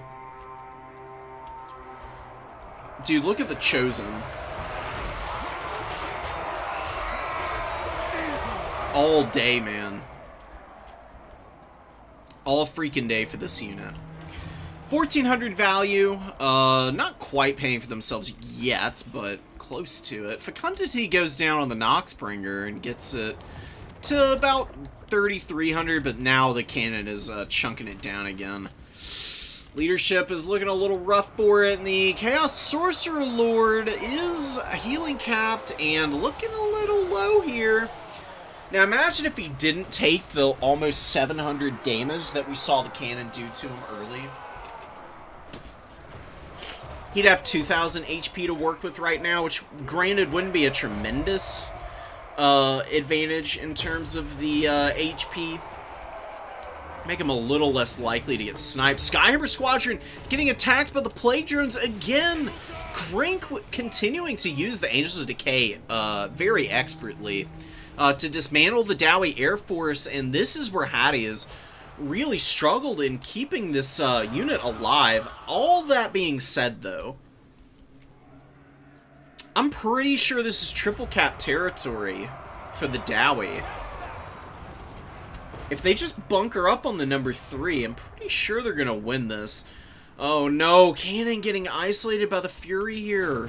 Bad news, man. Really want that on the field so that you can finish off Noxbringer, and then maybe also the Sorcerer Lord. Well, Sorcerer Lord is routing now.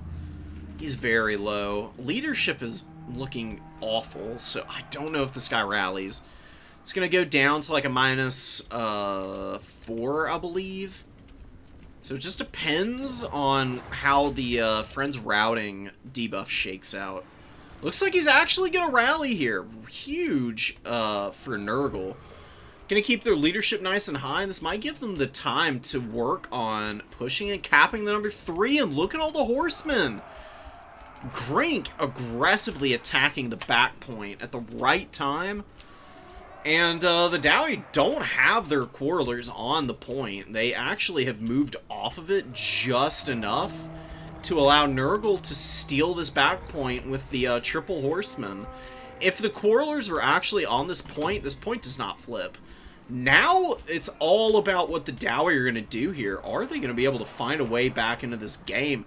Marauders getting up on the number 2. The middle is flipping slowly for the Dwarves, but not fast enough. The Nurgle Horsemen, as long as they don't break here, could hold this down long enough. I think this is getting out of triple cap range. I think if Grink just has another few seconds, then it's going to be too much for Hattie, and Hattie's going to have to get all 2 points back here in order to win this. But the Horsemen break. Blasting Charge is helping out tremendously, and yeah, I mean, the Sorcerer Lord broke again and ran off the field, I guess. I don't see him anywhere. That's really unfortunate. Oh, and the Angels of Decay are all the way off in the corner of the map. No! They wouldn't have helped for the cap weight, but the rear charges from them would have been really good, and I can't help but feel maybe you could have kept the middle held. But it is still a double cap. You've got the 3 and the 1, and I think that Grink is going to find a way to win this game here. It's a brilliantly played struggle from Nurgle. I mean, they were in a rough spot for a lot of that game, I would say. Even here, they're really not doing all that well. It's the objective play that is going to end up being the deciding factor, and that's honestly one of the downfalls of the Dwarves. Unending glory is yours. The Dwarves' inability to summon out quick units to stop, like, rushes of cap weight onto your back point is so painful. Like, nothing is going to get there in time to stop the Horsemen from just stealing it from you. Ironbreakers did not do good. Only 412 value out of that Ironbreaker is shocking, honestly. Usually they're very effective. Quarrelers and Rangers were awesome. They got a ton of value, but, you know, once they were off the field and Dowie weren't able to replace their shooting, that's really where they started to fall behind. The Giant Slayers got a lot of value. 1,634. But a little bit too much durability here. Nurgle just pouring it up onto the points and continuing to scrap and gutting out a victory there.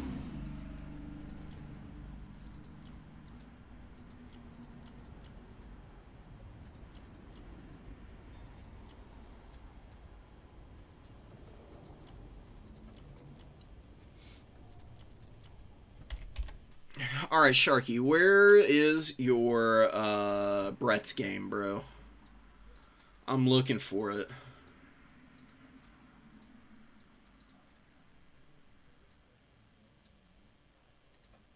Getting shots of video games a bottom 10 feeling. It kind of is at times. It can be really discouraging.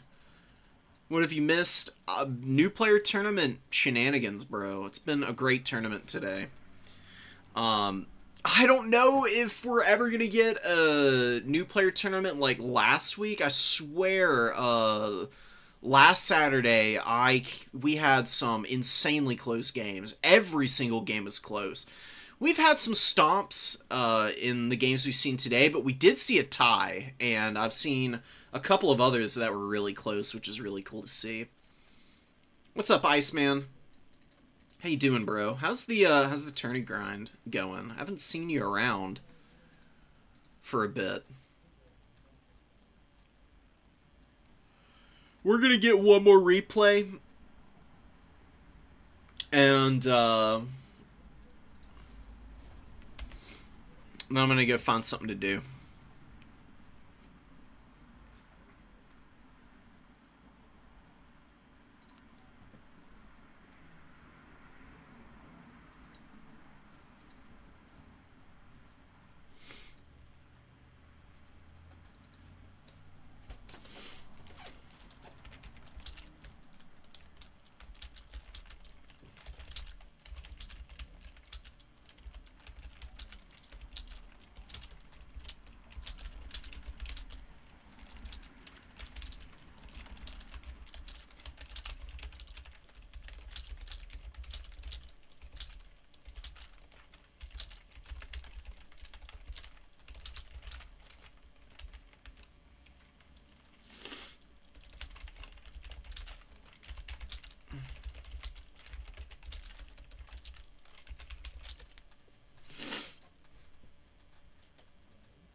Give me a sec, guys. I'm just typing on Discord with somebody. I'm gonna go scour the depths of the Discord for this replay that Sharky really wants me to do for our last game. I promised him I'd do it earlier on stream, and I just keep forgetting about it because my brain is going a million miles an hour. Keep meaning to take more time to actually consider what it is that I'm supposed to be doing, but then I get excited by the next shiny build that I see and just want to dive in and overanalyze the hell out of it. It's worth knowing, guys, that like don't take everything that I say as gospel. There is a lot of ins and outs to this game. And there really isn't anybody who's going to be a end-all be-all authority on what you should be doing in your matches. Here it is. I found it. Greenskins Bretonnia. There isn't anybody that you should just be taking their word for how you should be playing. It's about taking feedback, incorporating it into your own personal play style, and just trying to make steady incremental improvements. It's not about getting better all at once, you know. The slow and steady grind is always going to be the one that pays off in the end, right? Especially if you're just patient and consistent and don't get discouraged. Third from the top? Really? Oh my god, bro. Amazing. There you go. Classic example. Alright, so we've got Sharky. We've got the River Troll Hag. Love the River Troll Hags. Very cool casters. They're gruesome looking, and they take absolutely no prisoners. They got their big old bag of fish and body parts, and they're going to be slapping some peasants around. God, I actually feel like River Troll Hags are probably pretty common in Bretonnia now that I think about it.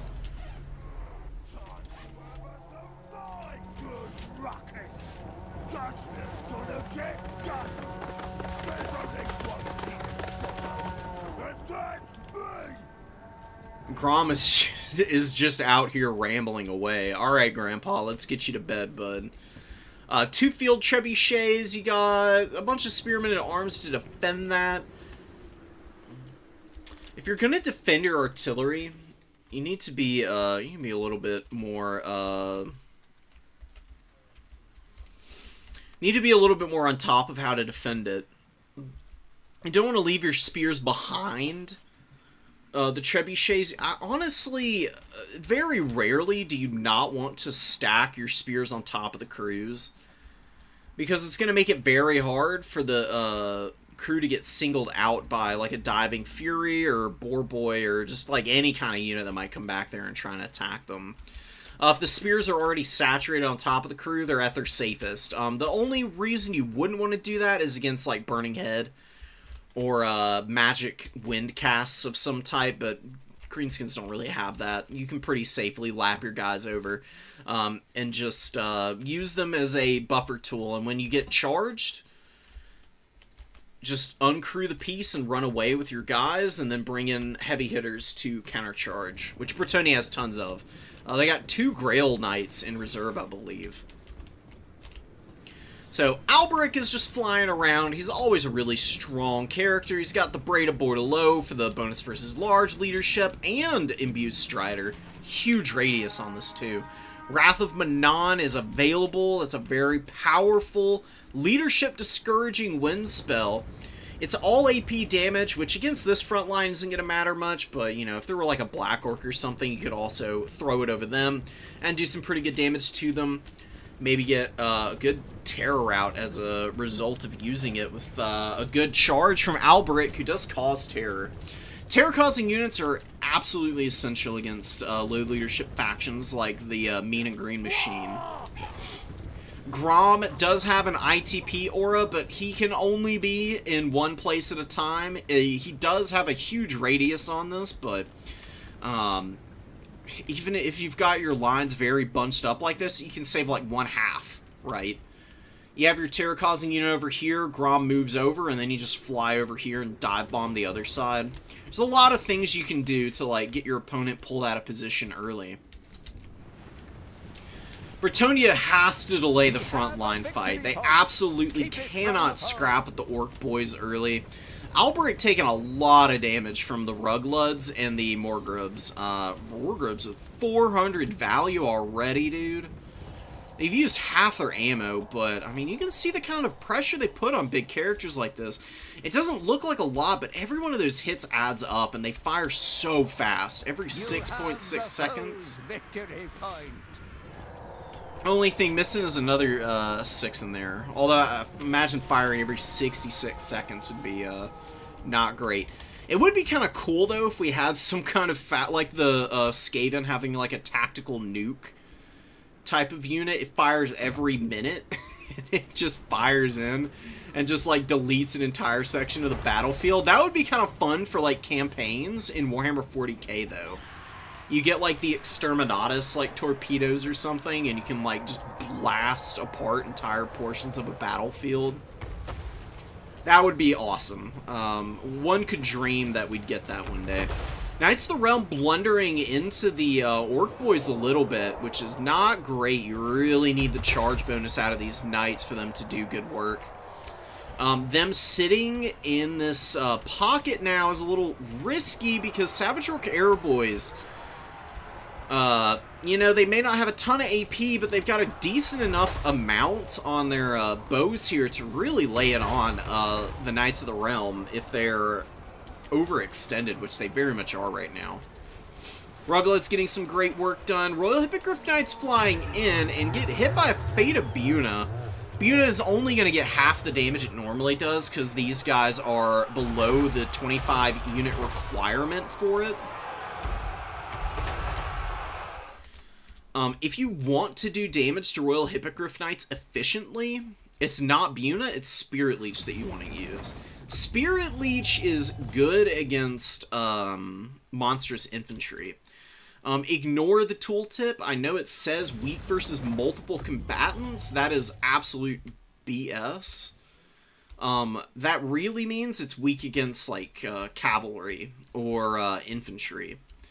Against these limited multi-model units that have less than 25 entities, no Buna, only Spirit Leech. You'll see the difference. You'll spend less WOM for more damage. Still takes about 2,000 HP off of these guys, but that is just one Earthblood's worth of healing from Bretonnia if they really want to. And Bretonnia just kind of got forced to fight early, and that's not really to their advantage. Although a really good catch here. Alberic has been getting pummeled for most of this game, but Grom is really deep in the back lines here. And there really isn't anything to support him. There's actually enough time here for Bretonnia to delete Grom and his existence from the game right now. I don't think there's going to be source code left for this poor guy after this. Broken Tusk Mob do get into this fight, but there are actually some archers here taking a majority of that damage initially, so Knights of the Realm and the Hippogriffs kill Grom, and now the leadership problems could be such an issue that we see some terror routes go down. The Knights need to be sacrificed so the Hippogriffs and Alberic can get back up in the air. You don't want to retreat everything. There's a time and place for knowing what can and can't be lost. What you can lose is Knights of the Realm. Great unit, but what you really need is the Terror, and you need these guys to get heals. They've got all their models left. This is like Earthblood and Regrowth Value Town, is these big units and heavy hitters like this. Look at them crushing the Broken Tusk Mob here. If all of the Boarboy Cav are dead, you could run out of room as the Greenskins here. Another charge going down, and the River Troll Hag going to be the next target. Piling into combat really nicely, but all the archers are going to turn their attention here to the Royal Hippogriff Knights. They get a little bit of damage, but it looks like they may want to get back up in the air. Gonna start dropping models in a moment here. And where's the Earthblood caster? The magic has not come out. Bretonnia loves their heals, man. And not having any healing or any magic casting is starting to hurt them for sure. They evened up the value, but they're losing the Hippogriffs here, and yeah, they killed Grom, but this is a 2,000 gold unit. I mean, they're crazy expensive. They might even be more. They might be 2,200. They need to do a little bit more. Defenders of the Fleur-de-Lis coming out. If you're going to have double Hippogriff, then probably all you want is Knights Errant and Knights of the Realm. I'm pretty sure I saw Grail Knights in this build for Bretonnia. Going too elite on the cavalry is not the way to go, because they can just get swarmed by bodies and locked down and not get to cycle charge enough to really win fights. The Hippogriffs are way better at the stick and move anyways, so that's generally why I recommend them over Grail Knights. Grail Knights just got nerfed a while back, and they really just haven't been quite the same unit since then. They lost some melee defense, and I believe HP, which is a big problem. Because heals are percentage-based, so the more HP your unit has, the better the casting is overall for them. Boarboy Biggins getting into the cookie jar. Field Trebuchet gonna go down real quick here. These crews, the Bretonian Trebuchet crews, man, you think you've seen Squishy with other artillery pieces, but these guys are by far the weakest of the bunch. We do get, excuse me, a very timely break, though, from the Hippogriff Knights. They are able to get back here and break the Boarboy Biggins, but Sharky does have the bodies here. Savage Orc Boarboy is going to clean up these Knights of the Realm who are waiting in the wings a little too long. Weo is just losing focus of important units and doesn't have enough cavalry to overwhelm this very heavy infantry-based army. You could cycle charge all of this to death, but you have to be able to preserve your mobile units and kill your opponents a little bit more timely than what we've seen here. And again, part of that is making sure that you have the heals to support them all.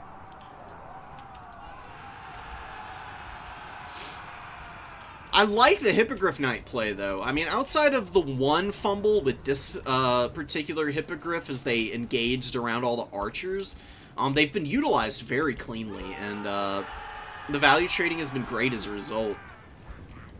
Grail Knights on the field, finally. Weo is just banking up so many supplies. by the time he's gotten all of his heavy hitters out, he's already lost one, and then obviously all the infantry is gone. There's really not anything that Bretonnia is going to be able to do to even the infantry fights out. That's just always going to be bad in this matchup, which is why you really need to, again, swing so hard into the mobility engagement so that you can actually win these Duel of Fates. Albert getting hit by another Spirit Leech. I bet this River Troll Hag has 1,500 value. Oh, only 1,100. Alright, well, that's still okay. Grail Knights find her, though. They're going to pick her apart here. She is so weak to Grail Knights. They have amazing anti-large stats. You can see her just melting under the pressure right now. You do have the Swamp Things, though, with some Savage Poor Boys to get into this fight, and they could put some damage down on all these targets. Mither goes down, so the Hippogriffs can't pull out. Get some spears underneath it, and you're still getting great focus fire. Sharky has been so on point with that. That's definitely been the strongest value trade piece for the Greenskins so far. You can see all of the archers really racking it up. Broken Tusk Mob back in, charging down the remaining defenders of Fleur-de-Lis and gonna crush these poor little Bretonnian knights on the charge. Really ugly situation for them, and a nice wah. Definitely going to help out against what few Grail Knights and Hippogriffs got caught on the ground there, but most of them squeak away. Wow, one Grail Knight died and all of that fracas. Wow, it has 2,000 value? No way, dude. Hippogriffs starting to get rowdy. This is where the tear routes can be a real problem. Weo really needs to go out and get the number 3. There's nothing defending it. You've got almost 1,800 supplies in the bank, man. Just get a freaking Spearman in arms and go for it.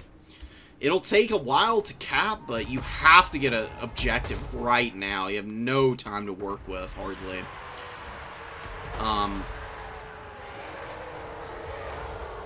It's honestly really impressive that Weo was able to come back from the pits of hell, basically. It was about as bad of an early start as you could get.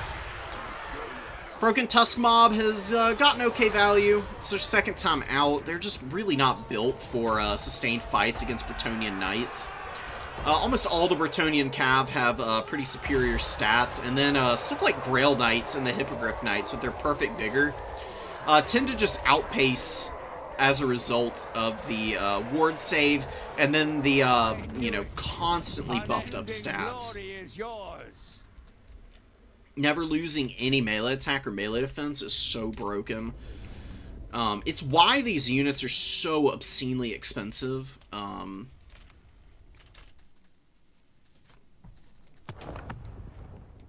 So it is fairly balanced, I would say. It's just something that you really got to keep in mind, right?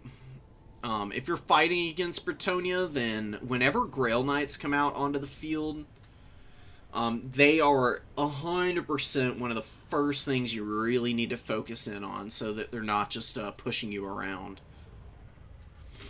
You know, honestly, after watching that game, I think if Weo just caps 1 point off to the side as far away from the main formation of the Greenskins as possible, and is able to get out double Hippogriff early, you know, just those are the first 2 summons, nothing else. No defenders early on, just rushing to get both hippos out.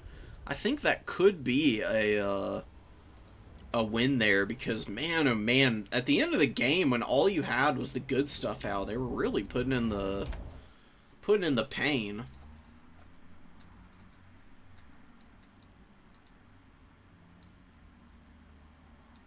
Right, actually so true. Gobbo Artillery has better stats than the Bretonnian Peasants.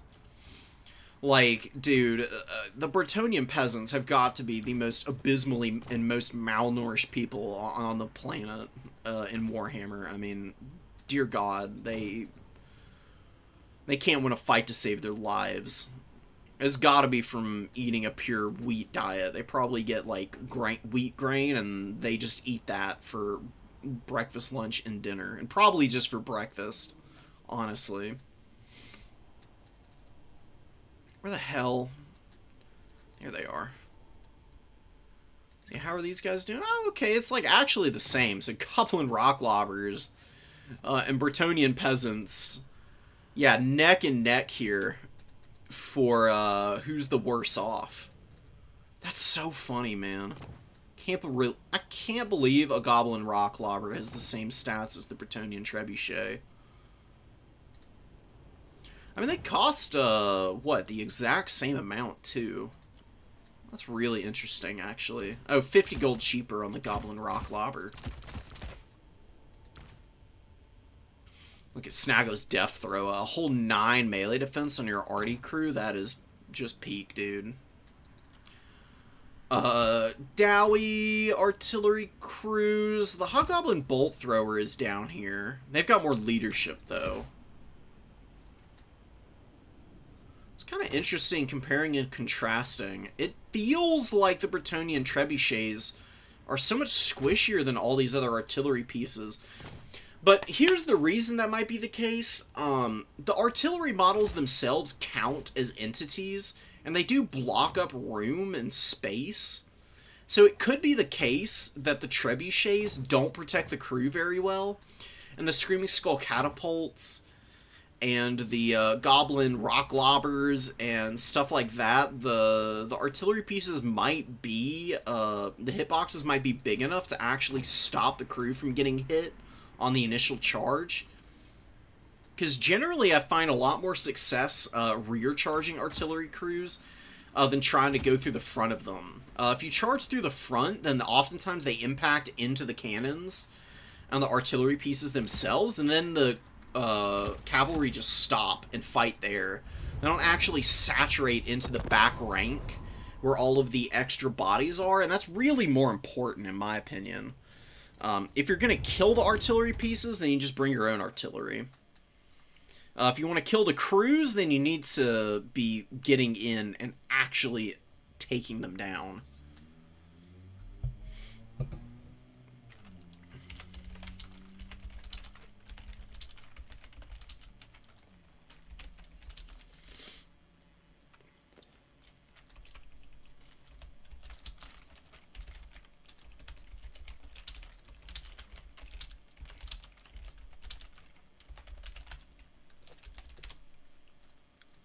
Okay, guys, that's definitely going to be our last game today. I'm going to go rest, eat, and chill, and we don't have a Twist tournament like we have for the last few weeks. I don't know what to do with myself.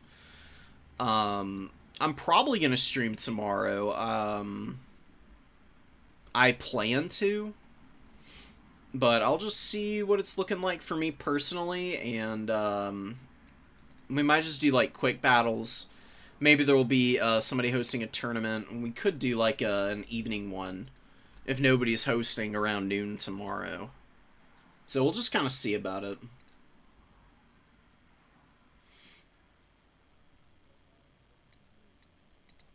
Don't worry about it, Sharky. That's just part and parcel of learning the game, man. I can't tell you how many times I've thrown away my lords and heroes before.